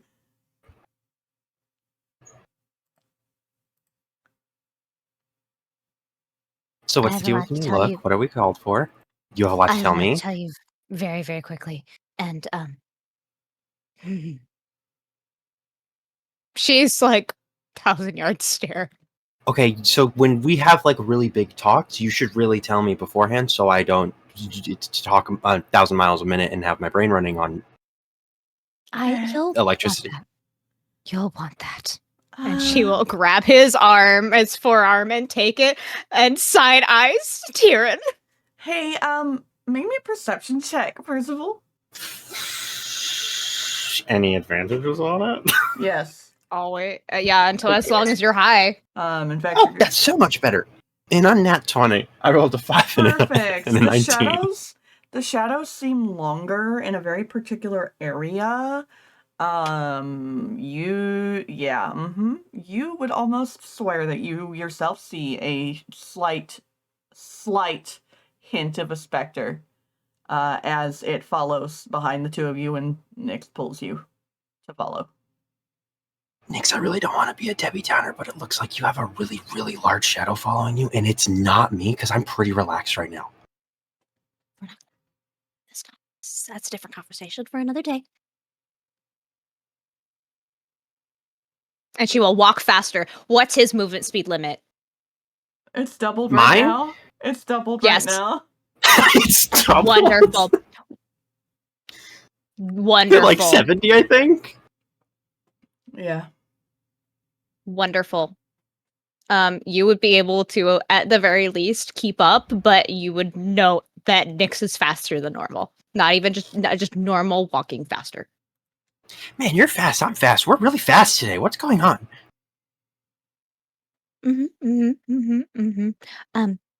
So she will stop, consider something. Do you want to know any information now, or wait until at least you and Ylvanna are sitting down eating snacks? While she is Do I need to be waiting, prepped to have information? hold. While she is waiting for him to answer this question, she'll just hear in the back of her head, Why does this young man appear to have harnessed the power of arrowroot combined with a hallucinogenic to increase his speed of thought? She ignores the question. She actually, you know what? She fucking slow turns, looks at the shadow, then ignores the question. what were you trying to say, Percival? Do I really need to know any information before this happens? Like, is this a really big thing that's going to happen and I'm going to have a panic attack over? Or is it, like, Yes. kind of chill and we're just discussing what... Oh, okay, great. So what do I need to know about it? We're going to be moving very, very quickly, very, very soon. We're already moving pretty quick, more No. than I'm usually used to, and you're No. moving way faster. No. Percival, I'm going to sound very crazy for a very, very brief moment. That's And not she- anything new. And she will place both hands on his shoulders. This place is not real. No, I'm pretty sure it's real. I'm It fairly is- certain that I could touch things and see things and smell things. It is a fabrication. This plane is not real. It is a prison. I don't know a lot about planes, but I don't know if you can make them from what I've heard about Mindu, so I don't really know if that's true or not. What do you mean? What do you mean a prison for who? Are you sure you're okay? Is the demon necklace talking to you? Is he being really loud right now? No, You he's should move. I'm inside before the villagers overhear anything, and you stir trouble.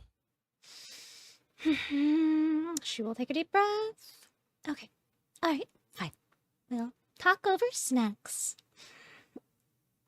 Is he talking to you right now? Not AC. Oh, you have more. Since when?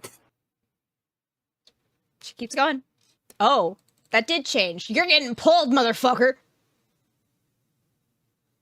Yeah, your strength did change, my dear. Literally overnight. Wow, you're fast and strong. What did you take? I need some of that. You don't want it. I don't know. I couldn't lift a tree branch a couple months ago, so I think I could definitely use it. Her grip actually tightens on his forearm. You do not want it. Ow. You're Yeah, gonna take 3 points of damage. yeah. They get there at lightning speed. Wow, we're really not that far away. Holy shit! I didn't realize. Wow, No, not really. that's like nothing. It looks like nothing. Like nothing. That's congratulations, everybody. Anyway, yeah. She will pull him into the house or the home area, and then proceed to like essentially drag him upstairs. So we're going to go wake up Ylvanna, then you're going to go sit at the tea room. Or, well, We're waking up Ylvanna.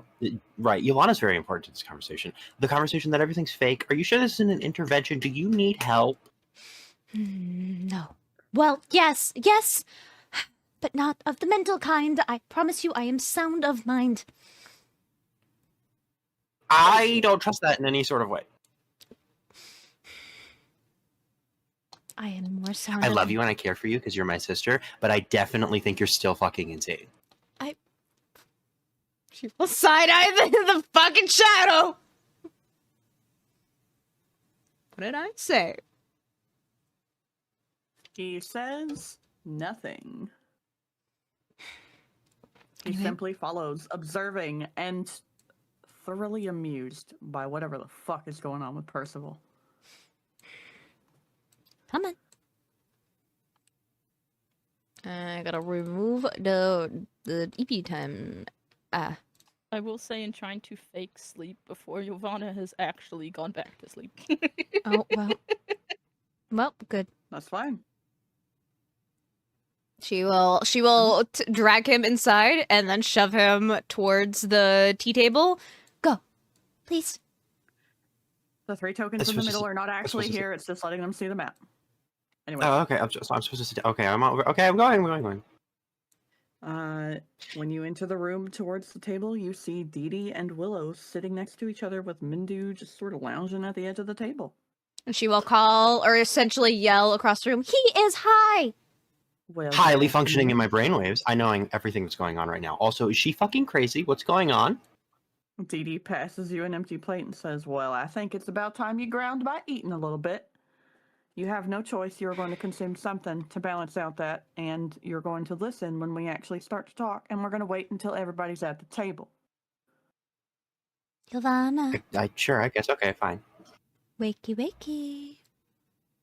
Ylvanna. Ylvanna! She will shove her out of bed. Like, what? Yep, morning. She'll literally shove her out of the bed. Wakey wakey. It's like completely on the other side.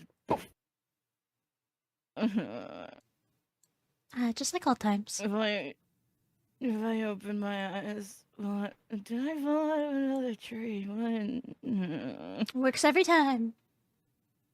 Yeah, you fell out of a tree. It's time for food. I'm meant to be resting.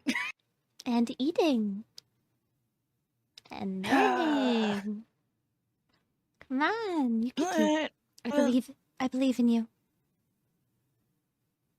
Not even a hand. Oh, she will offer her right hand to Ylvanna. Ylvanna will grab it and Yoink. Get yoinked. She lifts you with ease.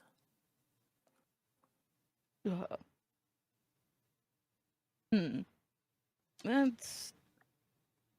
I feel like that's not the most important thing that I should be questioning right now. Mm-hmm. Probably not. What? Food? Okay, so why? Oh. Over to the table with you. Get on over here before the food gets cold. Food sounds good. Didi is pouring tea, setting it in front of Willow and Mindu, and then offering a cup to Percival. Just to hobble her way over. Do we still have some of that tea from yesterday? Well, this morning. We have freshly brewed tea. It is 3:30 in the afternoon. And then we have French toast, eggs, grits if you want them, sausage if you'd like it, bacon if you want it, and then a separate type of brewed tea as well. Oh, and there's pound cake baking. French toast? Yeah. What? What's the French? Don't worry about it. What? Honor, I believe the correct term in this instance would be eggy bread. Eggy bread. Oh. Well, it'd be, yes. Technically it'd be fey bread, but, I believe the French are fey.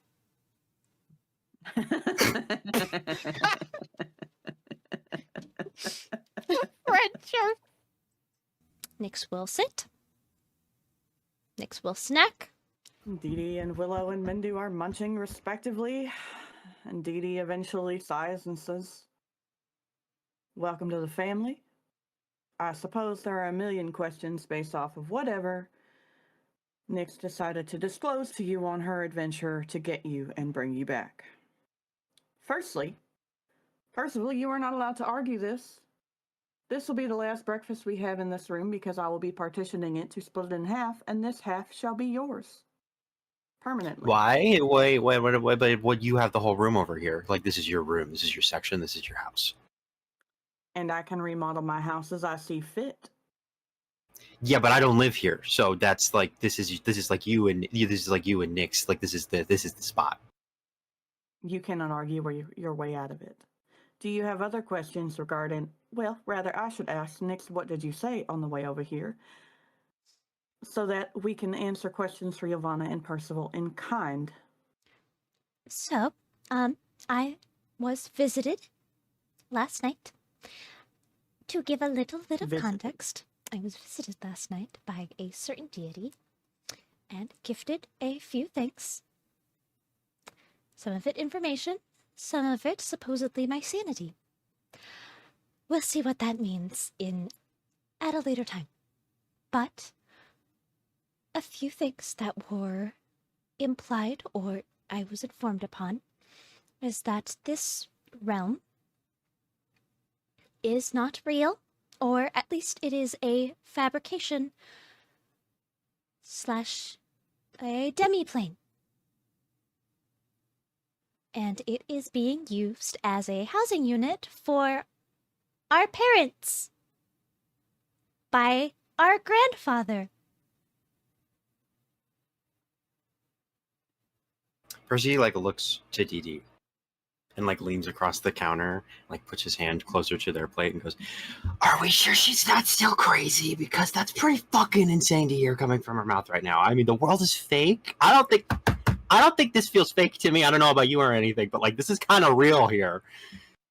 Ylvanna's already rubbing her temples. And So- I can't with this right now. Do we have anything stronger than this? Dee As Dee she points said- to the I could get you table. something stronger. No. Mindu passes Ylvanna a flask under the table very discreetly. And Dee Dee sets her cup of tea down, crosses her arms, or rather folds her hands underneath her chin as she leans forward over this table and looks you square in the eye, Percival, and says, "If she's crazy, everyone on this side of the table is crazy. Just because you have lived your life in a happy little box that happens to have just been ripped open does not mean that what she is saying is not true. After all, you've already met Mindu, who is not from this plane, and you have met me, while you believe that I am from this plane, simply because I have chosen to live here for the last 1700 years. Okay, well, happy little box is kind of subjective. I know I'm kind of the weakest in the bunch here of happy, but I am the most full here. I get that completely, but also I don't really know what planes were, and I figured that he just hopped to this one, which was just this island and everything that works here. I thought it was really cool to learn all that. Learning that this isn't real, though, now I don't really subscribe to that theory at the point of it not existing at all. Now, here's the thing. She says not real, because she cannot grasp the fact that realms can be fabricated and items brought into it. The place is real. However, it is temporary. What did you refer to earlier, Moonflower? TikTok's safety bubble? Yeah, his safety sphere. Consider this like TikTok's safety sphere, where it's a little bubble in space and time, but things have been brought into it, and it's big enough for a lot of entities to live in, where it's still technically real, but it is fabricated and not born by any of the, higher powers of creation. That's a whole separate theological and philosophical conversation that we will not get into today because of what you are experiencing right now. So let's focus, and she'll point at Nyx, on task. One thing at a time, building blocks. Not rip off the whole fucking Band-Aid. She was visited by Braze last night. It's a bad choice. I didn't choose it. Oh, great. She received an apology. Was it a good one? I don't know. I wasn't present. What I know is I came home from a hunt and found her fevered and had to calm her body down. That doesn't sound like a But- good apology. However, the information she received was critical to your entire party going forward and will impact your strategizing the second this dinner is done. For the moment, I will also explain the reason Willow is so quiet is because she is very upset with me because of the fact that I have made a decision based off of the events that have occurred in the last 14 hours alone. And she will look at Nyx. And then back to Percival. Because I have to move the entirety of this village to another realm, to another plane, to keep these people safe, because the shield has been cracked. Well, who cracked the shield? Who fucked that up? That's a very good question. Slow turns to follow Didi's eyeline to Nyx. Mindu and Willow are looking at Nyx. Didi is looking at you.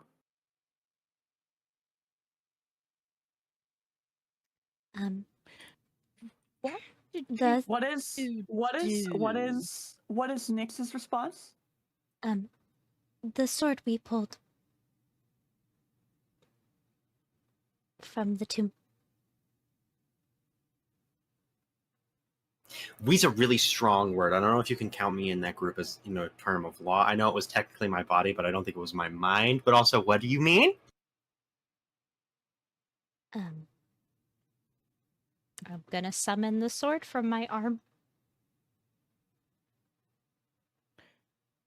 Ooh, Okay. ooh, ooh. That I didn't know. Ooh. But She's going to hold. Have- She's gonna pull hold. that out. Yay. Do it. Roll me a d20. Roll me a d20. Oh wait. Uh-huh. I feel like you missed giving me Oh, some information when I okay. asked about the sword.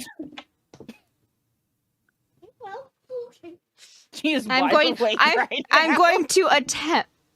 That's a 4. Ah, Did you have further questions that perhaps others could assist with? You all hear this at the table. Ylvanna eyes the flask that was handed to her under the table, looks over at Mindu and just mouths, "What the fuck is in this?"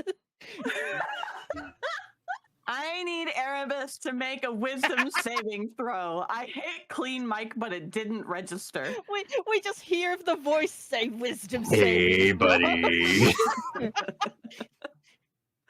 It's like, what? Okay, Wisdom this one what? I think is much better than the first one that he had to roll. Let me do it. Let me plot. While the rest of the party has a semi-meltdown. I am able to 24. successfully summon this weapon, though, right? No problems there. Correct. Okay, The where'd the second voice? door- the Where right did side the is voice buzzing come hot. from? The blade. You see Tyrion standing at the end of the table, but the voice came from the blade. We're gonna stare That's really a hard. 24 wisdom for Or- the dragon inside me. We're gonna stare really So hard at the you want- table. and you feel afraid-ish. Part of you wants to be afraid, but you manage to just swallow it down. Eerie disembodied I think voice is when- eerie and disembodied, so like that's fair. I think Fair when fair you, feeling. pull the sword out, Percy stands up immediately. It just extends out of your hand, and he's already up in the chair, knocked over. Okay, hey, what the fuck is that? Because I know that your arm got really messed up, but I wasn't expecting you to have a fucking goddamn sword in there. That it How is did that spe- happen? Is it wounded? Do you need to fix it? Is it broken? What? So, bam, Percival would know it was specifically her left arm that it came from. Not her right. It was her left. It was her uninjured arm. You're harming me medically by being my patient and still messing with your arms. What happened to that? How did that work? How did that happen? And where did that voice come from? And why is it so deep and scary? Oh, fuck. What? So, we could all hear it. Okay, that... I think I missed out a lot more information than... I really should have invested in a way to sober me up while I was high over there. Man, I'm really regretting it now. Okay, What? I would sit back Didi down. Didi does not seem surprised. Mindu is staring at the blade, eyes narrowed. And Willow is holding on to Dee Dee's arm.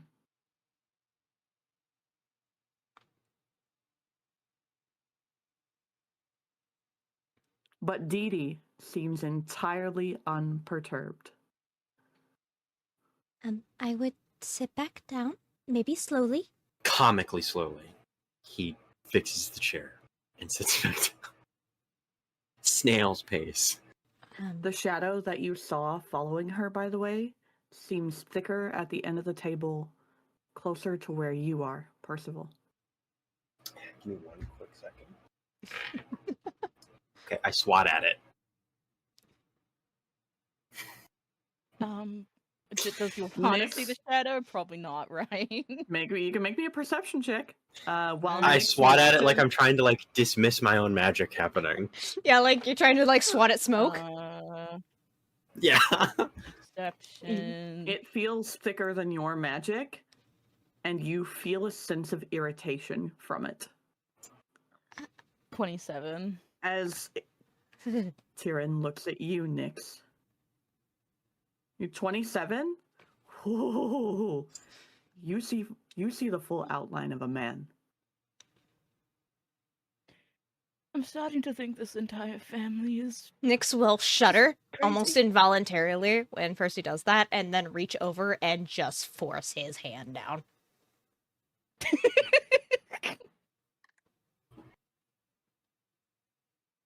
Is that like weird shadow thing your friend like? Because it's been following you a lot, and I don't really like it very much. That's the owner of the sword. That's the scary, creepy voice guy that makes my heart sink. Okay, one. You know what? No, not even one. I have a lot of questions. Ylvanna, your turn. Your turn. Your turn. Fine. You'll- No. Too much with this. No, we focus on this. What? But no, your questions. Ooh. Your turn. Mindu Oh. scratches the top of his head after thinking for a moment and interjects. Are you certain you do not wish to have the entire group here for this? Well, the point was to field this under somebody with a calm and level head first, but You I picked see the worst day for me. I didn't expect you to do drugs today. I informed you that that's what was happening. I've been Would awake not for about expect- 20 minutes. Not here. Not here enough for this. I need Beyond TikTok. there, I am going to go get the others, because the calmest and collected of them is a small automaton, not this. And Dee Dee just nods as Mindu gets up to leave. And he will pause and look back at Percival. Drink the tea. It will help ground you. Especially given the state that you are in. And Really for know if I once, wanna be he back looks in this like position, so- uncomfortable with where you're at. Like your Like- location. He's weirded out by whatever you've got going on right now. Yeah, this is high energy Percy. This is the first. This is first for many. Yeah. Yeah, I was hoping that I would be able to, as with the AC information, field it with you first and determine how best to approach the others with it, but instead you are high. Well, you knew that I was going to be hanging around with Ari, and you know what they make, and I needed to figure out how to do that myself, so I could do that outside of here, so I can learn a lot of things and get everything done and protect the people that I care about. But now you had to drop this on me right at this very second. I mean, this couldn't have waited a minute. No, it really couldn't, because apparently someone popped the bubble, which is you, and this place isn't even real. So what's going on? I'm going to drink my tea now. Well, considering I woke up an hour ago, yeah. It's been 5 minutes. I... Hey, at what point can I, like, calm down energy? By the time the party gets there, because by then the tea will have calmed the effects. Okay, cool, thanks. Yvonne's cross-armed, like, got a finger tapping on one of her arms, just shaking her head. And at these two. the biggest thing is, Nyx is not panicked. She is vaguely irritated.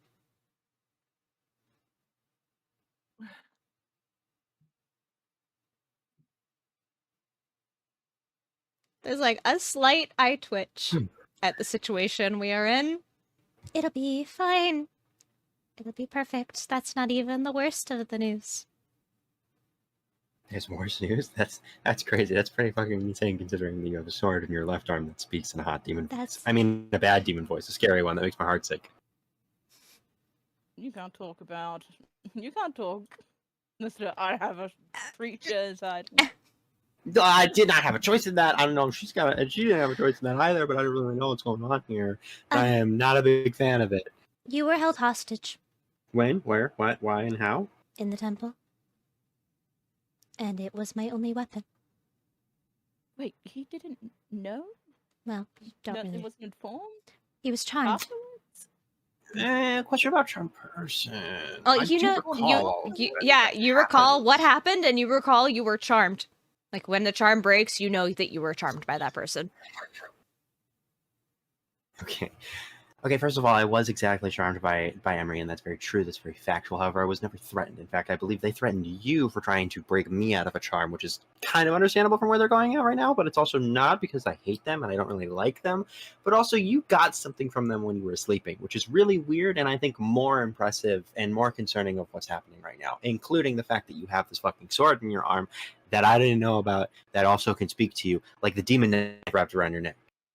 I'm not exactly a huge fan of all of the items that you're procuring and who you're procuring them from. If we could really discuss and kind of talk about who your suppliers are, I feel like that would be a great time to do things. We can discuss items. You see, I run a business, so I could definitely understand that. Yes, we can discuss that among many of the other things. However, where I have gotten items at this point, which one of them, I remind you, was my mother, and the other was with Braze. Both don't change the opinion of I don't like where you're getting your items from and who you're getting them from. Well, mine's a little softer because I'm kind of really hoping that she likes me. But other than that, I don't really trust the Braze thing. Or the evil me. Asshole me. Is it me? It's not you. Yeah, we're not going down that. It is not you. Not It is spiraling a down primordial entity, actually, that has been placed within you since you were probably about 2 or 3. Right, you told me its name too that I can't say because I'll throw up. But I get you. I remember. Right. This tea is really good. Yep. So breathe. I'm going to stare into the abyss and hope it eats me. Our grandfather is the void. Okay. We're not. The abyss shall be consuming no one this day. Do we Got all it. know that? Got it. Thanks. We all Dee just looks at the sword, looks at Nyx, looks at Percy, looks at Ylvanna, shakes her head, rolls her eyes. Children. I wanted children.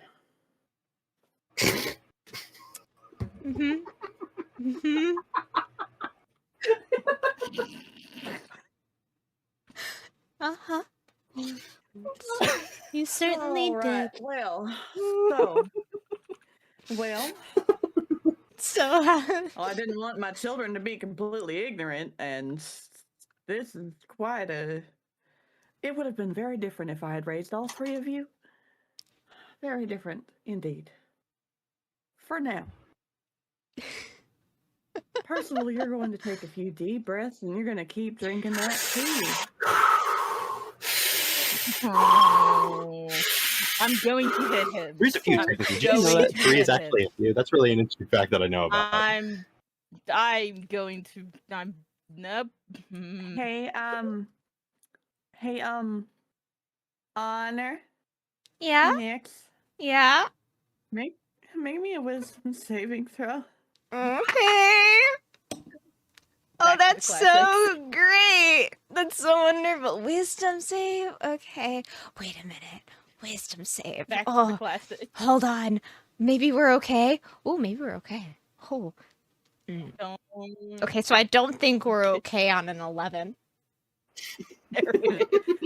Your right hand grasps Percy's wrist, and you suddenly feel warmth transfer from you to him, much like when Tavrick attempted to heal you, as you purify this poison from his body. That's wild. What did you just do to me? Nyx actually was staring straight ahead, stops, and then just slow stares with a horrified look on her face. And Tyrion, standing at the end of the table, just smirks at you with his eyes going a little bit brighter. And then slowly lets go. I didn't do that. Congratulations on the discovery of new ability.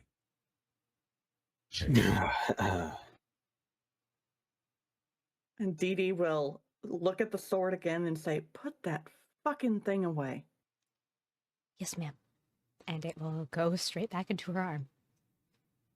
That's that. I don't like that in any way, shape, or form. That's gonna take Wow. getting used to, I feel like. That... But you must say feel that a you just lot feel better. gosh. And hey, Percival, you feel normal. That's a new one. No crash. No, well, normal for you. No crash or go. anything. Just chill. You I need to still definitely make, confused. I definitely need to make a something to stop that. My mouth is really dry. Can I have more tea? Dee Dee passes you a glass of water. Please stop talking No. for 2 minutes. Okay. We're gonna sit here and you're gonna eat your food and enjoy the moment until the others arrive, while you digest the information you have been given so very quickly. There you go. You're so lucky someone else gave you a drink. You guys will chill for a minute until Dee Dee will look at you, Ylvanna, and ask, "How are you feeling? Aside from tired, but you're gonna feel tired for a while unless you actually, let me help you more." Well, besides being tired and very, very both concerned and questioning everything, pretty okay, I must say. Surprisingly. Do you want to feel not tired? Oh, I would love to. And then she will actually stand and move rather than reach across all the food on this table and offer you her hand. You don't have to get up. She just needs to hold your hand for a minute. There's my hand. She will hold with one and then stroke the back of your hand with the other as she casts Greater Restoration twice on you Oh, to remove any exhaustion, and you feel very re-energized. holy shit. Better? How did you do that? Like I said to Nyx earlier, I am very old and very powerful, and she will just sit back down and stab her fork into her sausage, starting to eat again. And at about that point, Mindu will lead the others in the door. Are you guys talking as you walk? Because Mindu gave you no information. He simply said, "Hey, you guys are needed at the... it's time to talk," basically. I think that Luthien is being quiet, and I would like to roll for perception as she enters the room. Is that how TikTok's walking into the room? Yeah, is that how they're Tavrick and TikTok walking in like absolute I ballers? like to imagine. That is a 24. Slow mo Tavrick and like a TikTok boss. talking? I think Tavrick is like talking with TikTok. He's like, "So you're telling me you combined which spells again for this creature that you discovered?" God damn it. Combine. So elemental. Yes, I combine a essence of holy water plus the despoiling aspect of the prestidigitation spell into the arcanic runes of summon elemental, Mm-hmm. using Now- the water elemental formula as a base. Oh, I see. Right. But then, He's if Lefty would allow, can I have TikTok on my shoulder when I come in? You just be up on my shoulder. Oh, stairs. There were stairs. Yeah, Mhm. just Yeah, rest my yeah. shoulder. And then he'll like knock before he comes in, just because. I believe we were requested. Can I do a perception check? Yeah, the three of you can roll perception respectively. I will say that as you enter, Willow scoops up her plate and moves to the other, like the actual apothecary station that Percival used to work at quite often. Mindu walks past to the end of the table, and Dee Dee shifts her plate to the end of the table. Glancing at Nyx, as Nyx watches her little shadow friend, and Ylvanna and Percy notice the shadow move. Can I receive EP? Side-eyeing that fucking shadow. I got a 21. 21? 21. This is my big EP. It's 20. I got a 24. 26, 24, and 21. So, what are the what are you three doing? How are your expressions, at least, when these folks walk in? This is not insight, this is just perception. Mm-hmm. Well, so we see Bam, Ylvanna, and Rowan. Oh yeah, You see Percival, A little- Ylvanna, and a and little in Rowan. between them, Yeah, a little and a Rowan. little white-haired Rowan. Oh, I don't believe this is a new person. She will I'm wave her Tavrick. scarred Nice right to meet hand. you. With Luthien it. sighs. It's Nyx. It's Vaiks. Is this your shape-changing thing that we discussed yesterday? Is this This is is the this the real look we're her. going with? Oh, This is okay. the real her. First, want to give me a perception check, or Percy maybe an insight. Percy is kind of just He's experienced. even though You've it's not a came down. crash, You've came down already. You got sobered real quick. yeah, so he's mentally Okay, never silently mind. dealing with it all now.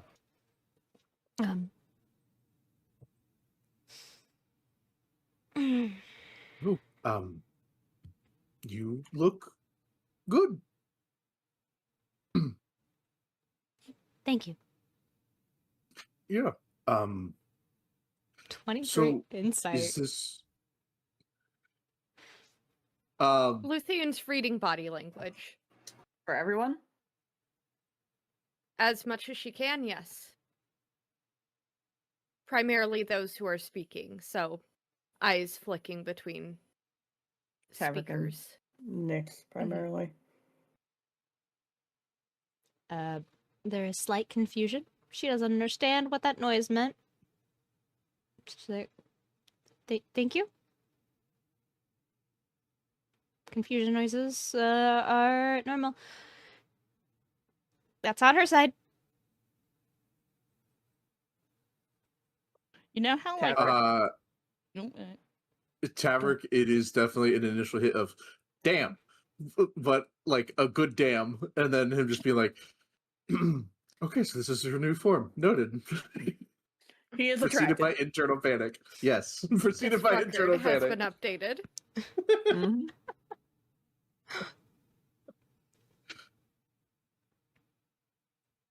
Ylvanna, you were saying?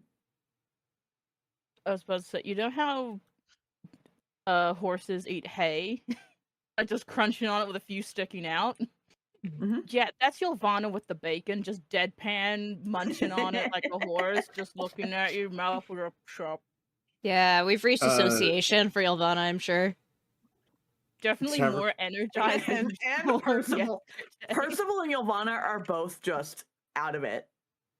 They are whatever they just heard is Shop. I think Tavrick will look down towards Ylvanna, looking at her, chewing her bacon, go, you know, you eat bacon like my horse chews its food. And It both fits you nicely. Well, the reason you're here, Fine. obviously, is going to interrupt your mealtime. And there's Let's flick plenty a of piece food bacon here, into so Tavrick's face. perfect. That's So okay. I feel do not free to- eat. I take Feel it dodge, free to Ash dig- Kid. Feel free to dig in.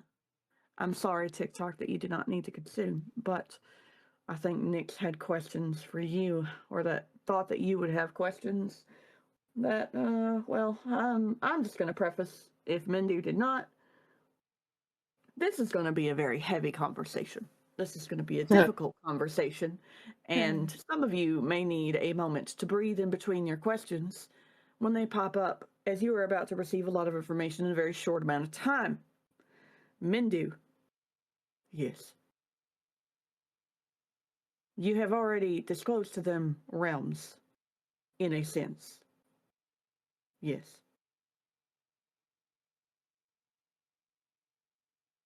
Like the Stubble. country of the. Sorry, continue. No, go ahead. No, go ahead. You mean like the continent? I believe was the word you used. Like the different location. Is that what you're? A continent is an aspect within a realm, yes. I believe that what they're talking about is that there are different worlds outside of ours that exist at the same time, and there are means to travel in between said worlds. Correct. If I recall correctly. Correct. Oh, I may not have been paying attention. She'll glance at the three that are very quiet on the other side of the table. And since someone else seems to lack the tact to tell this plainly, this world, Crescent Heart, as they have been discovering in the last half of a day to a day, is a pocket dimension, a small realm. It is not a natural realm, it is a fabrication of a realm. But it is still very real. Before any of you question and start saying it's not real, it's real. It just wasn't one of the original realms. And it is a small one, isolated from the rest, because of the Exalted. And she will look at Nyx. That is how you were meant to say that. Not, it's not real. None of it's real. As Percy so panically repeated. Now, before you have any further questions, I'm going to eat my food. Mindu is going to eat his food. Ylvanna and Percival are going to eat their food. And Nyx is going to tell you a story of which aspects she would like to share from the last 18 hours of occurrence since you left this property. And Dee Dee is staring at the middle of the table like she is already tired of what has happened. Nyx will take a breath and say, last night after I went to sleep, I was visited by Brace, and they offered me an apology. Was it a good one? I don't know, you I weren't do there. not think that. Anywho. Anyway, continue.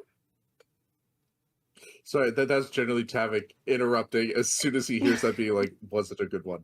That was generally him in character. I'm sorry. Continue. And there was a mild conversation with not only Brace, but also the owner of the sword we pulled within Brace's domain. That strongly implied that this realm is a created prison for not just one thing.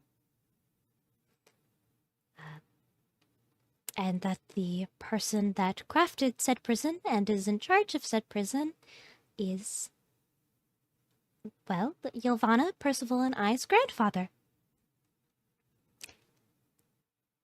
And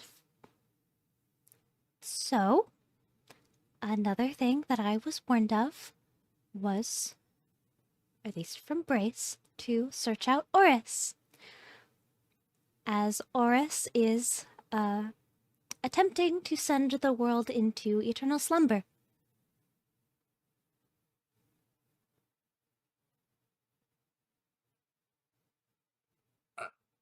Well, that doesn't sound so bad. How and who?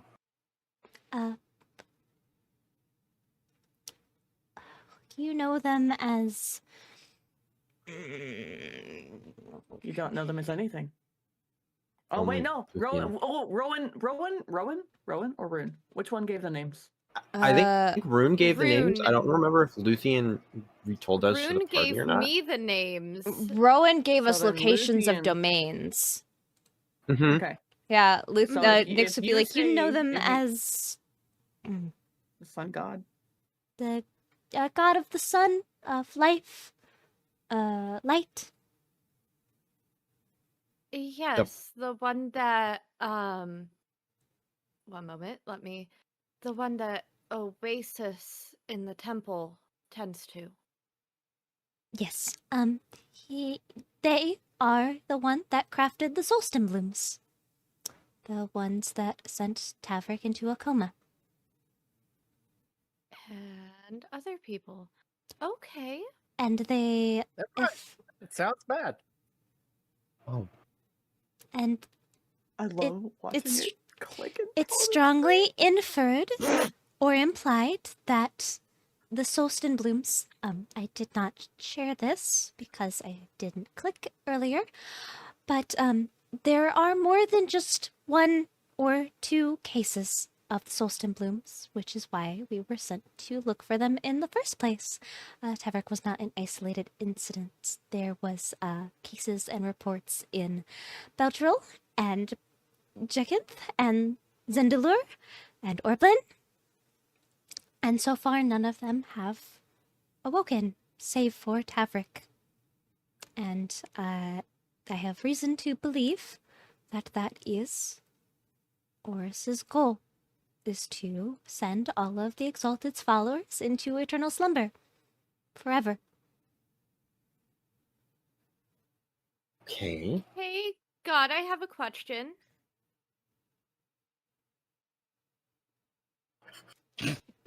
This fucking man. Here, I got you. Thank you. Yeah, I got you, no problem. Hey, Eri, does Luthien have this knowledge, or do I need to roll for how That knowledge was widespread those. was this documented? You only know of the one case. There is no other Okay. knowledge recorded in anything that you have ever touched, seen, or heard. Okay, thank you for clarifying. Yeah, this was very hush hush. But I made cure for that. I fixed Tavrick. Surely it can work with, the rest of the cases. We just haven't made it back to a major city to. Mm-hmm. I also am concerned that the blight in the forests is not a coincidence, nor the diversion of wildlife either. Mhm. This is a war. They are attempting to wage their war in their own ways. And that includes killing the Exalted's followers in whatever means they must. Because that is her power. So if it requires starvation, or lack of logging for fuel and defenses, then that is what they will do. I also do not believe it was a coincidence that Braze targeted Waterstar and their leadership, as Waterstar is their primary agricultural export and source of wheat and other crops, i.e. food.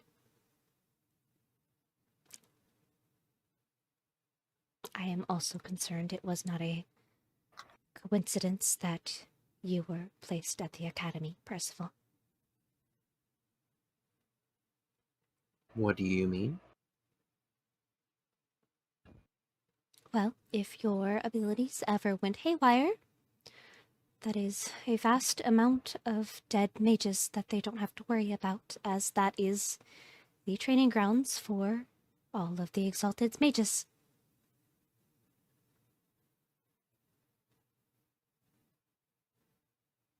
So you're saying that I was placed into the academy as a bomb? I'm worried that is maybe the case. Yes.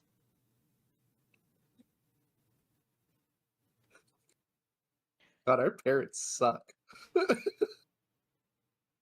Ours is a strong word coming from you, boy. I don't even know my dad. I was also informed that in order to not have to force our way out of this realm, it would require a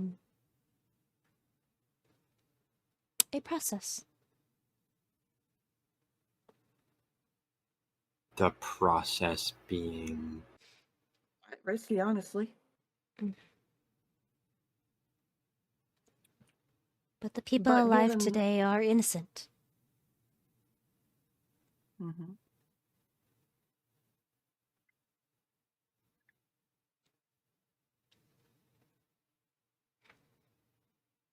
Okay, and may I ask what this process is for us to exit this realm without having to force our way out? And the risks that come with it? We have to kill our parents. Well, mine are already dead. No. So, Well- Next, you need to refer to them as what they are to everyone except for yourself. The Sept must die.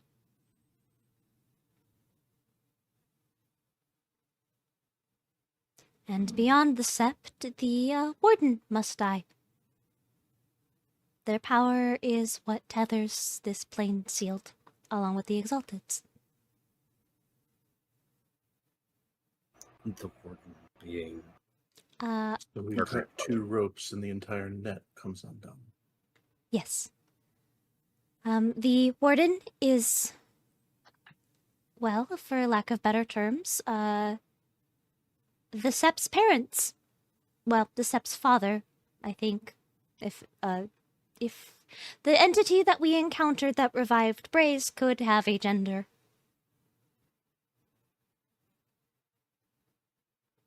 okay, so the void is the parents of the gods here. They are the warden that is keeping this pocket dimension, whatever you want to call it, sealed. And we essentially need to kill all of the gods, plus the Exalted, plus the creator of the gods, to be able to exit without issue. And It's not Braze just told you about- this? In theory. In theory. It's not just about the exit. It's about stopping the cycle, because otherwise it's just going to keep going. They will keep coming back, and they will keep tormenting the people, and someone else is going to rise up just the same way that Yeren did. It's to end the So- cycle. So we need Nyx to seal them away in handy little trinkets like AC.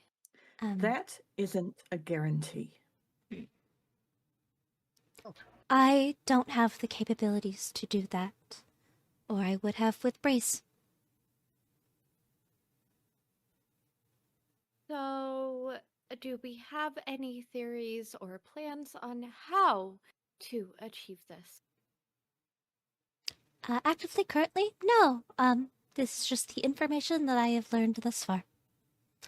Where we move forward and how we move forward and how we wish to move forward is what I would like to discuss. But the predominant threats are, at the very minimum, Oris. At least to the people. Right. Okay. sorry, hang on. So, the Void is made this quote-unquote fake realm to imprison the gods, right? And Braze told you a way out? No. Edie is dead ass staring at you, Nix. Oh. So, who did? Who gave you this information? The other entity you mentioned. The sword that we drew from Braze's domain. Ah, yes. The talking sword sword. speaks. Yes. So you are here, ghosts somehow are hearing AC, and now there is another person talking to you. Great. Yes, it is so fun. Mm-hmm. Doesn't look like it. Is this what they call sarcasm again? Okay. Yes. Yes, it is. Yes. TikTok it is. Correct me if I am wrong, but that sword came from the depths of Braze's rooms Mhm. and was in front of a door protected, holding Mm. a big evil, and we're trusting it. Ah, yes, the Draco Lich. Thank you. I couldn't remember. Well, Not a problem, trusting Percival. trusting is not a correct term. I am presenting the information that's been given to me. So it could be all, as they would call, hogwash. It isn't, though. Never mind. It's not hogwash. Dee Dee will Luth- stand and go to the table where Willow has been sitting the entire time, and she will accept a stack of tomes and records listing names and titles to realms and worlds none of you have ever heard of, as she drops them on the end of the table with a loud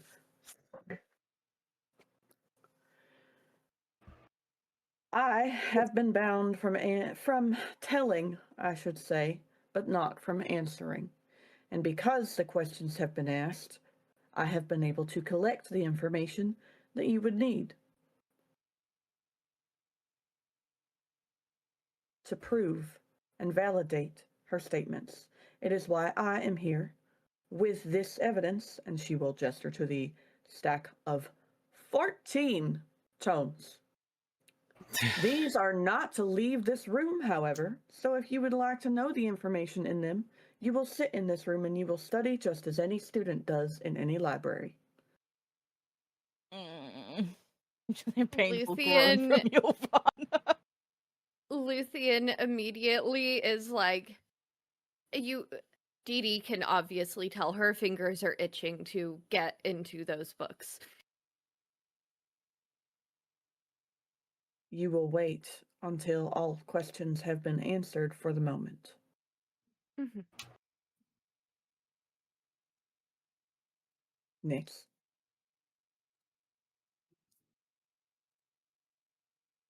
Yes. Is there anything else you would like to share? Or would you like your party to attempt to ask any particular questions? Because you know, and I have explained to you, exactly how my tongue is bound. I will open the floor to questions.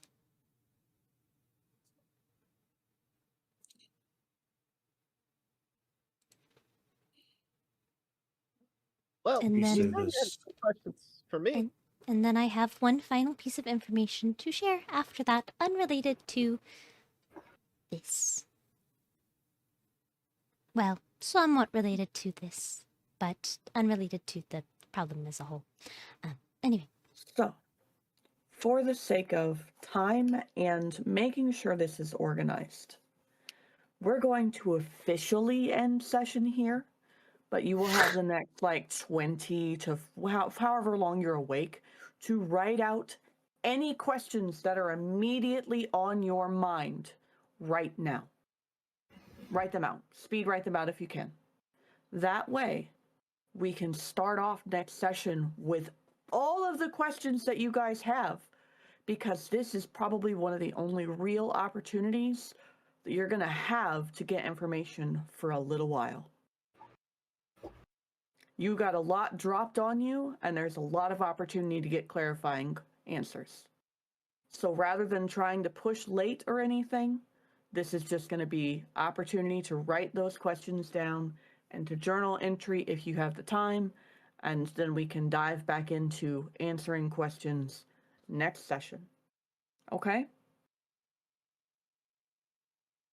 That sounds good to me. I love that there is a list now for Paladin of gods to body. That is now rapidly getting longer. More names are being added. Yeah, and more names are probably getting added as Hey, Nyx guys. was speaking. Do you want to know my Those first souls question? Yeah. Oh, My first God. question, outside of Oris, who is our biggest threats? Who's gonna put up a fight and who's gonna go willingly? I think that's one of the Percy things too. It's like, hey, why did like at least 2 to 3 of the gods, if they knew that this was going to happen, help Yeah. us do it? Why did they Because help us? you you mentioned the blight, which I can only hark to the druids that we fought in Orblend, which is The dryads, yeah. the dryads, yeah, which is Percy's objective to remove that. My thought is it's another one of those methods they're using to wipe people out. Yeah, did you ever get told you could do that indefinitely, my friend? Mm-hmm. I mean, no. They literally said you're a bomb. Nah, well, The amusing part is the Sulson Blooms have been here since day one, and you Yep. never knew their purpose. Yeah, and now I do. And now you know. So, Natsumi_dev, actually, before we officially end session, Oh, God. because of the information you just received on the sun blossoms, the Sulson Blooms, this is the actual reason that I wanted you here this session, was so that you could convey the path to them. Because you saw it in a vision. Path to them. Hang on. Because of where they are located. If you remember your premonition, not your memory. That's why I have the notes in front of me that I took during that bit. What part again? Because there are multiple parts. Do to you this. want to spend this moment while people are writing questions to share your premonition before other questions get brought up? Yeah, just like if you want to share your whole premonition, because this is the prime opportunity, because it matters. I thought I would be doing this in character. I mean, You that's are why I was welcome. here. Hey, you are welcome to. This is a prime that you may do it as Ylvanna. You may explain as Ylvanna, Oh, God, because can't wait. you would feel the impulse to, anyways, because it is relevant. I Yeah. feel that it would trigger the memory. Yeah, all Nyx said was she's willing to open the floor to questions, but if there's if anyone doesn't want to say anything, she doesn't think anybody knows anything. Yeah, but the problem is Ylvanna knows things, and Ylvanna So- can't be here all the time. Yeah. So if you would like to use that as your jumping pad moment as Ylvanna, you are welcome to it. Mm-hmm. I think I should probably flesh out these notes, to be honest. Okay. So then we can lead next session with that, and people can prepare their questions. So I'm sorry, I'm gonna steal you for one more session for a little while. That's fine. I think. other than existential crisisism, how's everyone feeling? Yeah, how we feeling? Yeah, we do it. I'm so sorry we did not get the chance to do the atonement ritual. There was a lot happened really quickly. I had already messaged Dragon that this was going to be a lot, and that it would happen next session regardless. Mm-hmm. It also, if Aerie has time and Spoons, gives me time to flesh out a little bit more of what everyone would see going through some of Luthien's memories. Correct. Which is perfect. Mm-hmm. Yeah, my sound alerts are broken. Why are they like this? I do want to ask Aerie, would this bring any of Luthien's previous revelations to mind? No. From what she's... Okay. Also, odd player question. Mhm. Is Ylvanna an oracle too? No. No. Okay, Anyone 'cause- can get Unless- no. revelations and, like, dreams from gods. I mean, Tavrick had one. Remember, Mhm. she Drug abuse, vanished but in the yes. forest for a while when you guys were on the way. Yeah, Mhm. but I just thought because I'm sorry. I guess in my mind, like since Ylvanna was seeing No, you can have one-off things, I visions thought when that you're, was especially when you're nabbed in the fucking Feywild Forest, essentially. Yeah, she okay. yeah. So it's different from what Luthien experiences. It's I guess less- is what I'm trying to it's- differentiate. Are you Luthien, hooked? Okay, no. Luthien has Remember that. trance-like visions Mhm, whenever she trances instead of sleeps. mhm. Yes. Ylvanna had one premonition when she got basically snatched in the forest. And then like a couple of and- dreams early on. Is Luthien has been having these vision trance experiences since she was like 2 or 3. it's like a Consistently. it's like the definition of a chronic illness. Yeah. No, I gotcha. I guess I just needed to differentiate. He's trying to distinguish. Yeah. distinguish. Yeah. A Yeah. broad forest vision versus Just having one Mhm. or creating it for yourself. I guess is I would what I stir think so of. much shit if I was an oracle. You have Mhm. no God. idea. You start shit and you're not even here 90% of the time. Oh, and I love the fact that that happens. I ain't Written even a couple here. questions, but I'm also gonna do that probably tomorrow when I actually do notes. And Yeah, I'm you gonna- guys spend more essentially time have when I'm 2 not weeks here to than when I do. do. You guys have 2 weeks to do questions. So, which is a great thing, and you can also technically ask or review the VOD for clarifying information from this. But your characters only know what has happened when their tokens are in the room. Mhm. Okay. Which most of the like that. information got relayed way cleaner the second time around. So there's that, or third time around. So Can I just take a moment to appreciate the amount of shit that I just got to throw at you guys, all because one person decided to poke a shit. I Thanks, Honor. so So, I greatest example of poke, fuck around, find out. I may have threatened a motherfucker, guys. Okay, I did fuck around and find out. You Really? threatened the Good to know. motherfucker. I Yes. Oh my god. Yes. I drew blood. I drew blood. Yeah. Oh. Mhm. So, Paladin, on the record, On the record. before I joined you in VC, I was witnessing movie, which was the precursor to This? the mini Yeah. pickup scene. So then that way, if we had to skip it or speed run Percival thing, we could. Right? Yeah. Yeah, I threatened to brace. Yeah. Straight up. I said she's gonna die. Drew blood. Drew blood. It may not be today. It may not be tomorrow, but she will die. I just asked her to apologize. Was her apology really shitty? It Is doesn't that why matter. this is No. happening? No, it doesn't matter. Nix doesn't have to forgive her. That's Yes, true. that's That right. did, That's an evil Tavrick did motherfucker. say, That's an evil motherfucker. In Nix's eye, it don't matter. It could be today. It's not gonna be today. It's not gonna be tomorrow. But inevitably, as all things come, just as I death am the does. inevitable. my above table as a player. Does that mean Paxa needs to die too? Yeah, but Yes. like your oath will be fine. It's not Paxa that gave you your powers. Allegedly. I mean, I don't know if like Allegedly. Let me every put it god this needs to way. die Let me here. put it this way. we For don't. Paxa being the god of balance. Killing all the gods doesn't seem very balanced, guys. You know who Might else be cared an about balance? It- you You know also- who else cared about balance? Thanos.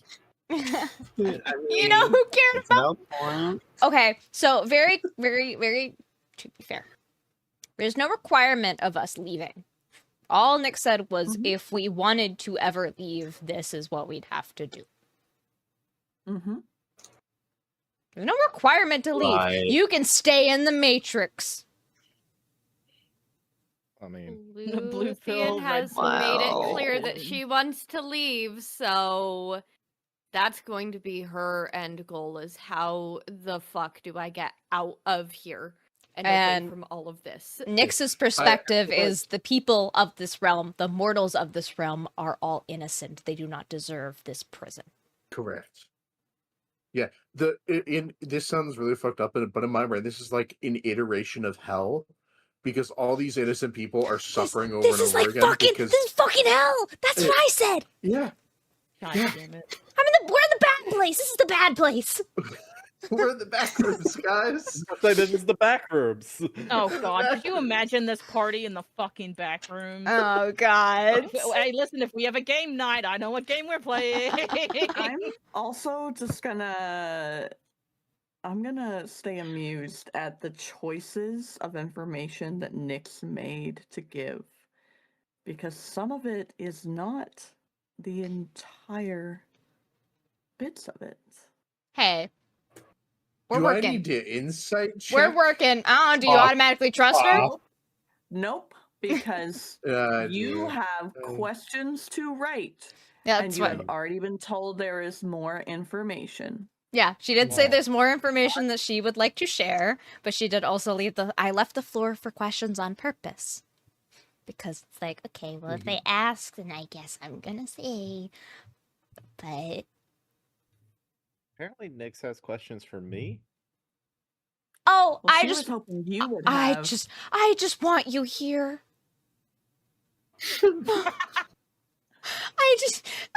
She just wanted you there so bad. Somebody even minded and logical Calm and level-headed. and wouldn't So overload. TikTok needs to, because he knows the party needs questions to ask. TikTok can rapid fire based off of programming She's any hoping. relevant questions. So she is hoping TikTok will come up with questions the party can't quite think of because of the fact that he is logical and meant to pursue those lines of questioning. Yeah. Whereas What? the party is not and is very new and overloaded and overwhelmed by this amount of information. Yep. So I feel like that's Luthien and Tavrick handled it pretty well. oh yeah, they did. They handled it a lot better than Ylvanna in person. Oh, they handled it like champs. How would you receive the information? They handled it I like love that. champs. One I was, love how Tavrick one was like, was "Oh, waking so up, the other one was waking up. But you have technically two extraplanar beings in this room who can answer a mountain of questions and verify that there is more out there than this. Thank you all for joining.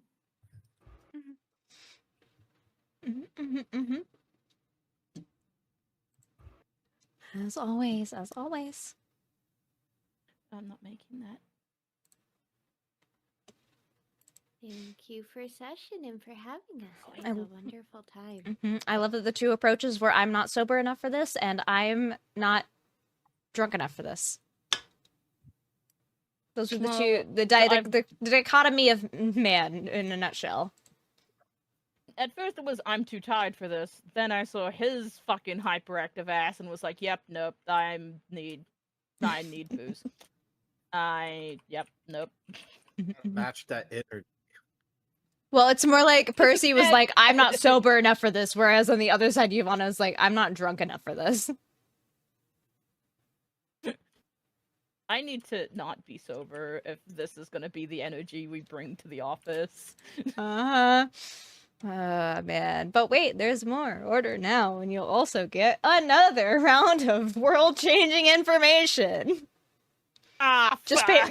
pay processing and handling. No. for an extra $12.99 a month. You can have your worldview collapsed. But thank you guys so much for tuning on by. I very much appreciate it. We're gonna go ahead and raid you guys on out for all of the good things. Again, thank you guys so much. If you haven't yet, please check out our lovely, lovely, lovely DM who shared our beautiful, beautiful community together. Again, thank you guys so much for coming on by. We're gonna raid on out to another lovely content creator. We have a raid message for you guys. We're also going through and revamping our. We're not bringing back wide, but we will be revamping the rest of our emotes. So keep an eye out for those. In the meantime, again, thank you so much. If you haven't yet, drink your water, take your medicine, eat your foods, whatever it may be. Know your love, valued, and appreciated, and I'm so very, very proud of you. And until next time, love you, I'll miss you, and bye-bye.